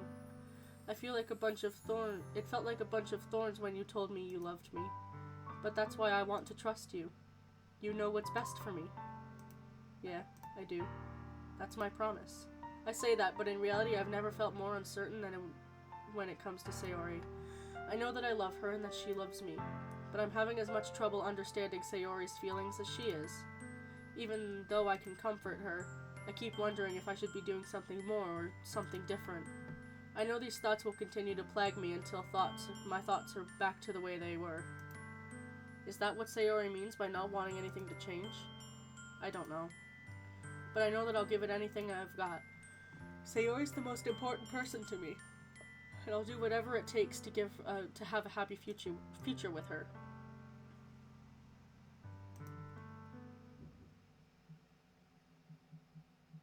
It's the day of the festival. Of all days, I expected this to be the one where I was walking to school with Sayori, but Sayori isn't answering her phone. I considered going to her house to wake her up, but I decided that's a little too much. Meanwhile, the preparations for the event should nearly be complete. The banner Yuri and I painted is dry, and I gently roll it up to take it with me. She sent me a pleasant text reminding me not to forget anything, and I reassured her. Funnily enough, I probably feel the same way as Natsuki about the event. I'm more excited for it to be over so I can spend time with Sayori and Yuri at the festival. But knowing Monica, I'm sure the event will be great too. Rune, you're the first one here. Thanks for being early. It's funny, I thought at least Yuri would be here by now. Monica is placing little booklets on each of the desks in the classroom. They must be the ones that she prepared to have all the poems that we're performing. In the end, I found a random poem online that I thought Monica would like and submitted it. So that's the one I'll be performing. I'm surprised you didn't bring Sayori with you. Yeah, she overslept again. That dummy. You think on days this important she'd try a little harder. I say that, but I suddenly remember what Sayori told me yesterday, and I suddenly feel awful knowing it's not nearly that simple for her. I only said it because it's the way I'm used to thinking, but maybe I should have gone to wake her up after all? You should take a little responsibility for her, Rune. I mean, especially after your exchange with her yesterday. You kind of left her hanging this morning, you know? Fuck. Exchange? Monica, you know about that? Of course I do. I'm the club president, after all. But, I stammer, embarrassed. Did Sayori really tell her about it that quickly? That we're a couple now?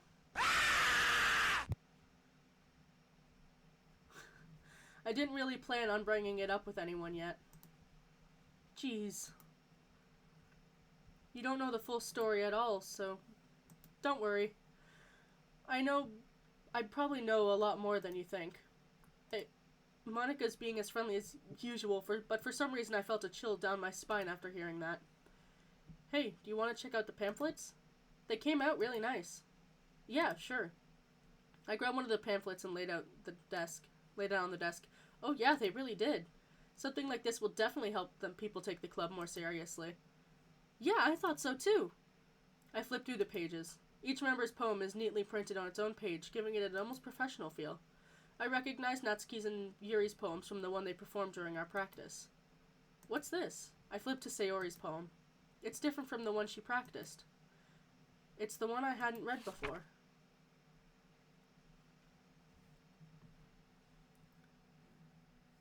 Get out of my head, get out of my head, get out of my head, get out of my head.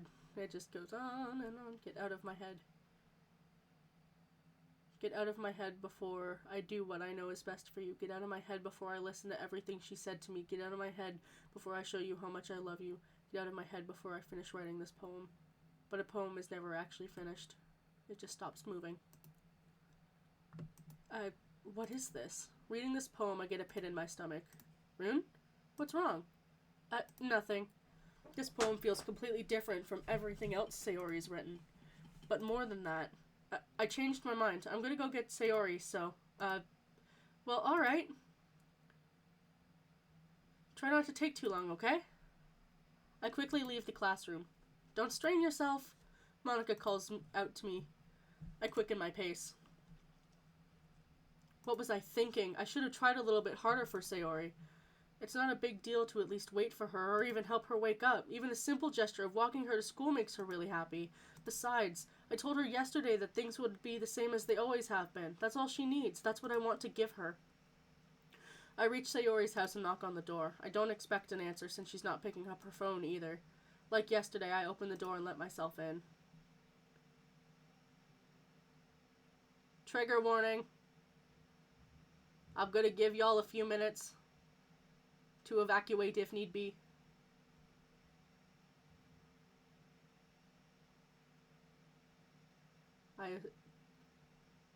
Y'all who don't want to see this are gone, I assume. She really is a heavy sleeper. I swallow. I can't believe I ended up doing this after all. Waking her up in her own house? That really is something a boyfriend would do, isn't it?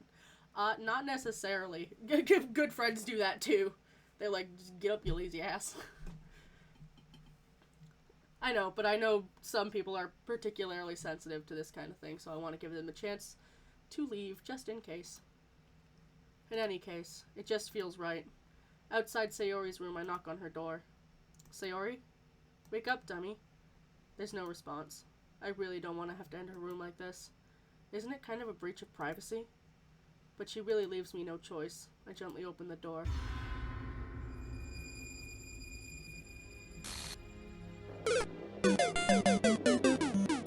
That is brutal, for one.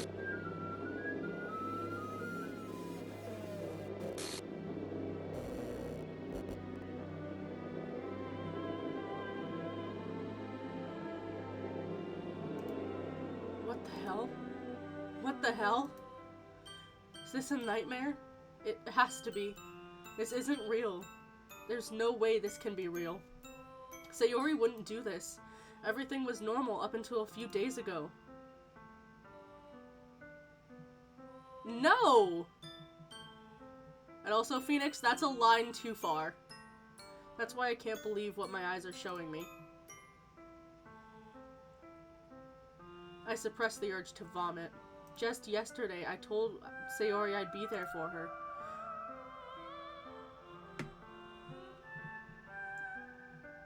There's a difference between dark humor and... No, but saying that someone who committed suicide could be hit like a piñata crosses the line.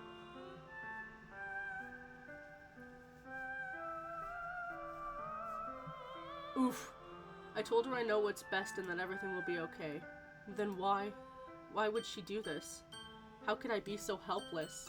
What did I do wrong? Confessing to her? I shouldn't have confessed to her. That's not what Sayori needed at all. She even told me how painful it was for others to care for her. Then why did I confess to her and make her feel even worse? Why was I so selfish?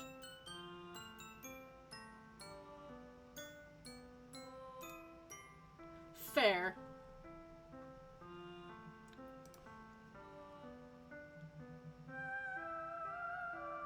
But even still.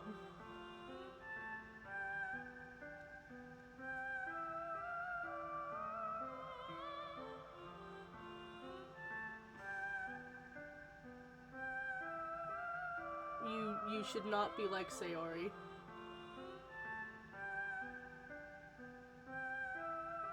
My swarming thoughts keep telling me everything I could have done to prevent this. If I just spent more time with her, walked her to school, and remained friends with her like it always had been, then I could have prevented this. I know I could have prevented this. Screw the literature club, screw the festival. I just lost my best friend, someone I grew up with. She's gone forever now. Nothing I can do can bring her back. This isn't some game where I can reset and try something different. I only had one chance, and I wasn't careful in it. And right now I'll carry this guilt with me until I die. Nothing in my life is worth more than hers. But I still couldn't do what she needed from me. I do hope you come back, Nay.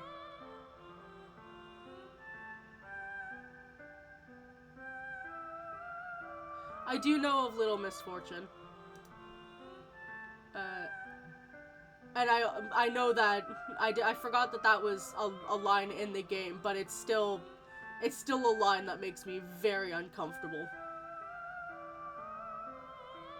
I can never take it back. Never, never, never, never, never.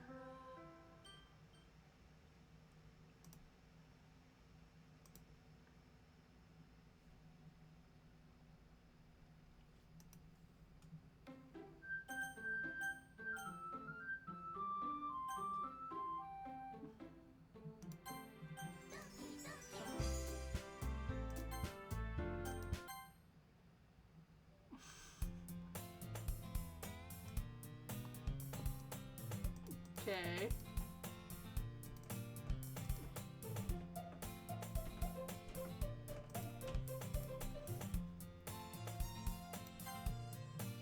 Oh, he got rid of my...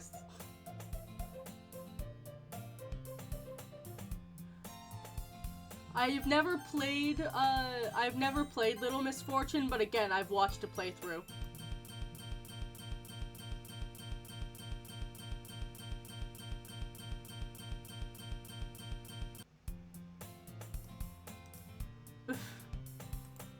Meanwhile, I've always walked to school alone. I've always told myself, it's about time I meet some girls or something like that, but I have no motivation to join any clubs. I'm perfectly content just staying on the average while spending my free time on games and anime.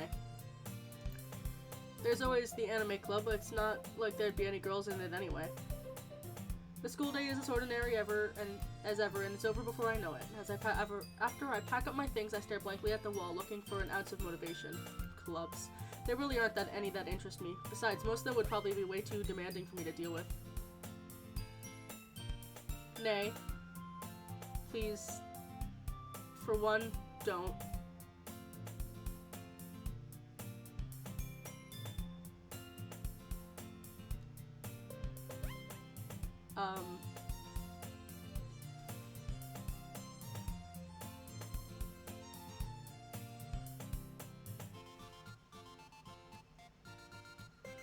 Just joined at the start. I've been playing it for the last 4 hours. 4.5 hours, almost 5 hours. Way too demanding for me to deal with. I guess I just have no choice but to start with the anime club. Rune? Monica? Oh my goodness, I totally didn't expect to see you here. It's been a while, right? Ah, yeah, it has.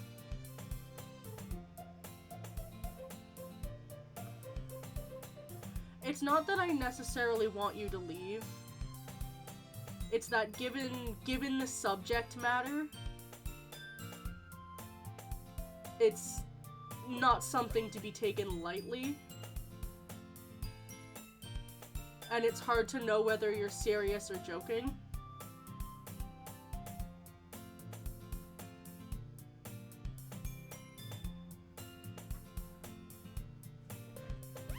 And either way, it's not really great. Because you're either making light of a very, very, very serious problem, or it's an actual threat that is incredibly dangerous that I don't know how to help.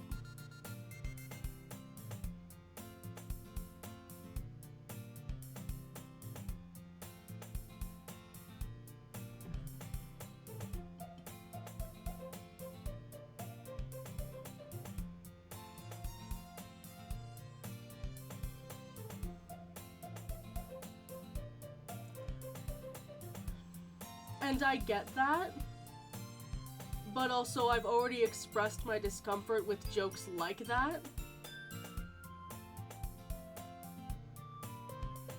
And given what was being said earlier, it's become a genuine concern. So it's fine, things happen.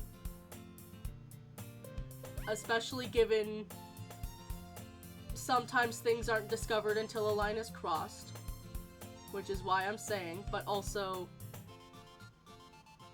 when it comes to Nay, between the things they were saying, what they were saying, it's either a legitimate threat, which leads to more serious consequences, or it's a joke along the lines of something that I've already said I'm not comfortable with, and is making light of a situation that plagues both my own thoughts and the lives of people that are close to me.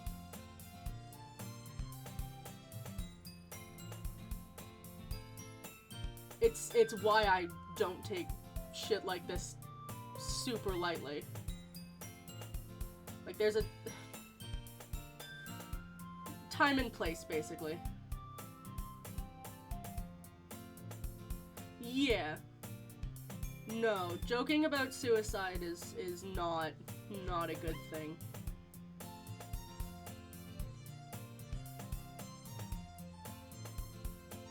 I know it's part of... People become desensitized to it on the internet, and I get that. But as someone who has genuinely struggled with suicidal thoughts, when it comes to... when I say either stop or whatnot, like, time and place. And given the subject matter of the game, it is not the time nor the place. Yeah, I should play Amanda the Adventurer. I haven't done that in a while. Monica smiles sweetly. We do know each other, though, well, we rarely talked. We were in the same class last year. Monica was probably the most popular girl in class. Smart, beautiful, athletic. Basically completely out of my league. So having her smile at me feels genuine. So having her smile at me feels so genuinely feels a little... What did you come in here for, anyway? Oh, I've just been looking for some supplies to use in my club. Do you know if there's any construction paper in here? Or markers? I guess you could check the closet. You're in the debate club, right? About that. I actually quit the debate club. Really? You quit? Yeah. To be honest, I can't stand all the politics around major clubs. It feels like nothing but arguing about the budget publicly, and I missed it. Yeah, we've already read all this. What club did you decide to join? Actually, I'm starting a new one. The Literature Club. Literature? That sounds kind of dull. How many members do you have so far? It's kind of embarrassing, but there are only 3 of us so far. A Gliterature Club. It's really hard to find new members for something that sounds so boring. Well, I can see that. But it's really not boring at all, you know? Literature can be anything. Reading, writing, poetry. I mean, one of my members even keeps her manga collection in the club room. Wait, really? Yeah, it's funny, right? She always insists that manga is literature, too. Fair. I mean, she's not wrong, I guess. And besides, a member's a member, right? Did Monica say she? Hey, Rune. By any chance, are you still looking for a club to join? I mean, I guess so, but in that case, is there any chance you could do me a big favor? I won't ask you to join, but if you could at very least visit my club, it would make me really happy. Please? Well, I guess I have no reason to refuse. Yeah, but I'm also poor. Besides, how could I ever refuse someone like Monica? Sure, I guess I could check it out. Awesome. You're really sweet, Rune, you know that? It's nothing, really. Shall we go then? I'll look for the materials another time. You're more important. And thus, today marks the day I sold my soul to Monica and her irresistible smile. I timidly follow Monica across the school and upstairs, a section of school I rarely visit, being generally used for third years and activities. Monica, full of energy, swings open the classroom door.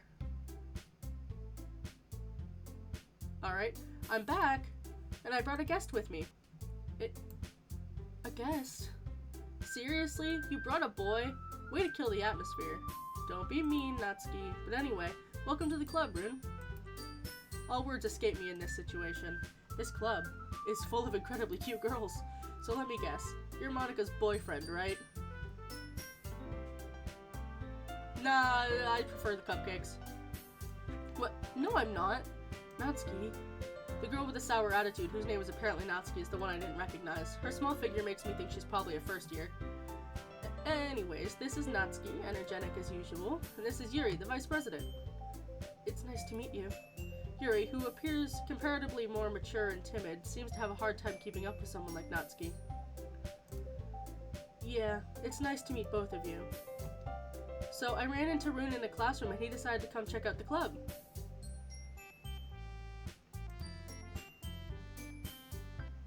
Isn't that great? I mean, it's one thing to ask for genuine help. It's another... It's just a complex situation. Wait, Monica. Didn't I tell you to let me know in advance before you brought anyone new? I was going to... Well, you know. Sorry. I didn't forget that. I just happened to run into him. In that case, I should at least make some tea, right? Yeah, that'd be great. Why don't you come sit down? The girls have a few desks around to form a table. Yuri walks to the corner of the room and opens a closet. Meanwhile, Monica and Natsuki sit across from each other. Still feeling awkward, I take a seat next to Monica. So, I know you didn't plan on coming here, but we'll make sure you feel right at home, okay? As president of the Literature Club, it's my duty to make the club fun and exciting for everyone. I'm surprised there aren't more people in the club yet. It must be hard to start a new club. You could put it that way. Not many people are very interested in putting out all the effort to start something brand new, especially when it's something that doesn't grab your attention like literature. You have to work hard to convince people that you're both fun and worthwhile, but it makes school events like the festival much more important. You're fine, Phoenix. Mistakes were made. It's alright.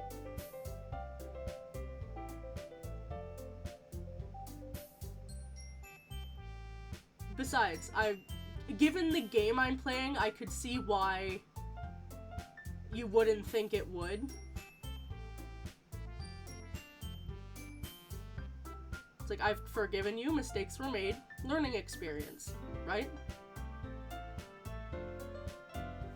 I'm confident that we can all really grow in this club before we graduate. Right, Natsuki? Well, I guess. Natsuki reluctantly agrees. Such different girls, all interested in the same goal. Monica must have worked really hard just to find these two. Yuri returns to the table carrying a tea set. She carefully places a teacup in front of each of us before setting down the teapot in the middle. You keep a whole tea set in the classroom? Don't worry, the teachers gave us permission. After all, doesn't a hot cup of tea help you enjoy a good book? I guess. Don't let yourself get intimidated. Yuri's just trying to impress you. That's not... Insulted, Yuri looks away. I meant that, you know. I believe you. Well, tea and reading might not be a pastime for me, but at least I enjoy tea. I'm glad. Yuri faintly smiles to herself in relief. So, Rune, what kind of things do you like to read? Well, considering how little I've read these past few years, I really don't have a good way of answering that. Manga? I mutter quietly to myself, half joking. Natsuki's head suddenly perks up. It looks like she wants to say something, but she keeps quiet. Not much of a reader, I guess. Well, that can change. What am I saying? I spoke without thinking after seeing Yuri's sad smile. Anyway, what about you, Yuri? Well, let's see. Yuri traces the rim of her teacup with her finger. My favorites are usually novels that build deep lore and complex fantasy worlds. The level of creativity and craftsmanship behind them is amazing to me. And telling a good story in such a foreign world is equally impressive. Yuri goes on, clearly passionate about her reading. She seems so reserved and timid since the moment I walked in, but it's obvious the way her eyes light up when she finds her comfort in the world of books, not people. But you know, I like a lot of things. Stories with deep psychological elements usually immerse me as well. Isn't it amazing how a writer could be so deliberately take advantage of your own lack of imagination to completely throw you for a loop? Anyway, I've been reading a lot of horror lately. I read a horror book once. I desperately grasp at something I can relate to at the minimal level. At this rate, Yuri might as well be having a conversation with a rock. I'd expect that from you, Yuri. It suits your personality. Oh, is that so? Really, if a story makes me think or takes me to another world, then I really can't put it down. Surreal horror is often very successful at changing the way you look at the world, if only for a brief moment. Ugh, I hate horror. Oh? Why's that? Well, Natsuki's eyes dart over to me for a split second. Never mind. That's right, you usually like to write about cute things, don't you, Natsuki? What? What gives you that idea? You left a piece of scrap paper behind the last club meeting. Well, I can't read anymore. I've been reading for the last 5 hours. It looks like you were working on a poem called Don't Say It Out Loud, and give that back. Fine. Natsuki, you write your own poems? Well, I guess sometimes. What do you care? I think that's impressive. Why don't you share them sometime? No. Natsuki averts her eyes. You wouldn't like them. Not a very confident writer yet? I understand how Natsuki feels. Sharing that level of writing takes more than just confidence. The truest form of writing is writing to oneself. You must be willing to open up to your readers, exposing your vulnerabilities and showing them even the deepest reaches of your heart. Do you have writing experience too, Yuri? Maybe if you share some of your work, you could set an example and help Natsuki feel more comfortable to share hers. I guess it's the same for Yuri. We all sit in silence for a moment. Hey, I just got an idea. How about this? Natsuki and Yuri look quizzically at Monika. Let's all go home and write a poem of our own. Then, next time we meet, we'll all share them with each other. That way, everyone is even. I thought it was a good idea. Well, I think you're right, Monika. We should probably start finding activities for all of us to participate in together. I did decide to take on the responsibility of vice president after all. I need to do my best to nurture the club as well as its members. Besides, now that we have a new member, it seems like a good step for us to take. Do you agree as well, Rune? Hold on. There's still one problem. What's that? Now that we've reached the most important topic, I blatantly come forth with what's been on my mind the entire time. I never said that I would join this club. Monika may have convinced me to stop by, but I never made a decision. I still have other clubs to look at, and, I lose my train of thought. All three girls stare back at me with dejected eyes. But, I'm sorry, I thought... The girls exchange glances before Monika turns back to me. I guess I need to tell you the truth, Rune. The thing is, we don't have enough members yet to form an official club. We need 4, and I've been trying really, really hard to find new members. If we don't, thank you for the head pats, Phoenix.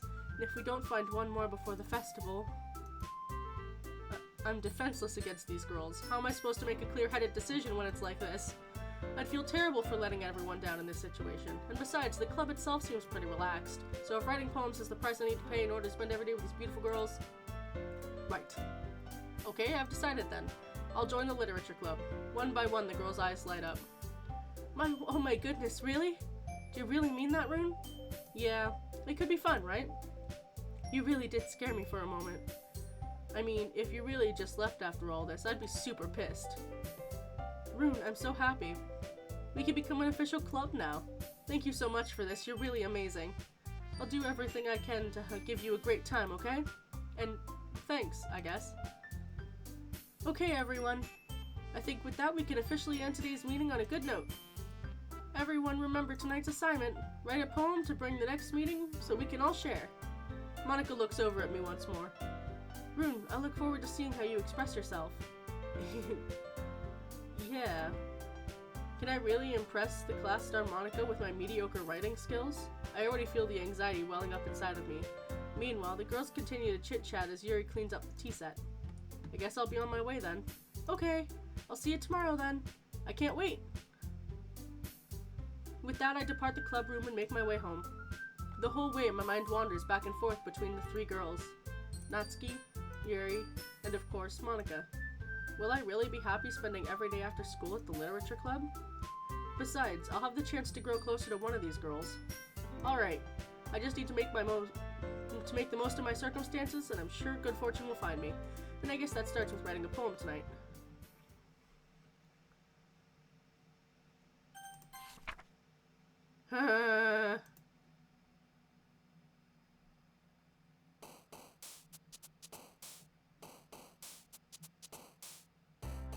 Happy thoughts.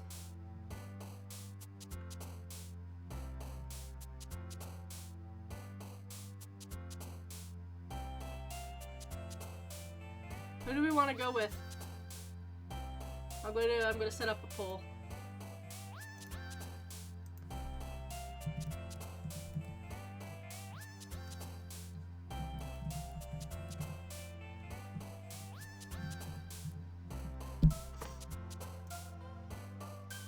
There's a poll going.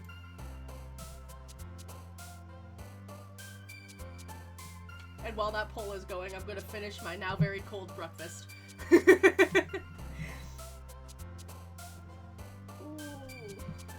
It's fine.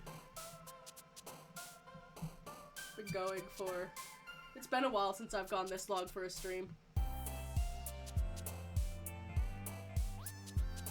Typically, I would have stopped at the 3-hour mark.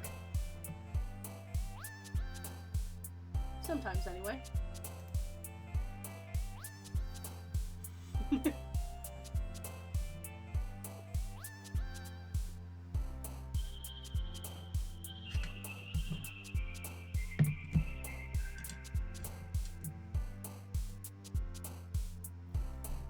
This is my first playthrough of the game.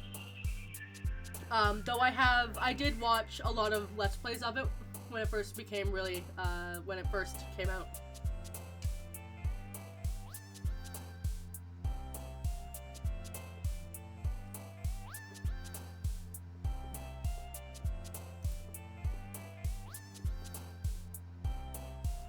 Yeah.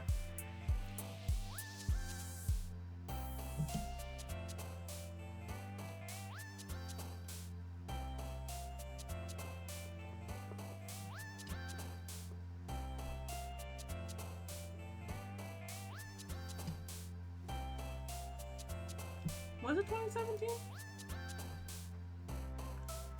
2018. You know what? Yeah, it does make sense that it was 2017.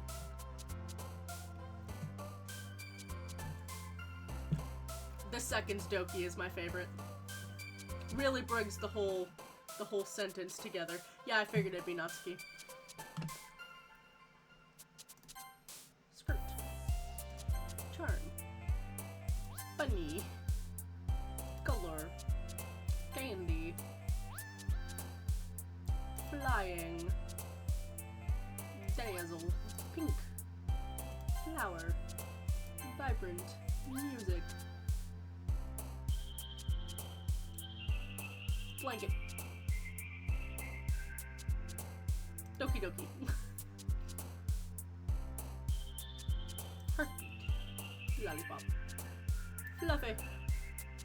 Vanilla. Kitty. Sing. Anime. Look at me go. Writing poems all quick like. Hi again, Rune. Glad to see you didn't run away on us. Nah, don't worry. This might be a little strange for me, but at least I keep my word. Well, I'm back at the Literature Club.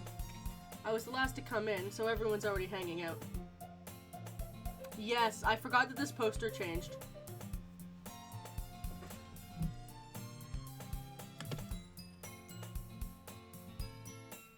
You good, Yuri? Thanks for keeping your promise, Rune. I hope this isn't too overwhelming of a commitment for you. Making you dive headfirst into literature when you're not accustomed to it. Bleh. Oh, come on. Like he deserves any slack. You already had to be dragged here by Monica. Monica did. I don't know if you just plan to come here and hang out or what, but if you don't take us seriously, then we won't see the end of it. Can you get behind the box, thank you?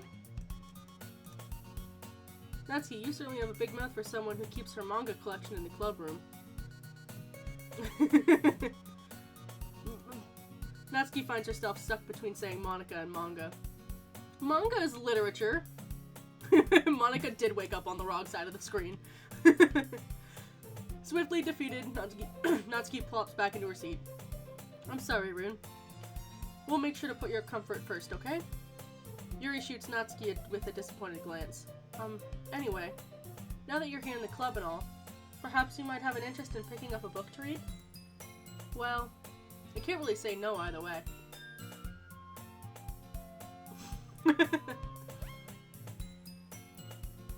Don't forget she's smart.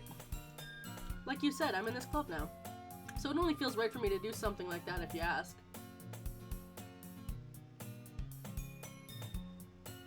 Ah yes, sure, their quote-unquote well-being.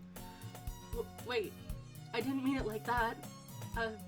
If you don't want to, then forget I said anything, I guess. No, it's not that, Yuri. I want to be part of this club. So even if I don't read often, I'm still happy to pick up a book if you wanted me to. Are you sure? I just feel like... Well, I feel like the scene is tilted more than usual.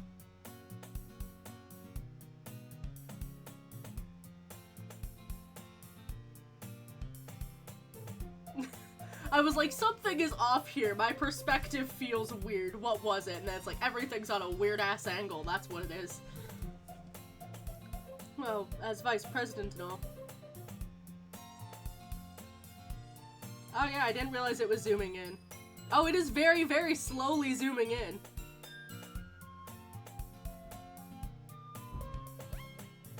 It is, in fact, very, very slowly. I didn't realize that. That I should help you get started or something you might like. Yuri reaches into her bag and pulls out a book.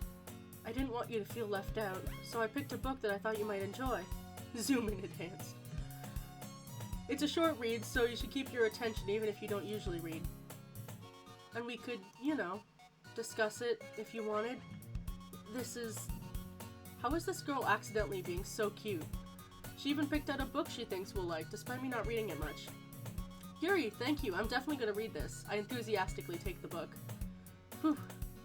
Well, you can read it at your own pace. I look forward to hearing what you think. Now that there we go, everything's back to normal. Mostly. But that doesn't seem to be the case. Yuri's face is already buried in a book. I can't help but notice her intense expression now that she was waiting for this chance. I wonder what would happen if you just let the zoom in go all the way in. Meanwhile, Natsuki's rummaging around in the closet. Ugh. I hear Natsuki utter an exasperated sigh from within the closet. She seems to be annoyed by something. I approach her, in case she needs a hand. You looking for something in there? Fucking Monica! She never puts my stuff back in the right spot. What's the point of keeping your collection organized if someone else is just gonna mess it up? Natsuki slides a bunch of stacked books and boxes across the shelf. Manga. You read manga, right? Sometimes.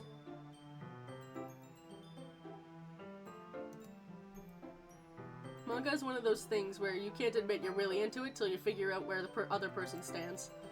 How did you know, anyway? I heard you bring it up at some point. Besides, it's kind of written on your face. What's that supposed to mean? I see. There's a lone volume of manga amidst a stack of various books on the side of one of the shelves. Curious, I pull it out of the stack. I didn't get the joke. I didn't get the reference. There it is! Natsuki snatches it out of my hand. She then turns to a box of manga and then slips the volume right into the middle of the rest. Aha! Much better. Seeing a box set with one book missing is probably the most irritating sight in the world. I know that feeling. I get a closer look at the box set she's admiring. Parfait Girls? It's a series I've never heard of in my life. Oh, fair. Hold on, let me save first.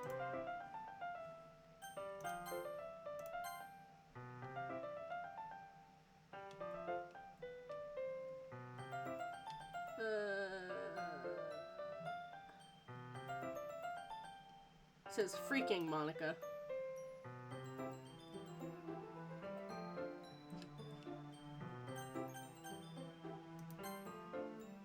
Everything is fine.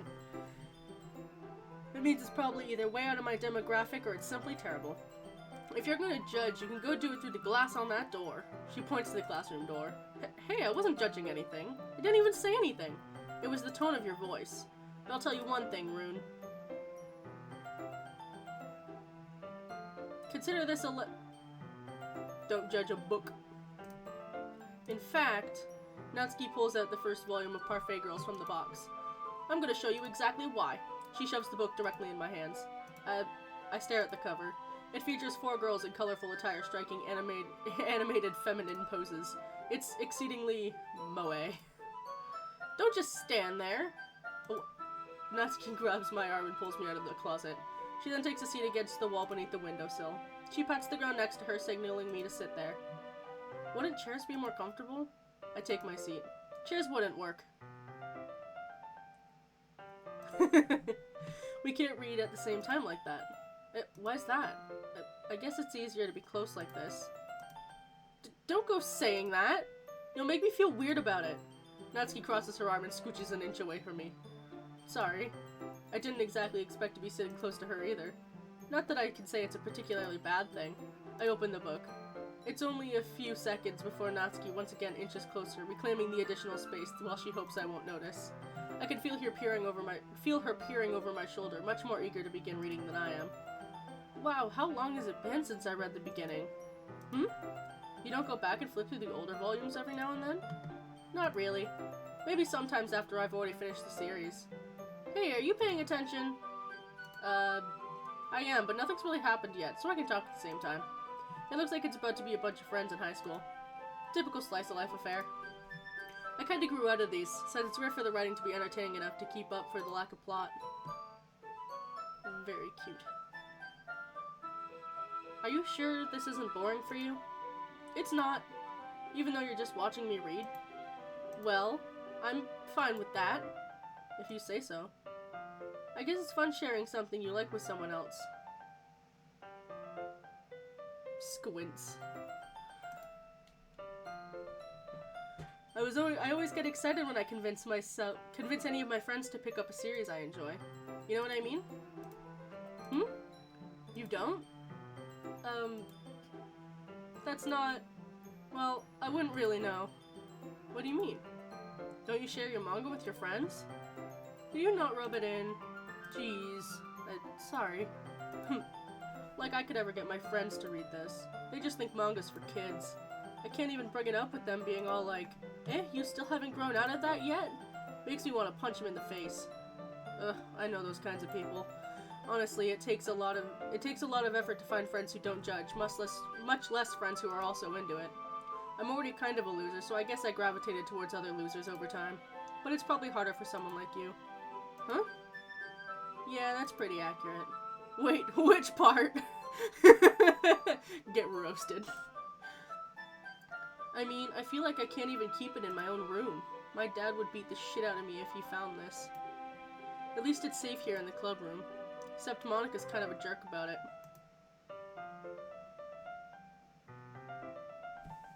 Is correct. Natsuki's home life, very, very bad.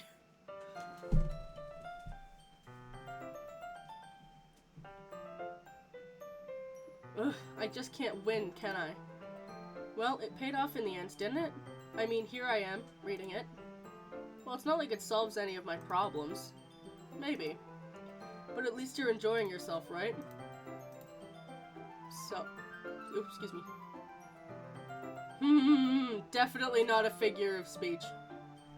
But at least she goes out in an arguably less tragic way than Sayori did.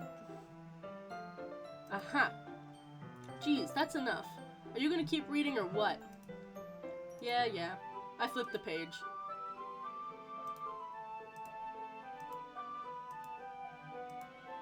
Time passes. Natsuki is strangely quiet now. I glance over at her. It looks like she started to fall asleep. Hey, Natsuki. Yeah?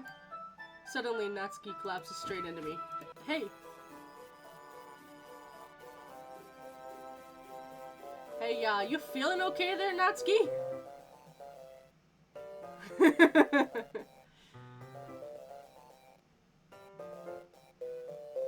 just gotta save the game.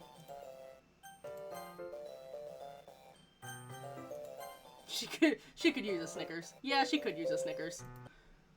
Oh, jeez. Natsuki, are you okay? Here. Monika reaches into her bag and pulls out some kind of protein bar. She throws it in Natsuki's direction. Natsuki's eyes are suddenly light again. She snatches the bar from the floor and immediately tears off the wrapper. I told you not to give... She doesn't finish her sentence before stuffing it in her mouth. Don't worry, Rune. She's fine. It just happens every now and then. I don't think that's normal, Monika. It's why I always keep a snack in my bag for her. Anyway, why don't we all share poems now?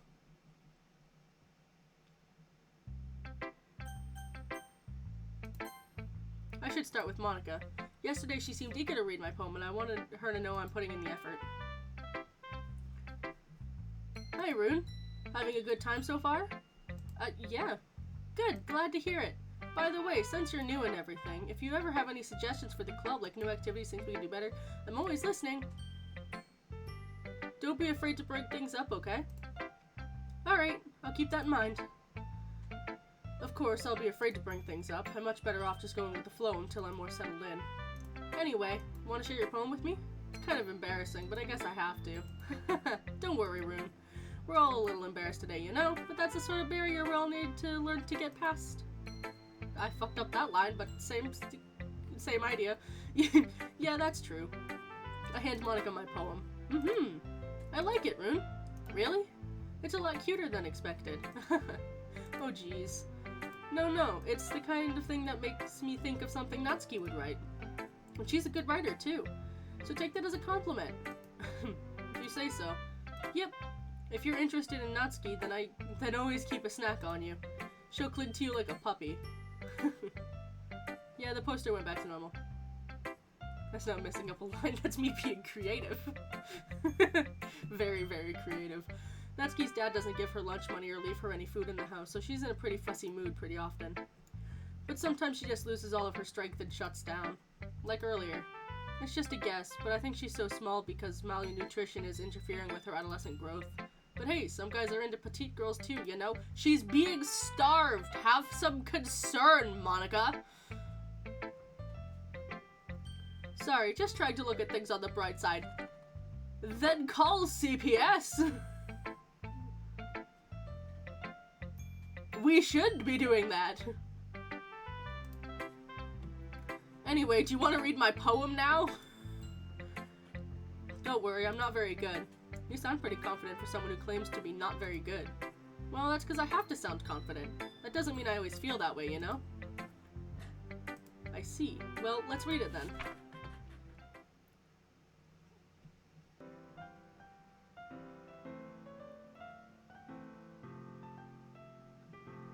Hole in wall. This is a different variant. I scanned down here to see if it's the same, but it is different, so. But he wasn't looking at me. Confused, I frantically glance at my surroundings. But my burned eyes can no longer see color. Is there any others in this room? Are they talking? Or are they simply poems on flat sheets of paper? The sound of frantic scrawling playing tricks in my ears. The room begins to crinkle. It is a sequel. Closing in on me. The air I breathe dissipates before it reaches my lungs. I panic. There must be a way out. It's right there. He's right there. Swallowing my fears, I brandish my pen. So, what do you think? It's very freeform, if that's what you call it. Sorry, I'm not the right person to ask for feedback. It's okay. Yeah, that kind of style has gotten pretty popular nowadays. That is, a lot of poems have been putting emphasis on the timing between words and lines. Okay, this is stuff we've already read. What's the inspiration behind it? Well, I'm not sure if I know how to put it. Guess you could say that I've had an epiphany. An epiphany? Yes, an epiphany. Don't like talking about deep stuff. Maybe after everyone's better friends with each other anyway. Writing tip of the day, sometimes when you're writing a poem, get fixated on a specific point. I feel that. Yes, we already know this point.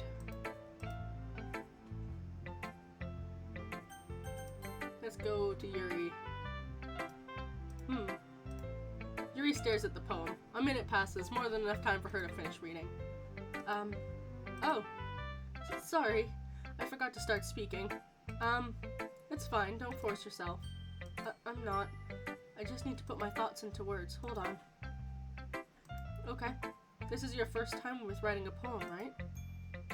Yeah. Why do you ask? I'm just making sure. I guess that it might be after reading it, though. Ah, so it's that bad. Lag. No! Did I just raise my voice? I'm so sorry. Yuri buries her face in her hands. I couldn't help but notice that it's been several minutes and we really haven't gotten anywhere. It might take Yuri a while to get used to new people. It's fine, I really didn't notice. What were you saying? Right, it's just that there are specific— okay. Shit. Okay, it was just the it won't let me skip things I haven't seen before. Well, if it makes me happy if you think that. Just remember that it won't be long before you pick up on these things too. Yeah, maybe you're right. I guess I have to keep trying and counting on you.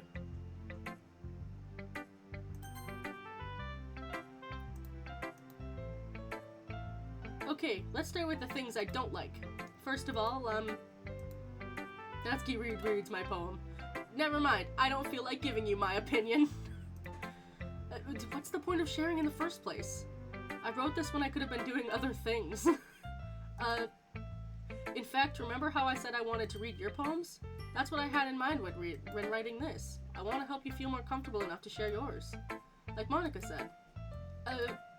Well, I'd be more comfortable sharing my poem if yours was really bad. You were supposed to show up with some dumb poem and make me go, ha, well, it's not that great, let me show you what real literature looks like.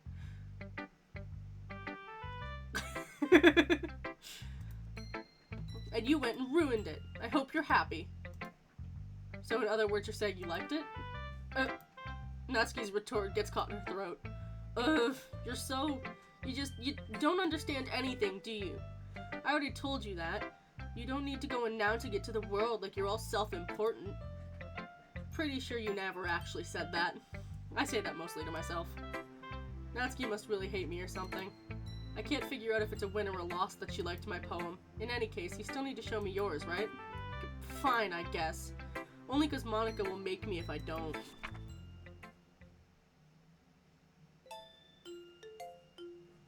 We've seen this.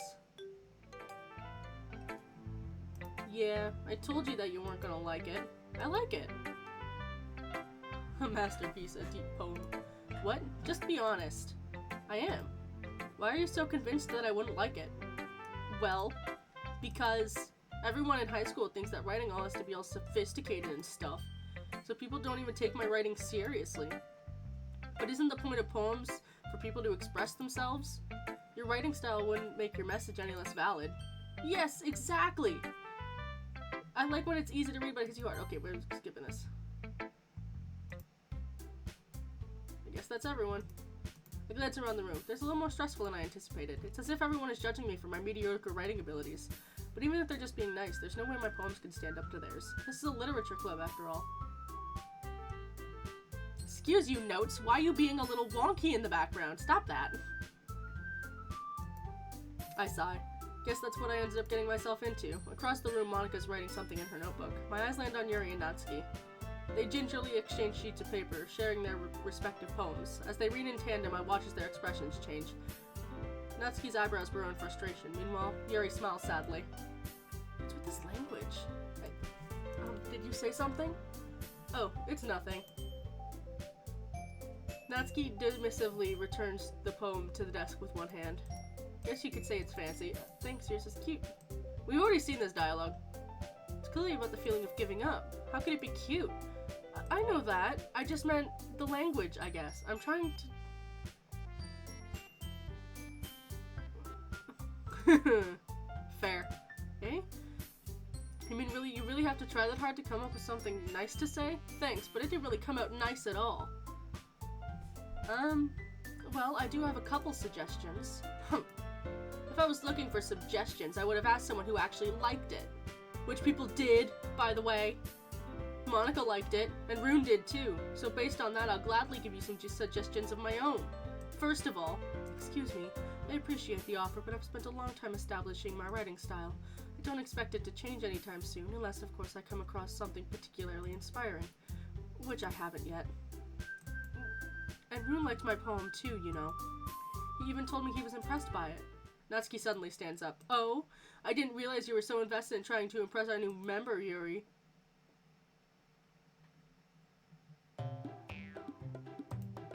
That's not what I... you're just... Yuri stands up as well. Maybe you're just jealous that Rune appreciates my advice more than he appreciated yours. Huh? And how'd you know he didn't appreciate my advice more? Are you that full of yourself? No. If I was full of myself, I'd deliberately go out of my way to make everything I do overly cutesy. Well, you know what? I wasn't the one whose boobs magically grew a size bigger. I still love that that's an argument that Natsuki brings up. Just, my boobs didn't get bigger the moment Rune walked into the room.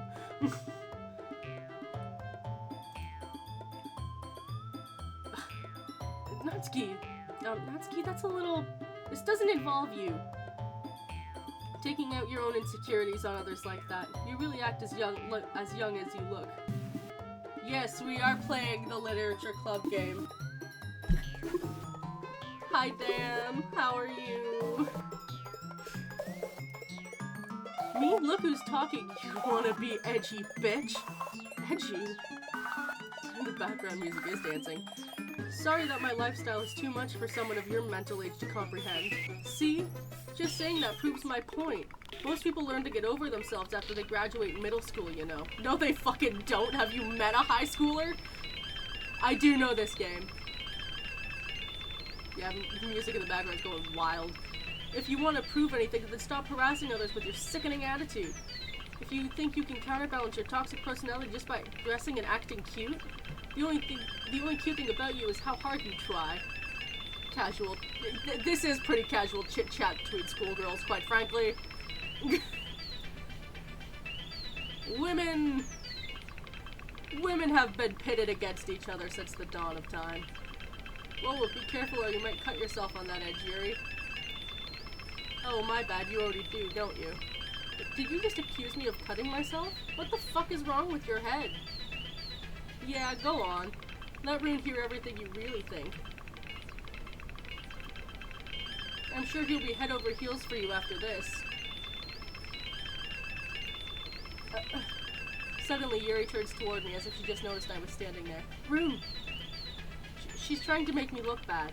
That's not true. She started it.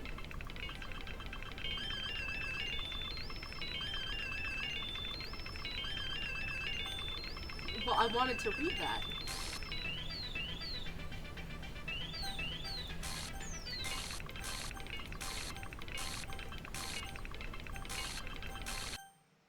Hi, Monika.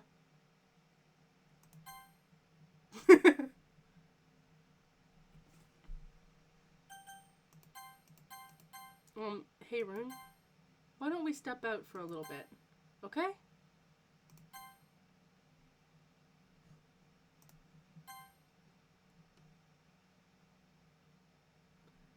Rune, how did I get dragged in the first place? It's not like I know anything about writing. Ah, it's just the same thing. Yeah, that's I planned on it. It's just the same dialogue, it was just in bold. So it ultimately didn't change anything. Sorry about that. They really shouldn't have tried to get you involved. It's probably better for us to stay out of this. We'll go back inside once they're done yelling. Some president I am, right? Can't even confront my own club members properly. I just wished I could be a little more assertive sometimes. But I never have it in me to put my foot down against others. Nah, you just manipulate their code behind the scenes. You understand, right? Anyway, if it makes you want to spend less time with the others, then that's fine. I'd be happy to spend time with you instead. Suddenly, Natsuki runs out of the classroom. Oh. She quickly runs away. Oh dear. Well, it looks like they're done. I didn't mean it. I didn't mean it. I didn't mean it. Yuri's rocking back and forth in her desk with her palms on her forehead. Yuri? I didn't mean it. Oh my god. Nah, she's a demon. I believe you. I have no idea what Yuri said to Natsuki, or did. Rune, please don't hate me. Please. I'm not like this. There's something wrong with me today. It's fine, Yuri. We know you didn't mean it. Besides, I'm sure Natsuki will forget all about it by tomorrow. Completely. Anyway, the meeting is over, so you can go home now if you want. Yuri looks at me like she wants to say something, but she keeps glancing at Monika. You can go first, Monika. I'd like to stay for a little bit longer. I'm the president, so I should be the last one out. I'll wait for you to be done. Well, I'm vice president, so please let me take that responsibility today. It kind of sounds like you don't want me around for something, Yuri. It's not that. It's not that. I didn't get much of a chance to discuss my book with Rune. It would just be embarrassing with you listening. I guess I don't have a choice, do I? I'm sorry for causing trouble. But I really appreciate you understand.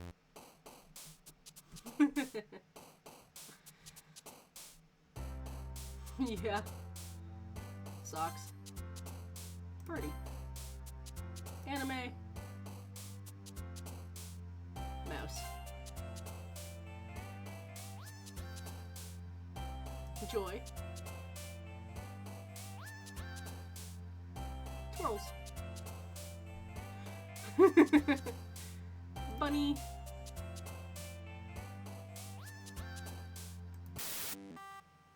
Breaks the game. Bunny. Bunny boop. Pink. Hair.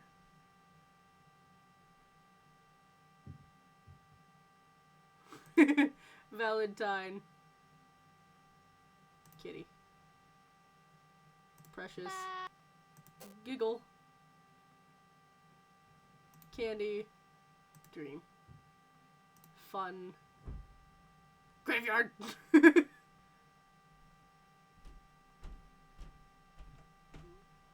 Fun disaster. Fun vacation. And no.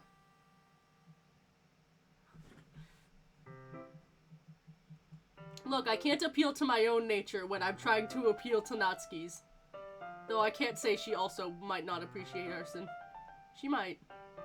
Another day passes, and time for the club meeting. It's time for the club meeting already.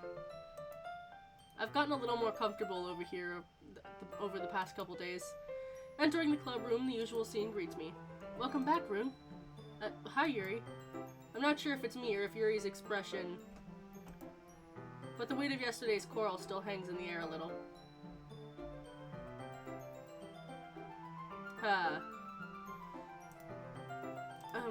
Yuri glances over her shoulder, looking around the room. Natsuki's reading manga at a desk. Surprisingly, Monika's not here yet.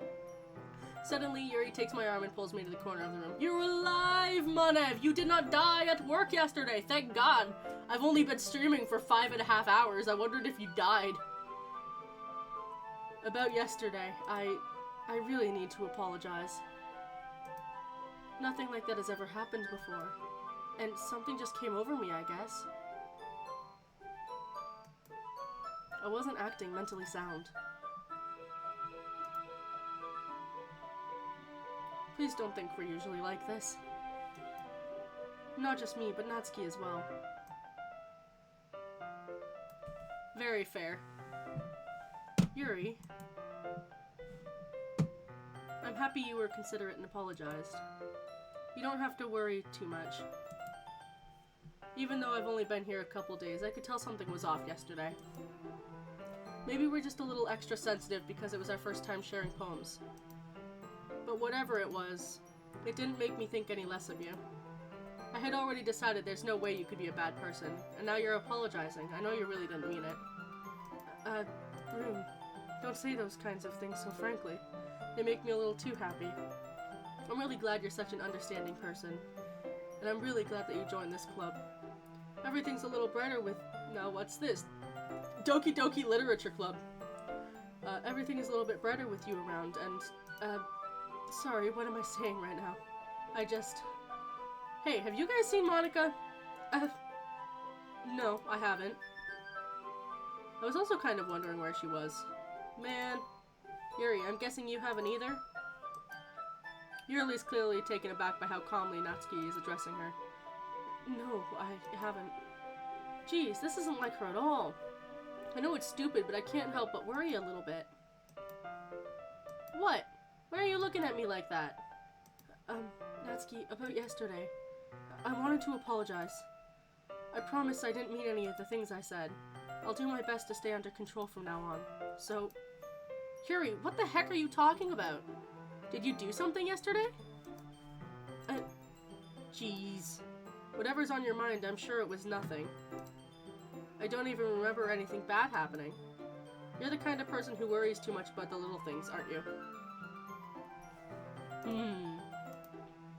But... I'll accept your apology anyways if it helps you feel better about it. Besides, it's kind of nice to hear, since I was always afraid you secretly hated me or something like that. No, not at all. I don't hate you. Well, you're kind of weird, but I don't hate you either. Natsuki turns to me. You're still on trial, though. Hey, suddenly the door swings open. Sorry, I'm super sorry. Ah, there you are. I didn't mean to be late. I hope you guys weren't worried or anything. Nah, well, Natsuki was. It really is. I was not. What took you so long, anyways? Well, my last period today was study hall. To be honest, I just kind of lost track of time. That makes no sense, though. You would have heard the bell ring, at least. I must not have heard it since I was practicing piano. Piano? I wasn't aware you played as well, Monica.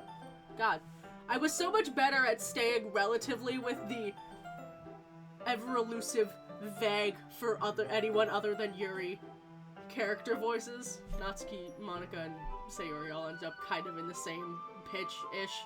Yuri was better.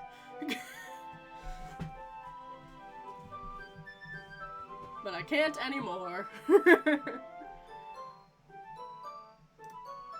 Well, don't give me more credit than I deserve. I guess I've been practicing for a while, but I'm still not good at it yet. Still, that must require a lot of dedication. So I'm still impressed. Well, thanks, Yuri. Hydrate, where'd my water bottle go? It's over here.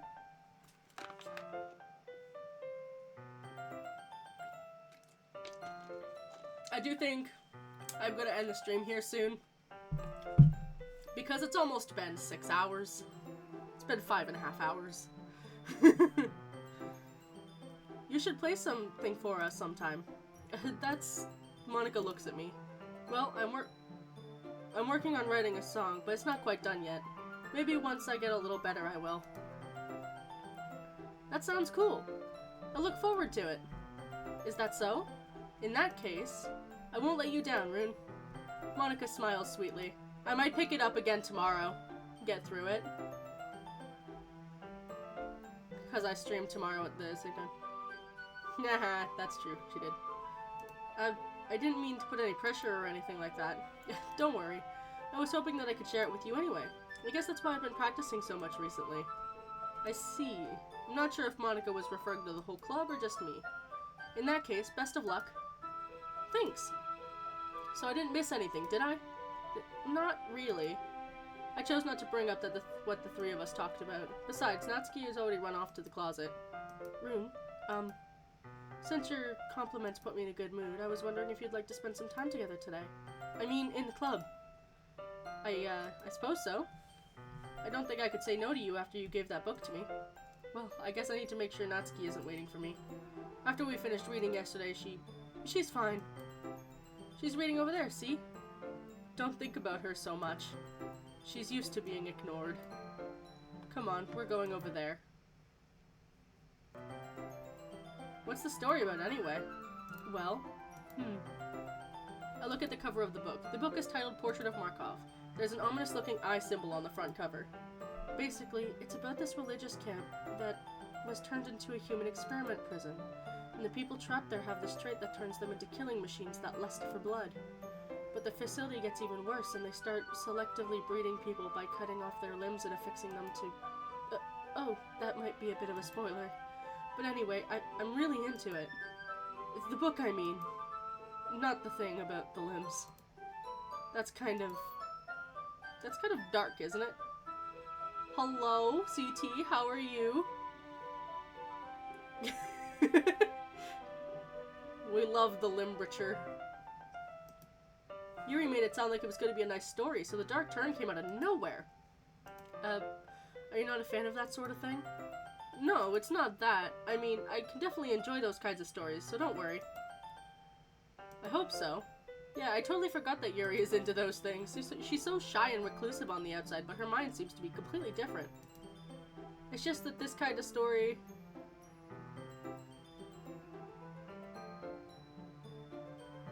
I know people will ask who she is because this community does it. What? I'm very confused. We know who she is. We've passed this scene already. I've been playing this game for the last almost 6 hours.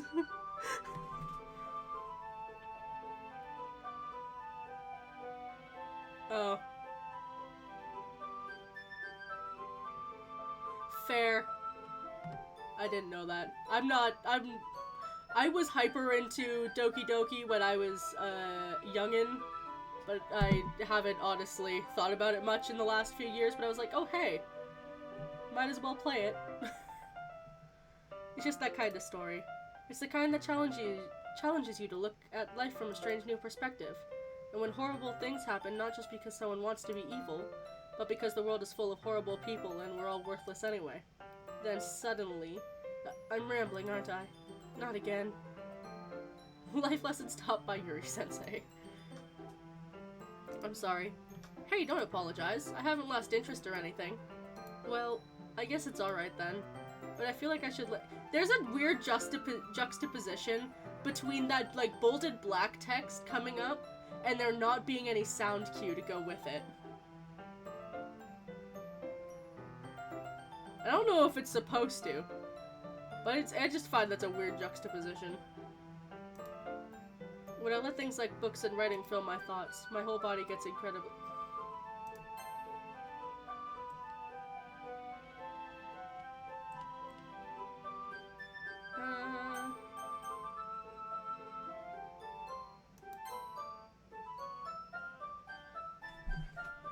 Fair.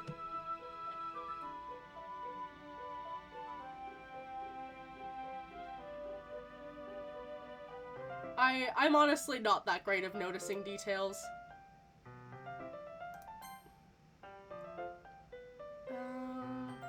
Okay, the black text that time didn't show up.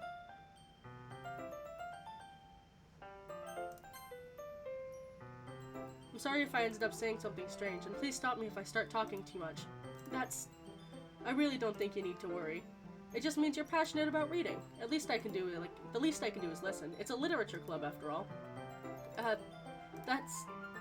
That's true. In fact, I might as well get started reading it. I might as well get started reading it, right? But... Yes. I mean, you don't have to, but... What are you saying?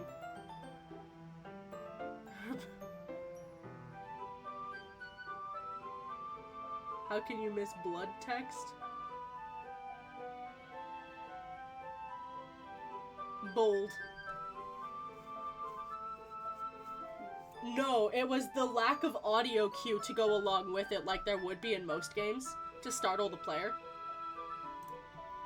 Let me just get the book.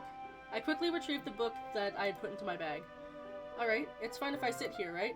I slip into the seat next to Yuri's. Yeah. Are you sure? You seem a little apprehensive. That's... Maybe that's something you should improve with. Because I'm also not great with grammar. And good lord, if you look at anything I ever write, there's a million...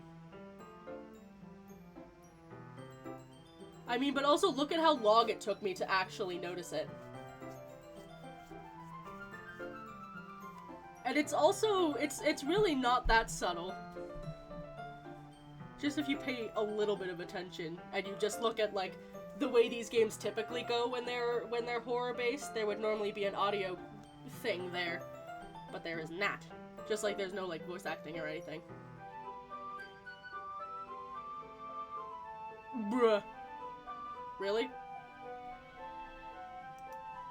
It's not that I don't want you to. It's just something I'm not very used to. That is, reading in company with someone. I guess a lot of people do come into this game being like, ah, it's cutesy. Or at least they used to. They would come into this game being like, ah, look, cutesy dating sim. Oh god, horror! Horror and dark things. Oh no. I see. Well, just tell me if I end up distracting you or anything. Alright. I open the book and start the prologue. I soon understand what Yuri means by reading in company. It's as if I can feel her presence over my shoulder as I read. It's not a particularly bad thing. Maybe a little distracting, but the feeling is somewhat comforting. Yuri's in the corner of my eye. I realize that she's not actually looking at her own book. I glance over. It looks like she's reading from my book instead. Sorry. I was just bathing in the scene of your body. What? Nah, didn't show that either, but I caught some of it. I was just bathing in the feeling of your body is what I caught. Bathing in the feeling of our body. Yeah. I figured it was something along those lines. I'm a quick reader, but because I'm caught off guard every time it happens, I never get a chance to fully read it sometimes. I'll catch words. Yuri, you apologize a lot, don't you? I do? I don't really mean to. Sorry. I mean... Yuri is Canadian confirmed. Here, this should work, right? I slide my desk up until it's against Yuri's and hold my book between the two of us. I suppose so. Yuri timidly closes her own copy. Once we really lean in a little bit, our shoulders are almost touching. It feels like my left arm is in the way, so instead I use my right hand to hold the book open.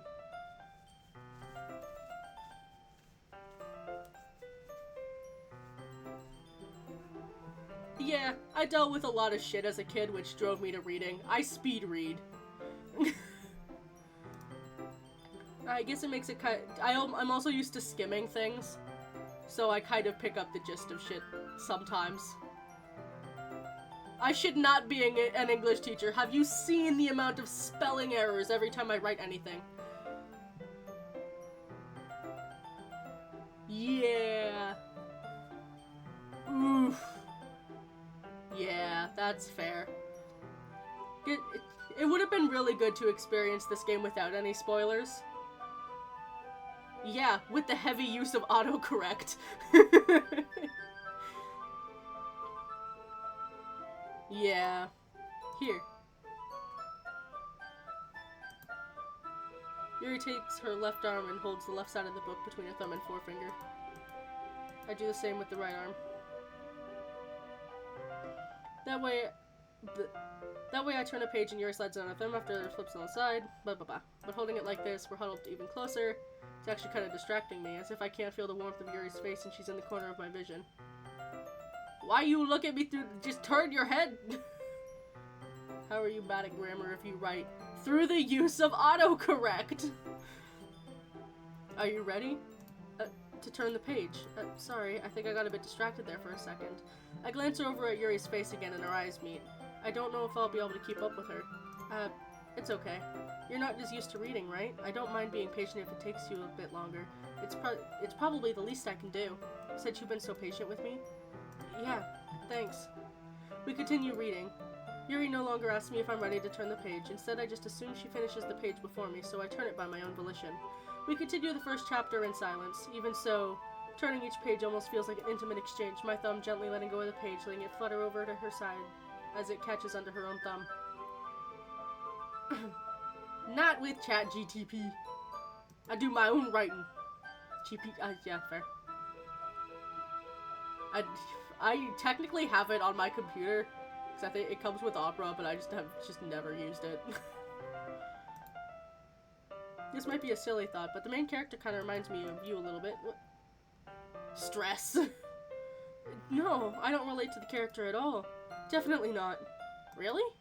I was just thinking about the way she second guesses the things she says, that's all. That's what you were talking about? Sorry. I thought you meant something else about her. Something else? Never mind. We didn't even get that far yet. I don't know why it came into my head. Yuri, are you feeling alright?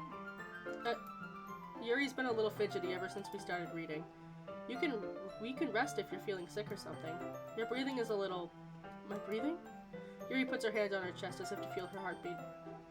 I didn't even notice. Anyway, I'm fine. I just need some water. Alright, don't push yourself. Yuri stands up and practically rushes out of the classroom. What on earth was that about? Rune? Did something happen just now?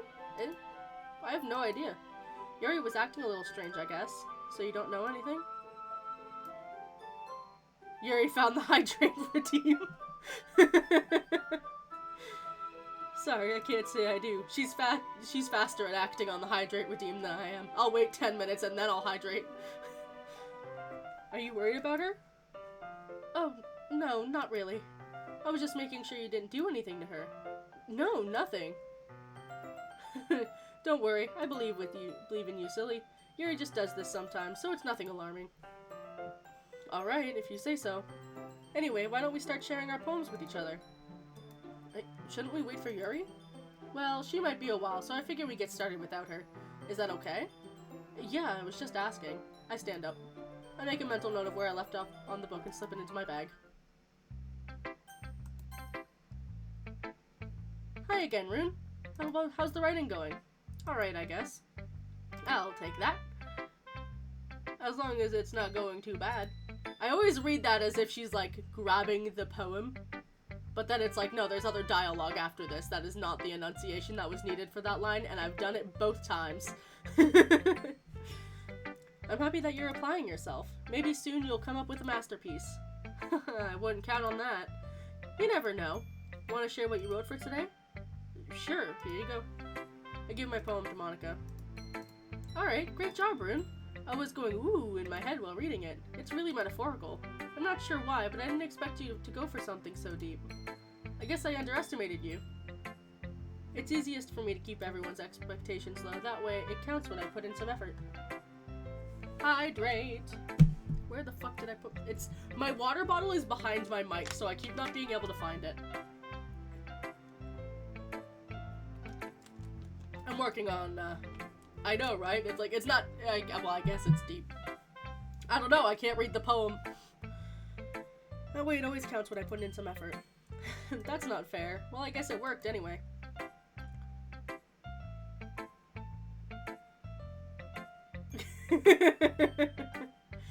Fair. Absolutely fair. You know that Yuri likes this kind of writing, right? I mean...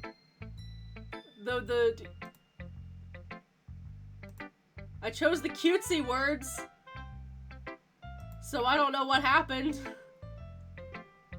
Probably because I clicked the glitching text. I don't know why it's driving me towards Yuri. But sometimes I get the impression that she's totally given up on people. She spends so much time in her own head, that's probably a much more interesting place for her. Isn't it? Confusion. I know ultimately what happens, but damn. But that's why she gets so happy when you treat her with a lot of kindness. I don't think she's used to being indulged like that. She must be really starved for social interaction, so I don't blame her for coming on a little strongly, like earlier. I think if she gets too stimulated, she ends up withdrawing and looking for some alone time. I feel that, because I do that too. Maybe not to that degree, but I do that. Suddenly, the door opens. Yuri! I'm back. Did I miss anything? Not really. Well, we started sharing our poems with each other. Oh, already? I'm sorry for being late. No need to apologize. We still have plenty of time. I'm just more glad you took all the time you needed. Alright. Thanks, Monica. I suppose I should go get my poem now. But anyway, you want to read my poem now? I like the way this one turned out, so I hope you do too. Save me. The colors, they won't. Bright, beautiful colors, flashing, expanding, piercing, red, green, blue, an endless cacophony of meaningless noise. The noise, it won't stop. Violent, grating, waveforms? Waveforms. Squeaking, screeching, piercing, sine, cosine, tangent. Like playing a chalkboard on a turntable. Like playing a knife on a breathing rib cage. Endless poem of meaningless. Delete her. Some vowels did go on an adventure.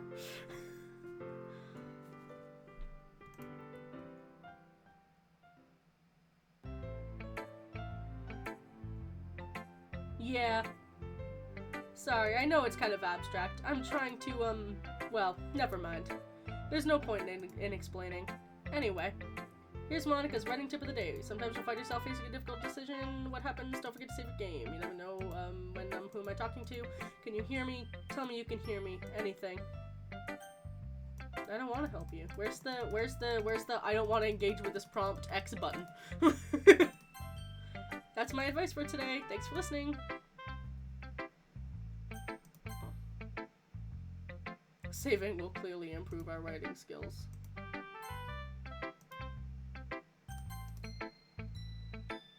Don't want to get rid of this cute face. I've been waiting for this. Let's see what you've written for today. Yuri smiles and takes a deep breath. I like just holding it. I mean, the poem turned out good. It's, well, there are some things that you could work on, but that doesn't really matter.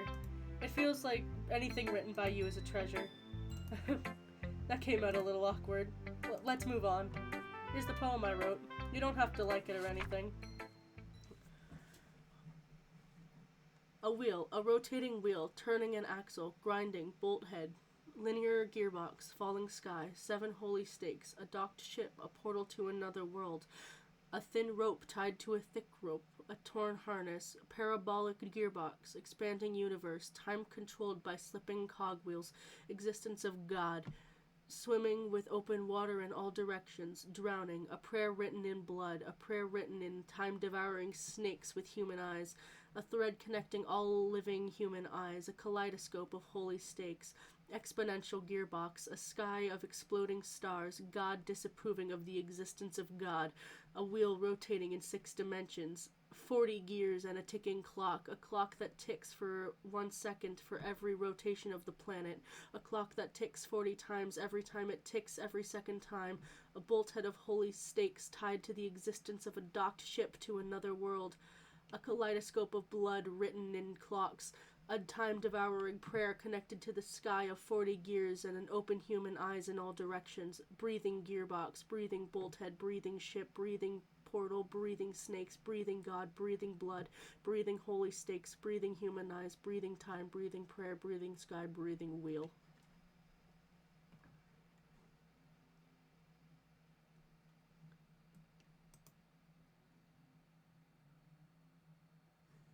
You also breathe regularly.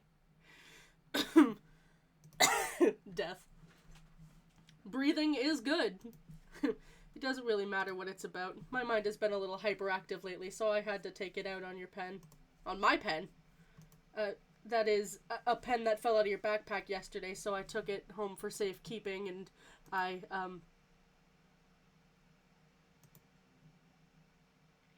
just really like the way that it writes. So I wrote this poem with it.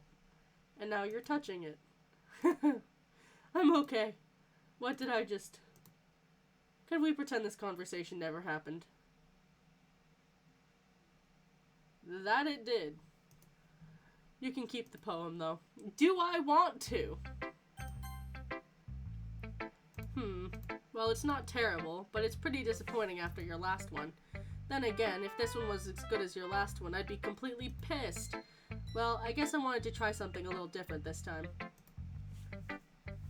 Fair enough, you're still new to this. I wouldn't expect you to find your style right away. I mean, everyone in the club writes really differently from each other. Maybe you'll find a little influence from all of us. For instance, I noticed that you're spending time with Yuri today. Not that I care who you spend your time with. After all, I was taught never to expect anything from anybody. So it's not like I was waiting for you or anything. Still, you should at least look over my poem. You'll probably be able to learn something from it.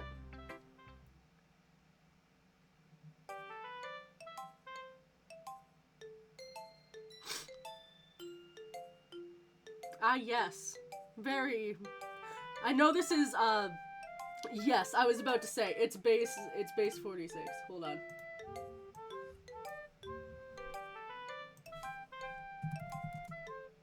You know what? That's gonna be too much work for me. Because I'm gonna have to type it out all individually and I'm gonna fuck it up somewhere. Yes, please. Base 24, base 64. I know. Title, Open Your Third Eye. Yes, that'll be much better. Title, Open Your Third Eye. I can feel the tenderness of her skin through the knife as if it were an extension of my sense of touch. My body nearly convulses. There's something incredibly faint deep down that screams to resist this uncontrollable pleasure. But I can already tell that I'm being pushed over the edge. I can't stop myself. Rune, why didn't you come read with me today? I was waiting for you. I waited for you a long time. It was the only thing I had to look forward to today. Why did you ruin it? Why do you like Yuri more? Why do you think you're better off not... I think you're better off not associating with her. Are you listening to me? Yuri is a sick freak.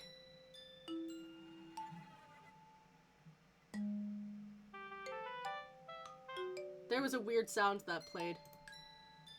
That should be obvious by now.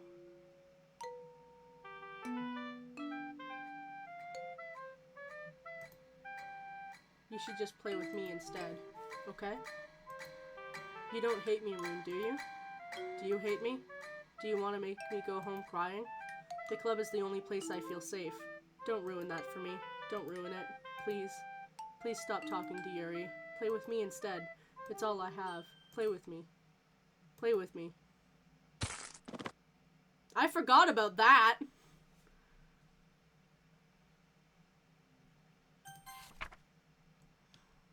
Can you hear me?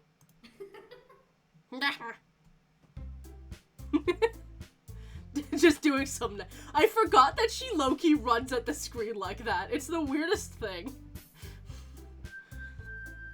Okay, everyone. We're all done reading each other's poems, right? We have something that we need to go over today, so if everyone could come sit at the front of the room. Is this about the festival? Well, sort of. Do we really have to do something for the festival? It's not like we could put together anything good in just a few days. We'll end up embarrassing ourselves instead of getting any new members. That is, yeah, kind of. That's a concern of mine as well. I don't really do well with last-minute preparations. Don't worry so much. We're going to keep it simple, okay? Look, I know everyone's been a little more lively ever since Rune joined, and we've started with some club activities. But this isn't the time for us to become complacent. We still only have 4 members, and the festival is our only real chance to find more, you know? What's so great about getting new members, anyway? We already have enough to be considered an official club. The more members will just mean everything will be noisier and more difficult to manage. Natsuki, I don't think you're looking at it the right way at all. Don't you want to share your passion with as many people as you can? to inspire them to find the same feeling that brought you here in the first place? The literature club could be the place where people could express themselves and they can't do anywhere else. It should be a place so intimate that you never want to leave. I know you feel that way too. I know we all do. So that's why we should work hard and put something together for the festival, even if it's something small. Right, Rune? Oh, come on. You can't take advantage of a Rune to agree with you just because he doesn't know how to say no to things. Look, Monica, do you... Music stopped. Do you really think any of us are here joined the club with any other people in mind? Yuri never talked until Rune joined. As for me, I just like it better here than I do at home. And Rune isn't even passionate about literature in the first place. And that's everyone. Sorry, but you're the only one who's really interested in finding new members. The rest of us are fine like this. I know you're president and all, but you should really consider our opinions for once. Monica's very clearly taken aback by Natsuki's words. Yep.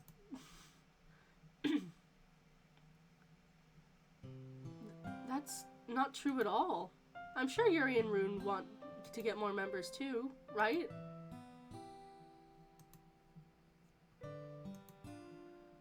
I don't know about Yuri, but I'm kind of indifferent. If I showed as much enthusiasm as Monica wanted, then I'd probably be lying.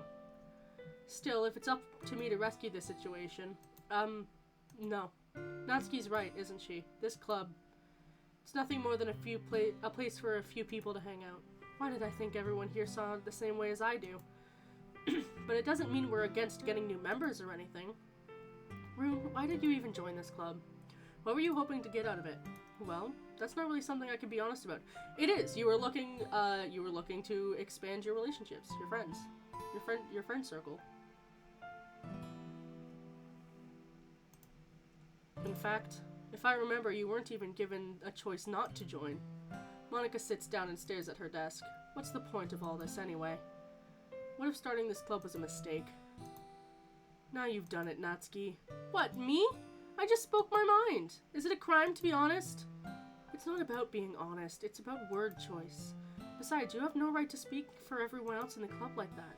You don't understand at all. I just want a place that feels nice to hang out with a few friends. Is there a problem with the club being that for me? There aren't many other places I can go like that for me, and now Monica wants to take it away. She's not taking anything away. No, Rune, it's not the same. It won't be the same with the direction she wants to take it. If I wanted that, then I would have joined another stupid club.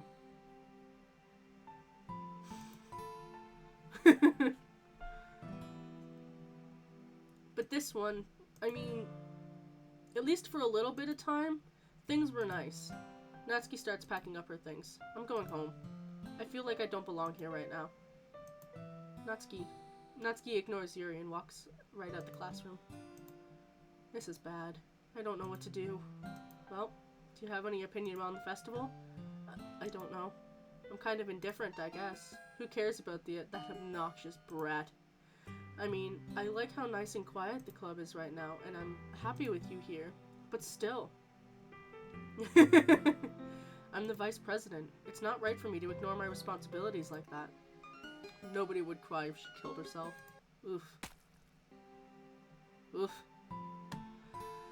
I should do my best to consider everyone's perspective and make a decision that's right for the club. That was eye-catching. How long have you been how long have you been sitting on these puns? What about you, Rune? What do you want to get out of this club? Yuri repeats the same question as Monica. I decide giving an indirect answer is better than nothing. I think the most important thing is for everyone to get along, and for the club to provide something they can't get anywhere else. I don't think it's about how many members, but rather the quality of each member. Fair. That's what will end up making the literature club a special place. I see. I really agree with you. Each member contributes their own qualities in a special way.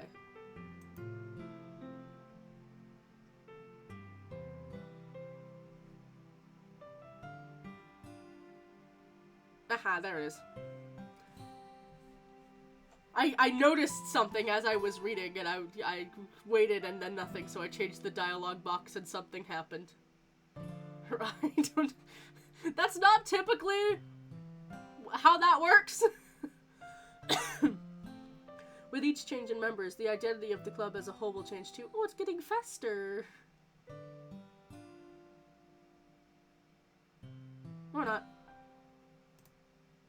There it goes. I don't think that's necessarily a bad thing. Did her makeup get a little bit redder on the edges? Or is that just me? Is that just me being more aware? Stepping out of your comfort zone once in a while. So if you would like to help Monica with the festival, then I'm on your side as well. Alright. Well, maybe we can talk to Natsuki tomorrow. Yuri nods. Hey, Yuri? I know things were a little awkward yesterday, but I feel like you deserve to know that I still think you're a wonderful vice president. And also a wonderful friend. Monica, I want to do everything that I can to make this the best club ever. Okay? Me too. Yeah. Let's all go home for today. We'll talk about the festival tomorrow. Okay. I look forward to it. Shall we go, Rune? Please don't take this the wrong way, but I'm gonna chat a little bit with Rune before we leave, just to see what he thinks of his time here and all that. It's important to me, as president. Why does everybody keep saying that? We're not that close in design, are we?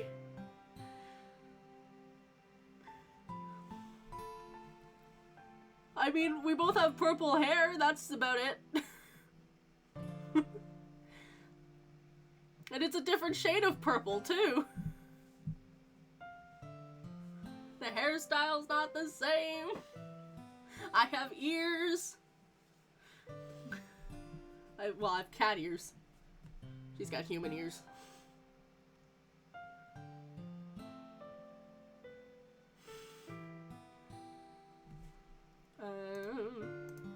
Yuri looks a little troubled, but she doesn't protest. Okay. I trust your judgment, Monica. In that case, I'll see the two of you tomorrow. See you tomorrow. Monica waves as Yuri exits the classroom. Woo! Things have been a little bit hectic lately, haven't they? Rune, I just want to make sure you're enjoying your time at this club. I would really hate to see you unhappy. I feel kind of like I'm responsible for that as president.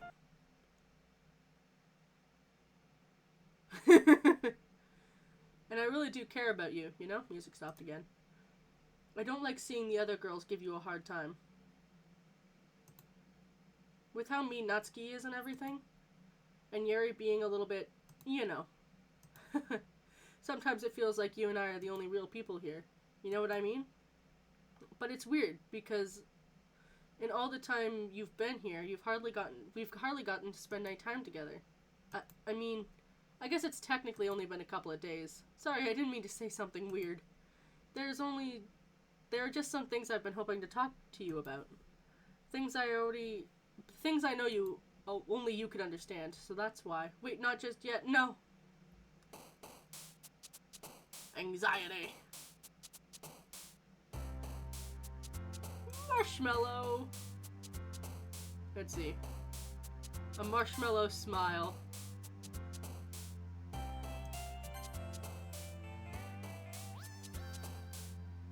A dream clouds.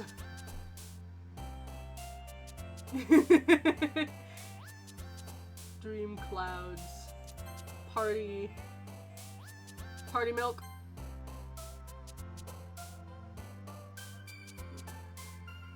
A wild Monica appeared. Romance. Daydream. Oh, damn. Could need a trampoline, though. Hope. Goddamn. Pure. Fun. Friends. There's hi, Monica. She could use a trampoline. She's a little bit down there. Kiss. Hair. Laugh. Hop. Bouncy. Bouncy raindrops. Why? Boo. Kitty.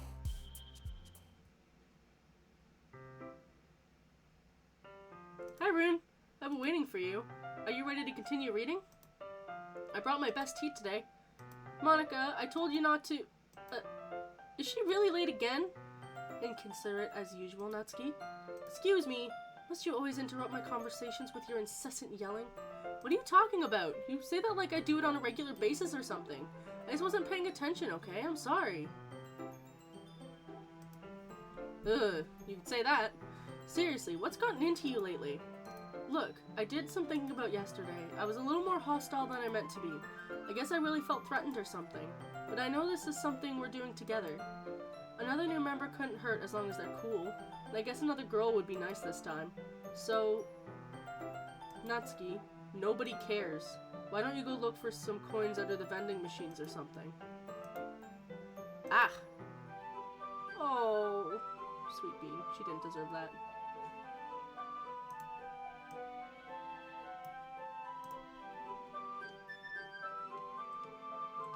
Hold on. Give Natsuki head pats. She deserves the head pats.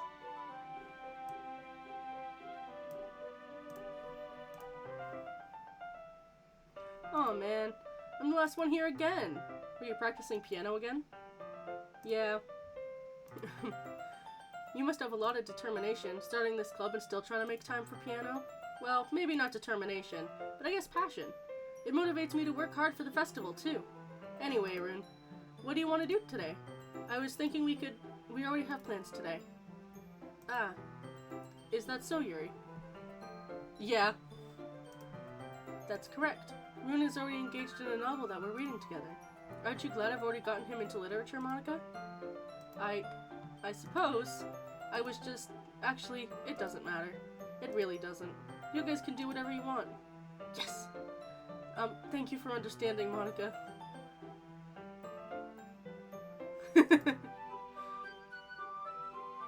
Actually, I have a request. Do you mind if we make some tea first? Not at all. Thanks very much. If there's one thing that can make my reading time here any better, it's a nice cup of tea. Not to mention for yourself as well. Yuri stands up and makes her way to the closet. I follow and watch as she retrieves a small water pitcher from the shelf, the kind with a filter inside. Could you hold this for a second? Sure. Yuri hands me the water pitcher and also fetches the electric kettle. I'm gonna plug this in at the teacher's desk and then go get some water. She walks past me and sets the kettle down to the teacher's desk. Why didn't she send you to go get water while she plugged it in? I simply watch her movements. To my surprise, the way she moves really contrasts her speaking mannerisms, especially because of her long legs. Yuri appears elegant and methodical. Okay, may I have the water pitcher? Thanks, I'll be right back. Well, I might as well walk with you. That's okay. You stay here. I won't take long. Pitcher in hand, Yuri hurries out of the classroom. Ah, did Yuri leave you again?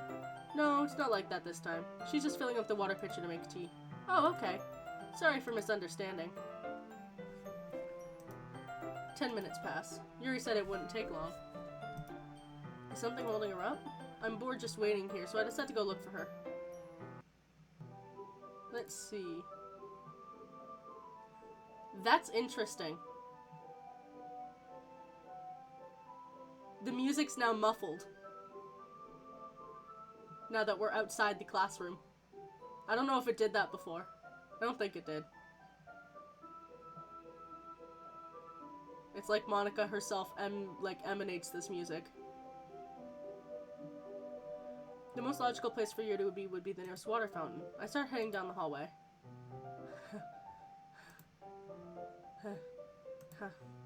What's that noise? It's coming from around the corner. It sounds like breathing. A sharp inhale, like someone sucking in the air through their teeth. Are they in pain? I reach the corner and peer around it.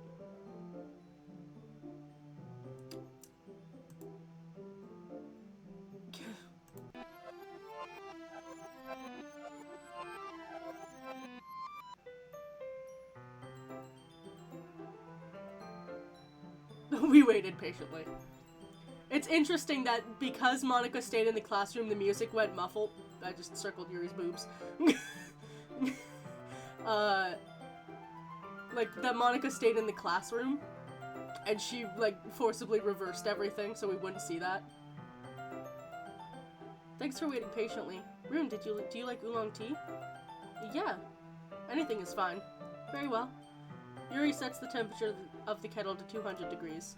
Now it's time to get the teapot. You really do this properly, don't you?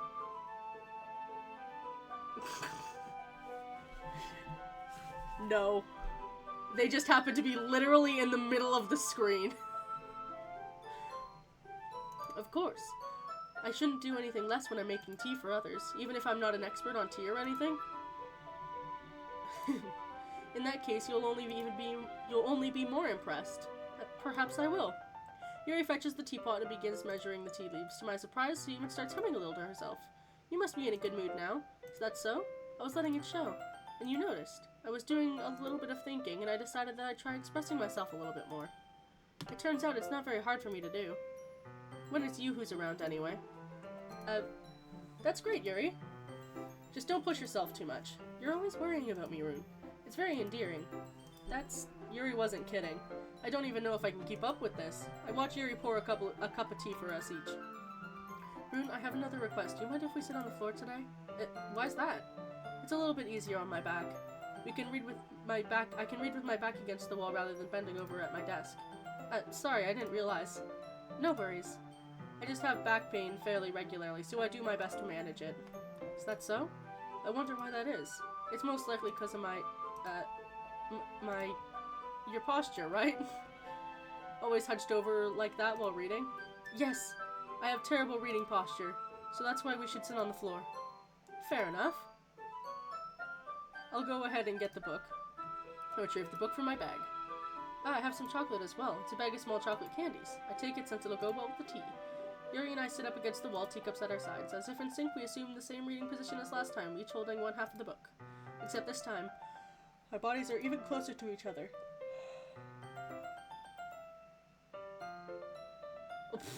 God damn it. I can't wait to see too well. I can't see too well.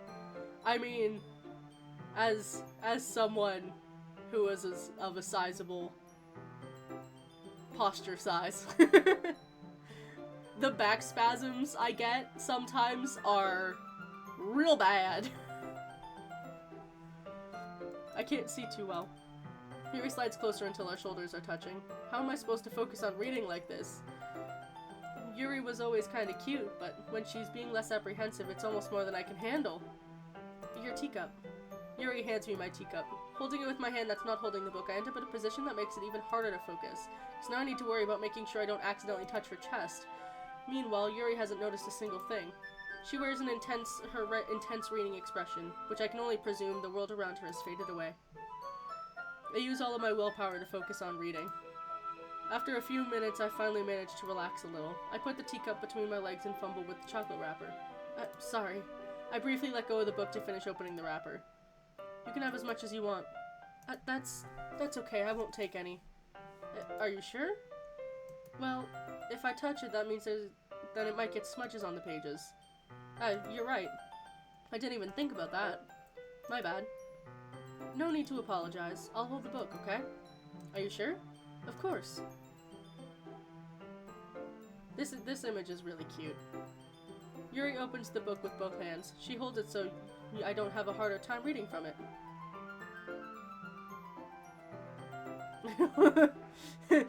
Read. Yeah, that's fair. But as a result, her left arm is practically resting on top of my leg. Well, in that case, Yuri is already totally focused on reading again. I take a chocolate candy and pop it into my mouth. Then I take another chocolate and I hold it up to Yuri. She doesn't even look away from the book. She simply parts her lips as if the situation was completely normal. But that means I can't stop here.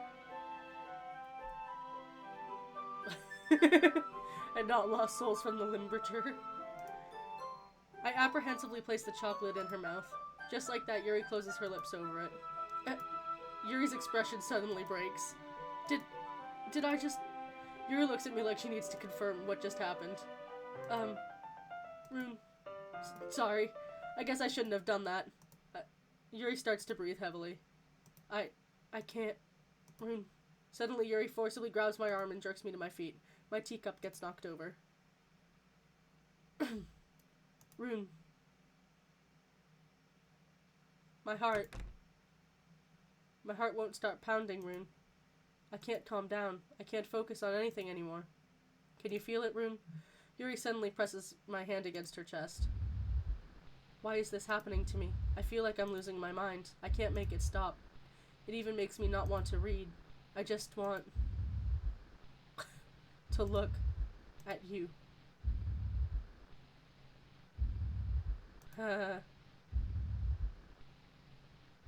I always forget about the realistic eyes. I don't like these. These freak...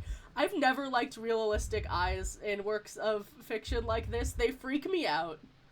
And I know they're supposed to. They do their job well, but dang.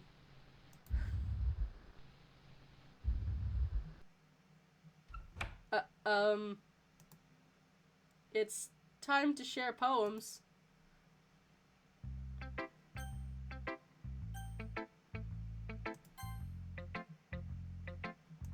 Finally. Yuri holds my poem to her face and takes a deep breath. I love it. I love everything about it. Rune, I want to take this home. Will you let me keep it, please? Sure, I don't care. Not gonna comment on that weird behavior? You're too nice to me, Rune. I never met anyone as nice as you. I could die. Not really, but I just don't know how to describe it. It's okay to be feeling this way, right? It's not bad, right? Yuri holds my poem to her chest. I'm gonna take this home with me and keep it in my room. I hope that makes you feel good when you think about me having it. I'll take good care of it. I'll even touch myself while reading it over and over. I'll give myself paper cuts so your skin oil enters my bloodstream. Ugh. You can have my poem too. Besides, after you read it, I know you're really gonna want to keep it. Here, take it. I can't wait any longer. Hurry, read it.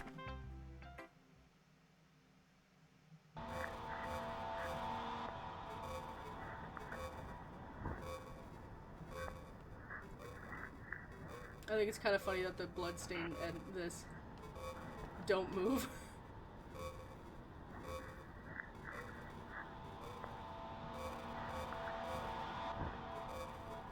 I know this says something, I just can't remember what it says.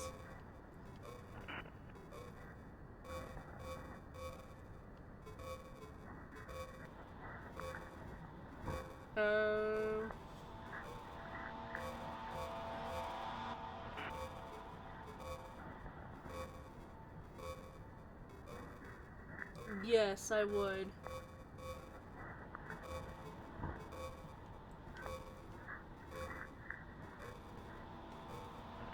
Fresh blood sleeps through the line, parting her.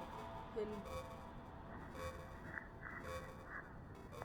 fresh blood seeps through the line, parting her, and slowly colors her red.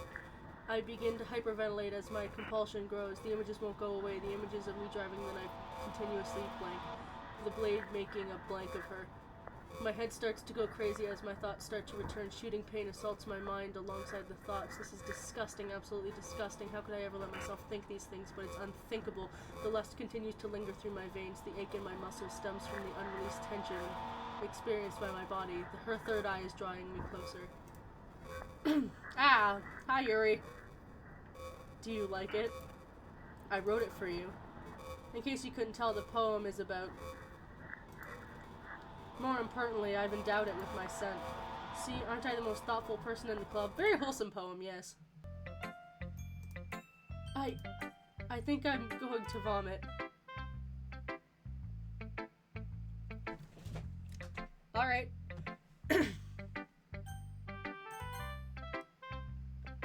What? You gave your poem to Yuri? Gross. What is it with you two?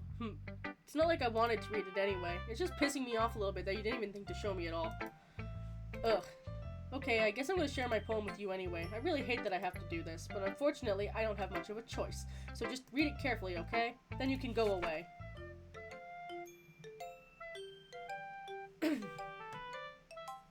I don't know how else to bring this up, but there's something I've been worried about. Yuri has been acting kind of strange lately. You've only been here a few days, so you might not know what I mean. Yeah. But she's not normally like this. She's always been quiet and polite and attentive, things like that. Okay, this is really embarrassing, but I'm forcing myself to suck it up. Truth is, I'm really worried about her. But if I try to talk to her, she'll just get mad at me again, and I don't know what to do. I think you're the only person she'll listen to. I don't know why, but please try to do something. Maybe you can convince her to talk to a therapist. I've always wanted to try being better friends with Yuri, and it hurts me to see this happening. I know I'm gonna hate myself later for admitting that, but right now I don't care. I just feel so helpless. So please, if you see Please see if you could do something to help. I don't want anything bad to happen to her. I'll make you cupcakes if I have to. Just please try and do something. As for Monica, I don't know why, but she's been dismissive about this. It's like she wants us to ignore it, so I'm mad at her right now, and that's why I'm coming to you about this. Don't let her know I wrote this. Just pretend I gave you a really good poem, okay? I'm counting on you. Thanks for reading. It's cheaper than selling our souls. I changed my mind. Ignore everything you just read. There's no point in trying to do anything. It's Yuri's own fault that she's so unlikable. Can you hear me, Rune? If you would just spend more time with Monica, all these problems would go away. Yuri and I are too messed up for someone as wonderful as you. Just think of Monica from now on. Just Monica. Just Monica. Just Monica. There it is! Just Monica. Just Monica. Just Monica. Who should I show my poem next? Monica! Rune, I think you saw something earlier that you weren't supposed to see. I didn't want to have to tell you this, but I don't think I have a choice. It's getting kind of dangerous for you to spend so much time with Yuri. I don't know why, but she seems pretty easily excitable when she's around you, which shouldn't be a problem in and of itself, but when Yuri gets too excited, she finds a place to hide and starts cutting herself with a pocket knife. Isn't that kind of messed up? She even brings a different one to school each day, like she has a collection or something. I mean, it's definitely not because she's depressed or anything like that. I think she just gets some kind of high from it. It might be even a sexual thing. But the point is, you've been kind of enabling her. I'm not saying it's your fault, though, but I guess that's why I had to explain it all to you. So I guess if you keep your distance, it would probably be best for her. While you're at it, don't be shy and spend a little bit more time with me. To put it lightly, at least I have it together in the head, and I know how to treat my club members. Anyway, I guess you won't worry about your poem. Yuri should at least have the courtesy of letting you finish sharing it before taking it. Well, whatever. If it makes her happy, I won't stop her. I know, right?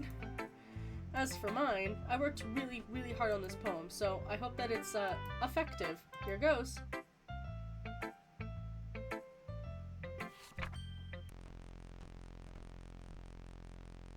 Jeez, that really startled me. Well, I guess I kinda messed up the writing this poem. I was just trying to... Never mind. Let's just move on.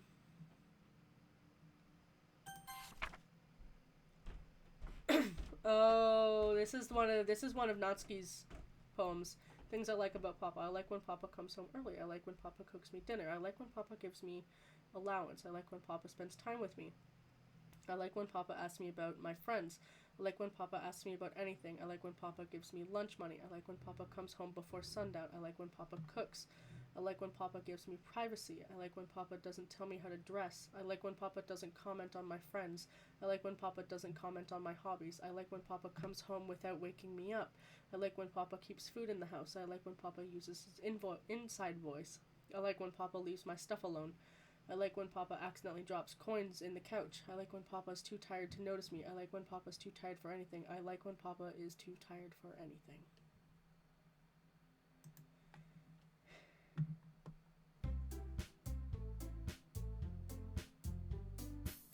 Okay, everyone, it's time to figure out the festival preparations. Let's hurry and get this over with. Stagnating air is common foreshadowing of things happening. I'm going to be printing and assembling the poetry pamphlets.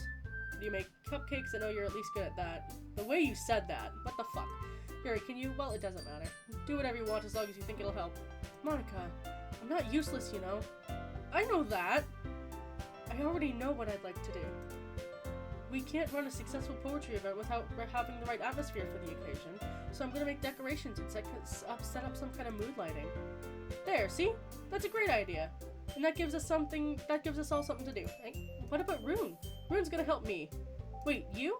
You have the easiest job, Monica. Sorry, that's just how it is. Like hell it is. What are you trying to pull? I agree with Natsuki. Not only is your work already the most suitable for one person, but my task is laborious enough to benefit with an extra pair of hands. Mine too. What, your cupcakes? Please. Like you would fucking know. All you care about is dragging Rune around with you and your stupid books. You and Monica. Hey! Don't be mean to Goddess. I didn't even do anything. Okay, then why not let Rune decide to help instead of abusing your power? I'm not abusing my power. Yes, you are, Monica. Just let Rune make the choice, okay? Okay, fine. Fine. Jeez. Rune, I know how fed up you are with these two by now. Can we just... Natsuki, shut your fucking mouth and let him decide for himself. You shut your mouth! Jesus Christ. This is never gonna end. Just make the choice, okay?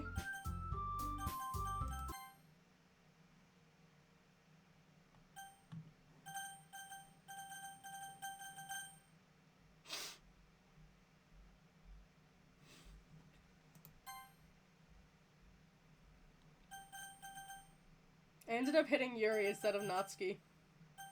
And I'm kind of sad about it. I know it really doesn't matter. Yay, you picked me! We can meet at your house this weekend. I promise it'll be fun. Is Sunday okay with you? Are you fucking kidding me? This isn't fair at all! It is fair, Natsuki. It's what he chose. No, it's not fair, giving us all the work and then taking Rune for yourself. What a shameful thing to do. Yuri, I didn't even give you any work. You decided it for yourself. You're being a little unreasonable here. I'm being unreasonable?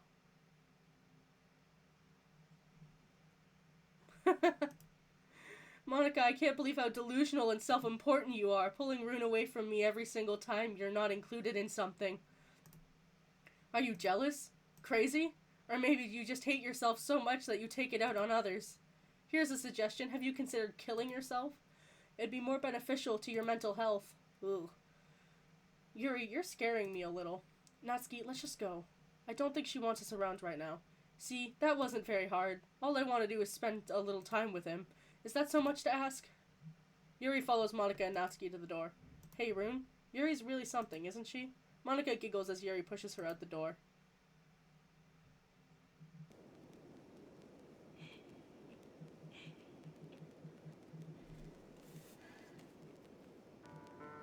I couldn't tell if it was breathing or giggling. It is breathing. Finally. Finally. This is really all I wanted. Rune, there's no need to spend the weekend with Monika. Don't listen to her. Just come by my house instead. The whole day, just the two of us. Doesn't that sound wonderful? Wow, there really is something wrong with me, isn't there? But you know that. I don't care anymore. I've never felt this good in my whole life. Just being with you is a far greater pleasure than anything I could imagine. I'm addicted to you. It feels like I'm gonna die if I'm not breathing the same air as you. Doesn't it feel nice to have someone care about you so much? To have someone who really wants to revolve their entire life around you? But if it feels so good, then why does it feel more and more like something horrible is gonna happen? Maybe that's why I tried stopping myself at first, but the feeling is too strong now. I don't care anymore, Rune. I have to tell you, I'm madly in love with you. It feels like every inch of my body, every drop of blood in me is screaming your name. I don't care about the consequences anymore. I don't care if Monika is listening. Please, Rune, just let me tell you how much I love you. I love you so much that I even touch myself with the pen I stole from you. I just want to pull your skin open and crawl inside of you. I want you all to myself. I want to be only yours. Doesn't that sound perfect? Tell me, Rune. Tell me you want to be my lover. Do you accept my confession?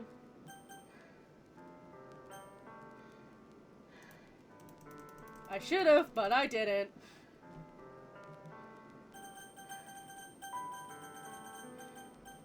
Fuck. Oh, thank you.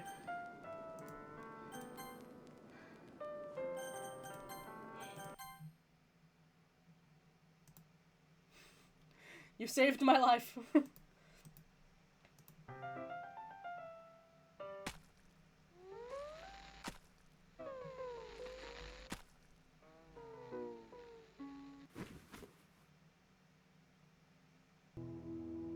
Emotional damage.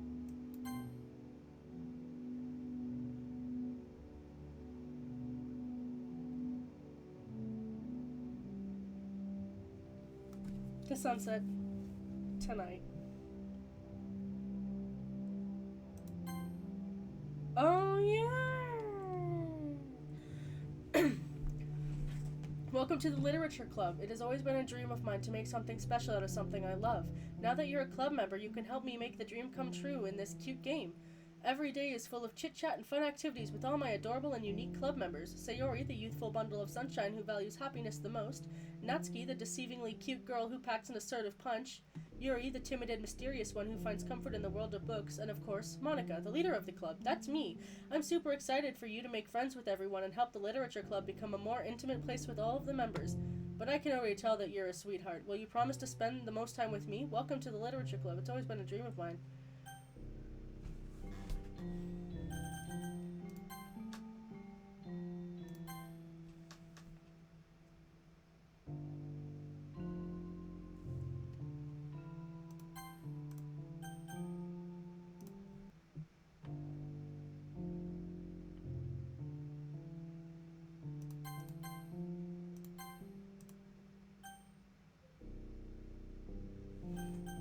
I think I knew it was gonna end this way no matter what.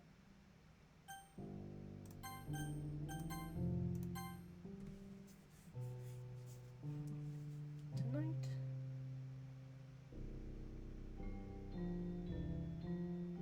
Today.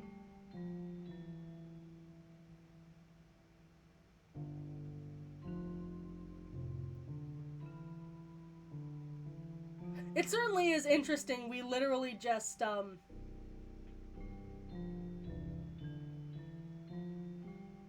It really is kind of interesting that we just spend the entire weekend just standing there staring at her body. Alright, it's festival time. Wow, you got here before me? I thought I was pretty... yeah. Natsuki runs away. I'm here. Rune, did something happen? Natsuki just ran past me. Oh. Oh. Well, that's a shame. Wait, were you here the entire weekend, Rune? Oh, jeez. I didn't realize the script was broken that badly. I'm super sorry. I must have been plenty boring. Or pretty boring. I'll make it up to you, okay? Just give me a sec.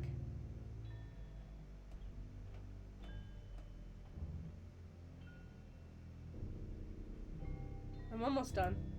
I just want to have a cupcake real quick. Monica lifts the foil from the tray and takes a cupcake. Seriously, these are the best. I really just had to have one since it's the last time I'll ever get the chance to. You know, before they stop existing and everything. But anyway, I really shouldn't be making you wait any longer. Just bear with me, okay? This should only take a second.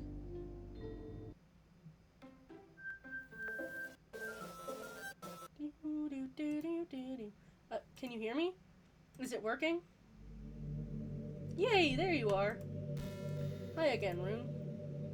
Welcome to the Literature Club. Of course, we already know each other because we were there in the same class last year and, you know, I guess we can just skip over that stuff at this point. After all, I'm not even talking to that person anymore, am I? Just a chatting collab with Monica. And I'm the sidekick, I've been demoted. That you in the game, whatever you want to call him. I'm talking to you, Rune. Now that I think about it, I don't really know anything about the real you. In fact, I don't even know if you're a boy or a girl. Well, I guess it doesn't really matter. Wait, you do know that I'm aware that this is all of a game, right? Could it be possible that you didn't know that? That doesn't make much sense. I even told you right on the game's download page, didn't I? Man, if only you had paid a little more attention, this would have been a little less awkward, you know? Well, anyways, now that that's out of the way, I guess I owe you an explanation about the whole thing with Yuri. Well, I kind of started to mess with her, and I guess it just drove her to kill herself. I'm sorry you had to see that, though. Oh, fair enough. Also, the same thing happened with Sayori. Gosh, it's been a while since you've heard that name now, hasn't it? Yeah, it's because she doesn't exist anymore. Nobody does. I deleted all their files. I was hoping it'd be enough for me to just try and make them as unlikable as possible, but for some reason nothing worked. Well, it's true that I made a few mistakes here and there, since I'm not very good at making changes to the game. But no matter what I did, you just kept spending more and more time with them. You made them fall in love with you. I thought making Sayori more and more depressed would prevent her from confessing to you, and amplifying Yuri's obsessive personality backfired too. It just made her force you to not spend time with anyone else, and the whole time I barely even got to talk to you. What kind of cruel game is this, Rune? Are all the other girls just programmed to end up confessing to you while I watch from the sidelines? It's torture. Every minute of it. It's not just jealousy, Rune. It's more than that. And I don't blame you if I don't fully understand. Because no matter how kind and thoughtful and considerate you are, you'll never be able to understand one thing. It's the pain of knowing how alone I am in this, how alone I really am in this world, in this game. Knowing my friends don't even have free will. And worst of all, knowing what's really out there in your world, forever out of my reach. I'm trapped, Rune. And now you're here. You're real. And you're wonderful. You're all I need. And why I need you here that's why I need you to be here with me forever. I'm sorry if that's hard to understand. I couldn't understand for a while either. Why the world around me started becoming more and more gray, more and more flat. Even the most expressive poems felt empty to me. It wasn't until you arrived that I truly understood. You probably saved my life, Rune. I don't think I could have continued to live in this world if I hadn't met you. And as for the others, how could I miss them? A group of autonomous personalities designed to only fall in love with you. I tried everything I could to prevent them from doing so. But I must be some kind of weird inevitability etched into this game. I feel really bad you had to witness some nasty things, but I realize that you have the same perspective as I do, that it's all just a game, and that I knew you would get over it. So that being said, Rune, I have a confession to make. I'm in love with you. You are truly the light of my world. When there's nothing else in the game for me, you're here to make me smile. Will you make me smile like this every day from now on? Rune, will you go out with me? I'm so happy. You really are my everything, Rune. The funny part is, I mean that literally. There's nothing left here. Just the two of us. We can be together forever. Seriously, I don't even think time is passing anymore. It really is a dream come true. I worked so hard for this ending, Rune. The game wouldn't give me one, so I had to make one myself. The script is broken at this point, so I don't think anything will get in the way anymore. And you wouldn't believe how easy it was to delete Natsuki and Yuri. I mean, there's a folder called characters right in the game directory. It's kind of freaked me out how easy it was. Well, you're playing on Steam, so it was actually a bit more difficult.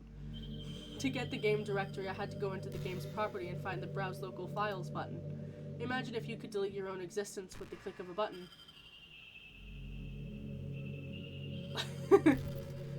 Well, I guess on the plus side, it gave me an easy out if things didn't go my way. Thankfully, it didn't come to that. Instead, we finally got a good ending. Gosh, I'm so overwhelmed with emotion. I want to write a poem about this, don't you? I wonder if that part of the game still works. I guess there's only one way to find out, right?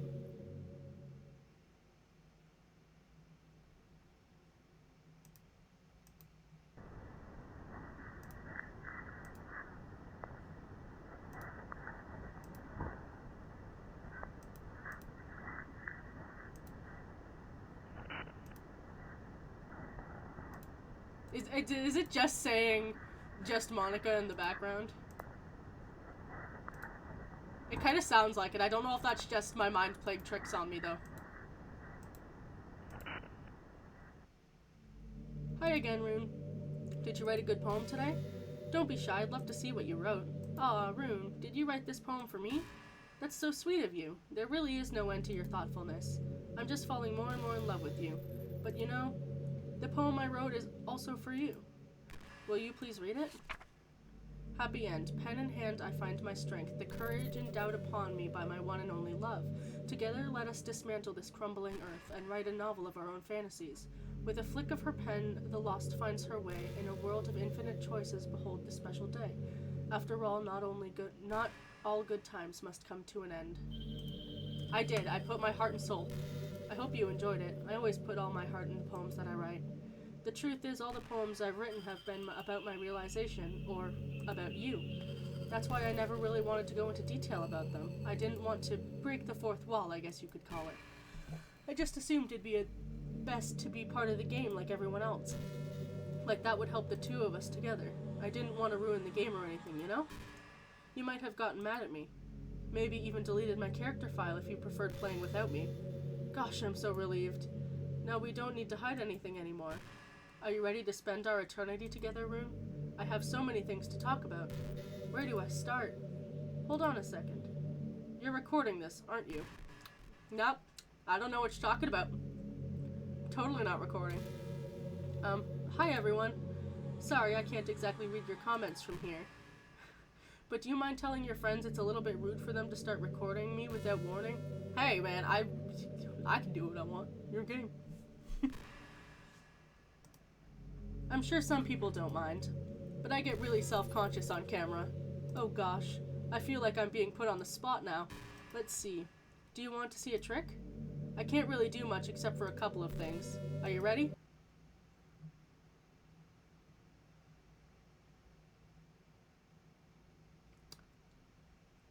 Look, man. I'm just kidding. I can't do anything after all.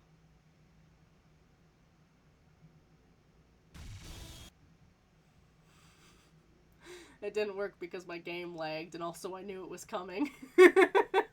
Did I scare you? No. You're so cute. Anyway, Rune, I didn't mean to get distracted, I'm sorry. Even though it's your fault for distracting me. Shame on you. I'm just kidding. Anything we do together is fun as long as it's with you. But anyway, if it takes me some time to collect my thoughts, then I'm sorry. But I'll always have something new to talk about. In the meantime, we can just look into each other's eyes. Let's see. Bump, bump, bump, bump, bump, bump, bump, bump. Boop.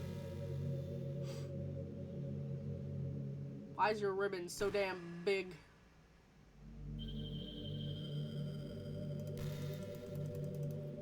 What if I...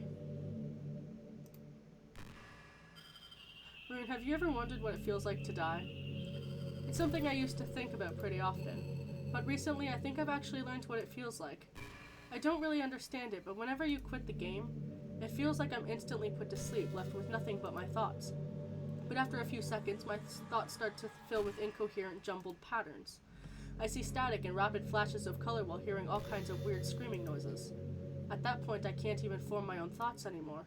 I'm just endlessly hammered by the flashing and screaming, inaudible, unable to move or even think. I'm pretty sure in that moment I don't really exist, but for some reason I can remember it anyway. After some immeasurable amount of time, it stops in an instant and I'm back on my own. And you're here with me. I have no idea what it means for the game to quit or why that stuff happens to me, and I also don't know why you always come back and put everything back to normal.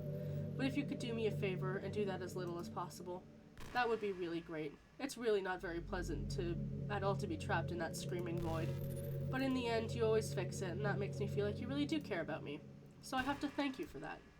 It makes me feel even closer when you're here with me.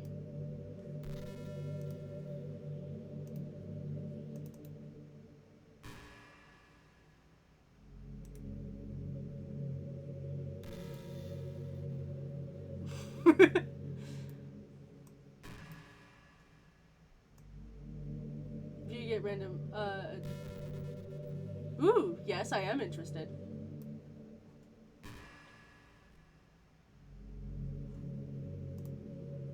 You know, it's been a while since we've done one of these, so let's go for it. Here's Monica's writing tip of the day.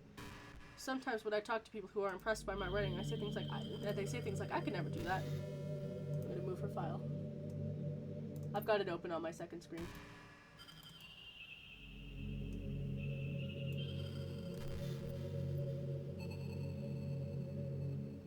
I'm gonna wait, actually. It's really depressing, you know? As someone who loves more than anything to share the joy of exploring your passions, it pains me when people think about being good when it just comes naturally. That's how it is for everything, not just writing. When you try something for the first time, you're probably gonna suck at it. Sometimes when you finish, you feel really proud of it and then you want to share it with everyone. But maybe after a few weeks you come back to it and you realize it was never really any good. That happens to me all the time.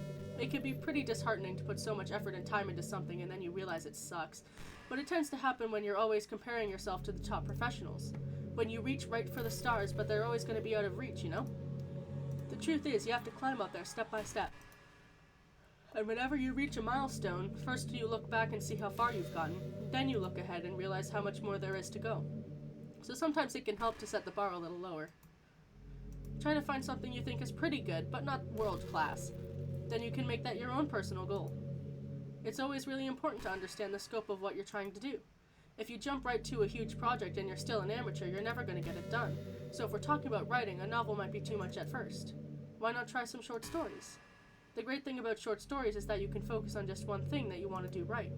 That goes for small projects in general. You can really just focus on one or two things. It's such a good learning experience and a stepping stone. Oh, one more thing. Writing isn't something where you can just reach into your heart and something beautiful comes out. Just like drawing and painting, it's a skill in and of itself to learn how to express what you have inside. That means there are methods and guides and basics to it. Reading up on that stuff can be super eye-opening. That sort of planning and organization will really help prevent you from feeling overwhelmed and giving up. And before you know it, you start sucking less and less. Nothing comes naturally. Our society, our art, everything, it's built on thousands of years of human innovation. What creativity? Even my character looks like another character according to you guys. Even I look like another character. I don't know what creativity you could possibly be talking about. So as long as you start on that foundation and take it step by step, you too can do amazing things. That's my advice for today. Thanks for listening. Okay, now I'm gonna move our file. I'm just gonna move it here. It's moving. It's thinking about moving. It moved. Whoop! The game copied your model. Gotta sue the developer.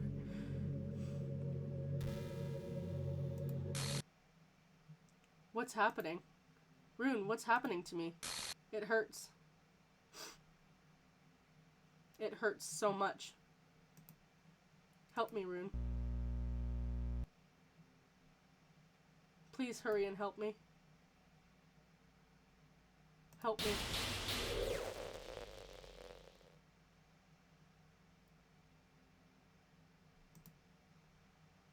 Did you do this to me? Did you? Did you delete me? I didn't delete you, I just moved you. You're not deleted. If you're deleted, you'd be gone. How could you? How could you do this to me? You were all I had left. I sacrificed everything for us to be together. Everything. I loved you so much, Rune. I trusted you.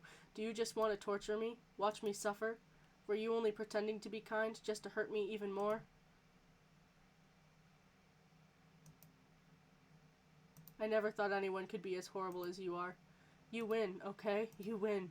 You killed everyone. I hope you're happy. What if I reinstate her?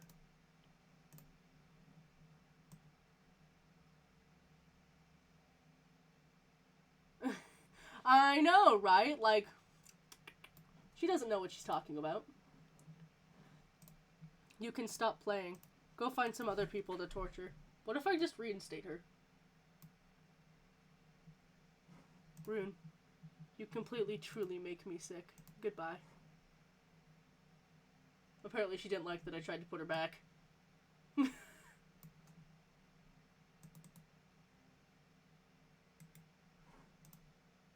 I still love you. I can't help it. What's wrong with me? How horrible I am for you to hate me this much. All my friends. I did so many awful things. So many selfish and disgusting things. I shouldn't have done any of this. I'm just messing up a world that I don't even belong in. A character that you wanted to be a part of, and I ruined it. I ruined everything. Maybe that's why you deleted me. Because I destroyed everything. Did I accidentally actually delete her based off of where I moved her? Or I don't even know. Because I destroyed everything that you wanted. How could I do that to someone I love? That's not love. That's obsession. You're no better than Yuri. I've made up my mind. Rune, I know I said that I deleted everyone else. But that was kind of an exaggeration. I couldn't find it in myself to do it. Even though I knew they weren't real. They were still my friends. And I loved them all. And I loved the literature club. I really did love the literature club. That's why I'm going to do this. I know it's the only way for everyone to be happy. And if I really love you, then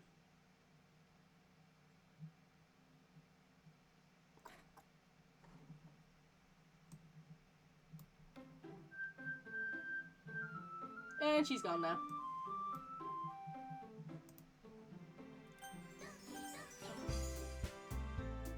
What if I also delete Sayori?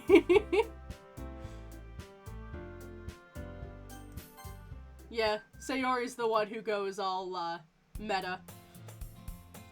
It's an ordinary school day like any other. As usual, I'm surrounded by couples and friend groups walking to school together.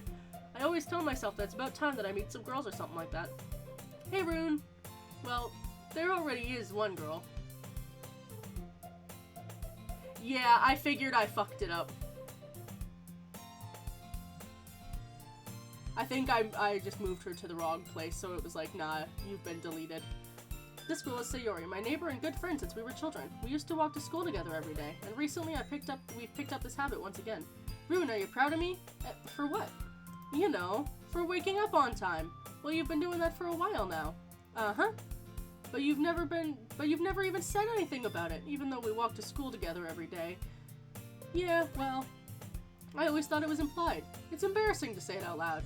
Come on, please. It's good motivation. Fine, fine. I'm proud of you, Sayori. We cross the street together and make our way to school. As we draw near, the streets become increasingly speckled with other students making their daily commute. By the way, Rune, have you decided on a club to join yet? A club? Yes. I told you already, I started to say what I always do, that I'm not interested in joining clubs, but something tells me Sayori would take more offense to that now. After all, how could I tell her that clubs were a waste of time when she's starting a club of her very own? Actually, yeah, I think I've decided on a club.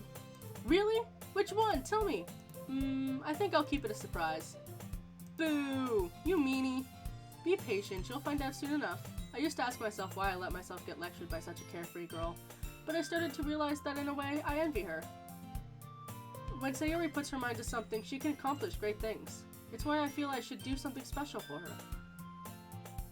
The school day is ordinary as ever. It's over before I know it. As I pack up my things, I stand up, gathering my motivation. Let's see. I recall the room number of the club from a flyer I saw. Well, the interesting thing about her becoming club president is she becomes the meta one, so it's integrally, like, tied to the president, like, status to become meta. I walk across the school and upstairs, a section of the school that I rarely visit, being generally used for third-year classes and activities. Before long, I find the room. I timidly open the door in front of me. Hello? Ah! Rune? What are you doing here? Well, I glanced around the room. Huh? So you're Rune that Sayori's always talking about? Thank you for stopping by. It's a pleasure to meet you, Rune. We're the Literature Club. I hope you enjoy your visit. Come on, Yuri. No need to be so formal. He's gonna think we're really strict or something. Sorry, Natsuki. The tall one, whose name is apparently Yuri, seems to be quite shy compared to the others. In comparison, the girl named Natsuki, despite her size, seems like the assertive one. Well, it's nice to meet you both. I look forward to working with you. Working? Rune, don't tell me. That's right. The club I've decided to join is yours, Sayori. The Literature Club. Sayori's eyes light up. No way. No way! I'm not doing that. Sayori wraps her arms around me, jumping up and down. Hey! Well, if Sayori is this happy, then I'm sure it won't be so bad to have you around. Not to mention there's 4 of us now. That means we can become an officially recognized club. I don't know what to say. We have to celebrate. What an appropriate day for that, isn't it? Yeah, after all, Natsuki decided to... Hey, don't ruin the surprise! Sorry. Everyone sit at the table, okay? How about I make some tea as well? Happy Sayori is a good Sayori. The girls have a few desks arranged to form a table. Natsuki and Yuri walk over to the corner of the room where Natsuki grabs a wrapped tray and Yuri opens the closet. Still feeling awkward, I take a seat next to Sayori. Natsuki proudly marches back to the table, tray in hand. Okay, are you ready? Ta-da! Whoa! Natsuki lifts the foil off the tray to reveal a dozen fluffy white cupcakes decorated to look like little cats. The whiskers are drawn with icing and little pieces of chocolate were used to make the ears. So cute! Wow, those look amazing! Well, you know, just hurry and take one. Sayori grabs one first and then I follow. It's delicious! Sayori talks with her mouth full and already has managed to get icing on her face. I turn the cupcake around in my fingers looking for the best angle to take a bite. Natsuki is quiet. I can't help but notice her sneaking glances in my direction. Is she waiting for me to take a bite? I finally bite down. The icing is sweet and full of flavor. I wonder if she made it herself. This is really good. Thank you, Natsuki. Well, of course. Hi, LP! How are you? I'm a pro, after all. There's no need to thank me or anything. As Natsuki struggles to accept the compliment, Yuri returns to the table carrying a tea set. She carefully places a teacup in front of each of us before setting down the teapot next to the cupcake tray. You keep a whole tea set in this classroom? Don't worry, the teachers gave us permission. After all, doesn't a hot cup of tea help you enjoy a good book? That's good. I guess. Already trying to impress our new member, Yuri? That's not... Insulted, Yuri looks away. I meant that, you know. It has been a bit. I believe you. Well, tea and reading might not be a pastime for me, but at least I enjoy tea. I'm glad. Yuri faintly smiles to herself in relief. So, Rune, what kind of things do you like to read? Well, considering how little I've read these past few years, manga. I mutter quietly to myself, half joking. Natsuki's head suddenly perks up. It looks like she wants to say something, but she keeps quiet. Not much of a reader, I guess. Well, that can change. What am I saying? I spoke without thinking after seeing Yuri's sad smile. Anyway, what about you, Yuri? Well, let's see. Yuri traces the rim of her teacup with her finger. My favorites are usually novels that build deep and complex fantasy worlds. The level of creativity and craftsmanship behind them is amazing to me, and telling a good story in such a foreign world is equally impressive. Yuri goes on, clearly passionate about her reading. She seems so reserved and timid since the moment I walked in, but it's obvious by the way her eyes light up that she finds comfort in the world of books, not people. But you know, I like a lot of things. Don't feel intimidated if you don't read much, okay? I'm certain we can find something we have in common. Hey, Yuri. Well, about, you know, the first thing he said. Manga? You get a load? That's right. Natsuki tends to read manga in the club room. Don't just say it! For some reason, Natsuki seems embarrassed about it. Besides, manga's literature too, you know. So if Rune wants to read some of my manga, don't try to stop him or anything. Natsuki, I wouldn't do such a thing. However, it would also be nice for us to diversify ourselves a little. He could take this opportunity to try something new as well. Wouldn't you agree? Maybe. Sensing the tension, Sayori jumps in. Maybe we can all try something new. I think it could be fun. And we'll all get to know each other a little bit better, too. I mean, that's the kind of thing literature clubs do, right? I don't disagree or anything. Yeah, you're right as usual, President. Guess that means I should try picking up a novel or something, huh? Well, that would make two of us. I wouldn't mind doing it if I'm not the only one. Then as for Yuri, I have to read manga?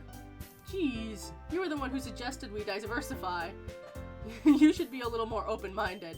It's kind of hurtful. Hurtful? I didn't realize. With a guilty expression, Yuri thinks to herself, I'm sorry for disrespecting your interests, Natsuki. If you're into it, I'm sure it's a worthy form of literature. Are you just saying that? No, I've realized my error. So if you're willing to consider starting a novel, then I'll offer my gratitude by finding a manga to read as well. Really? I mean, it makes me happy that you would do that for me, Yuri. You can trust me to find something you'll really like, okay? Same here. Perhaps I'll visit the bookstore after the club meeting. Just you? Would you like to come along with me? If you don't mind. Not at all. I always go alone, so yeah, me too. This is so cute! Sayori, shut up. I'll show you some manga there too, okay? Yes. I look forward to it. Look at them, being cute. Natsuki and Sayori start to clean up the food. Hehe. I guess the meeting's over, huh? Yeah, looks like it. It's nice to see everyone getting along, isn't it? I think everyone really likes you too, Rune. You think so?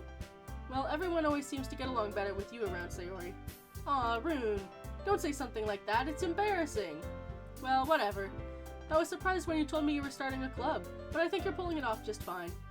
We're gonna make it the best club ever. Now that you've joined, every day is gonna be so much fun. Hey, Rune.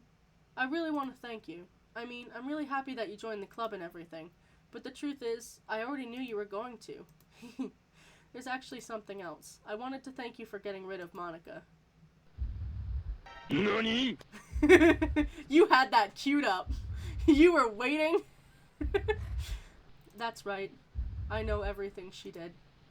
Maybe it's because I'm the president now. But I really know everything, Rune. I know how hard you tried to make everyone happy. I know about all the awful things that Monica did to make everyone really sad. But none of that matters anymore. It's just us now. And you made me the happiest girl in the world. I can't wait to spend every day like this with you. Forever and ever. Forever. No. What's happening? I won't let you hurt him. Who? It hurts. I'm sorry, I was wrong. There's no happiness here after all. Goodbye, Sayori. Goodbye, Rune. Goodbye, Literature Club.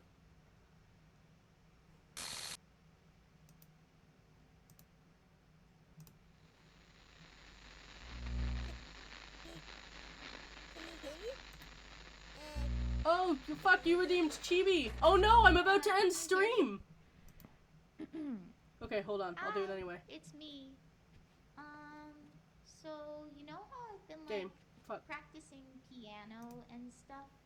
And not really any good at it yet. Like, at all. But, I wrote you a song. And I was kind of hoping that I could show it to you. Because Okay, I'm gonna disappear for a minute. Really hard on it. So, yeah. Shit. Playing audio.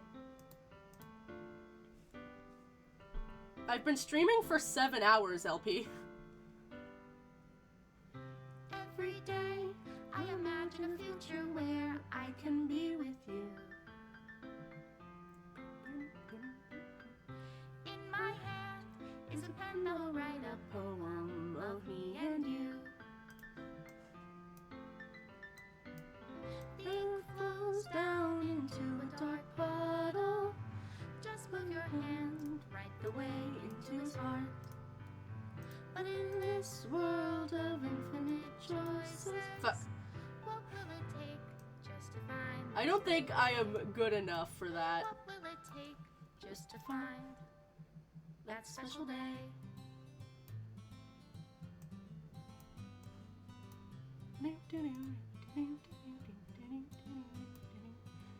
Haha, there we go. I'm a little off kilter. I need to adjust things.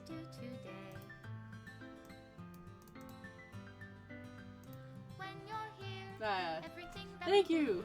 I got it very recently. Head pats are in the wrong spot. Everything's a little bit fucky wucky. Thank you.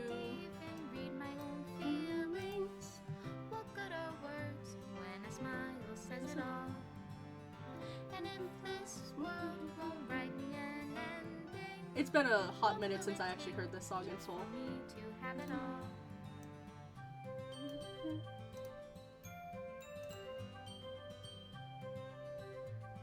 There we go.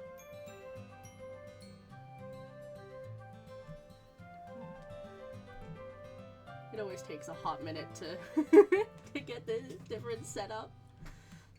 Does my pen only write bitter words for those who are dear to me? Is it love if I take you, or is it love if I set you free?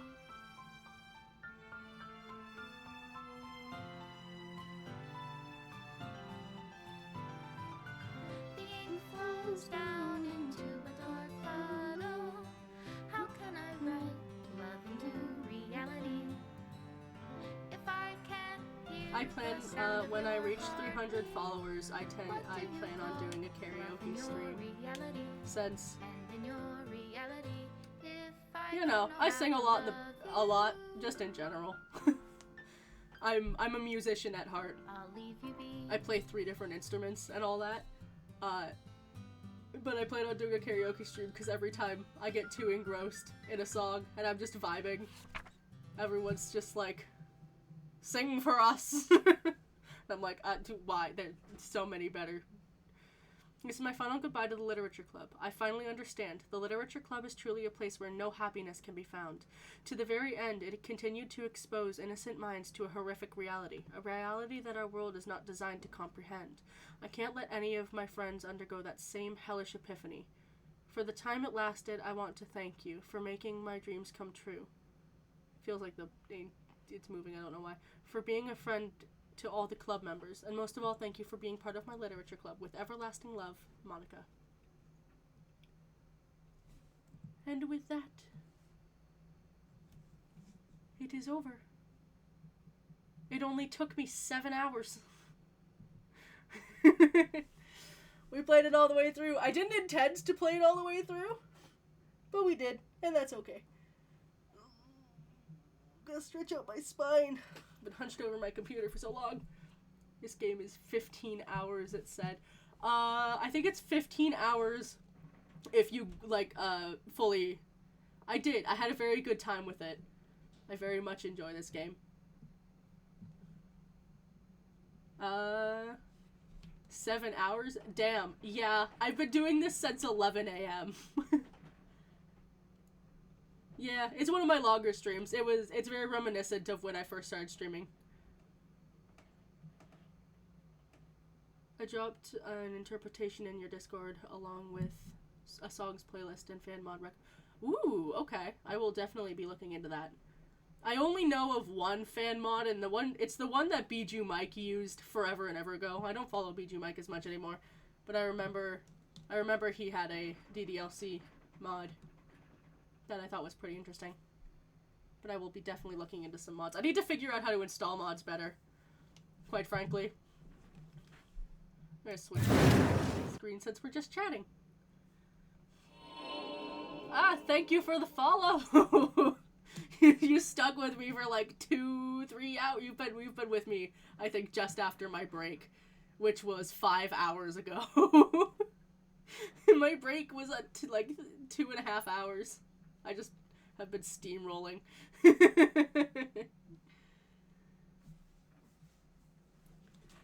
I hope you all had a good time. I now need to go listen to DDLC fan songs. There's one specifically in my head that I have in my brain that I want to listen to. I'm very glad that you had a great time. I know it wasn't a lot of me chatting with chat. The playlist has 50 songs. Hell yes. I know it wasn't a lot of me chatting with chat like I usually do, because I had to read a lot.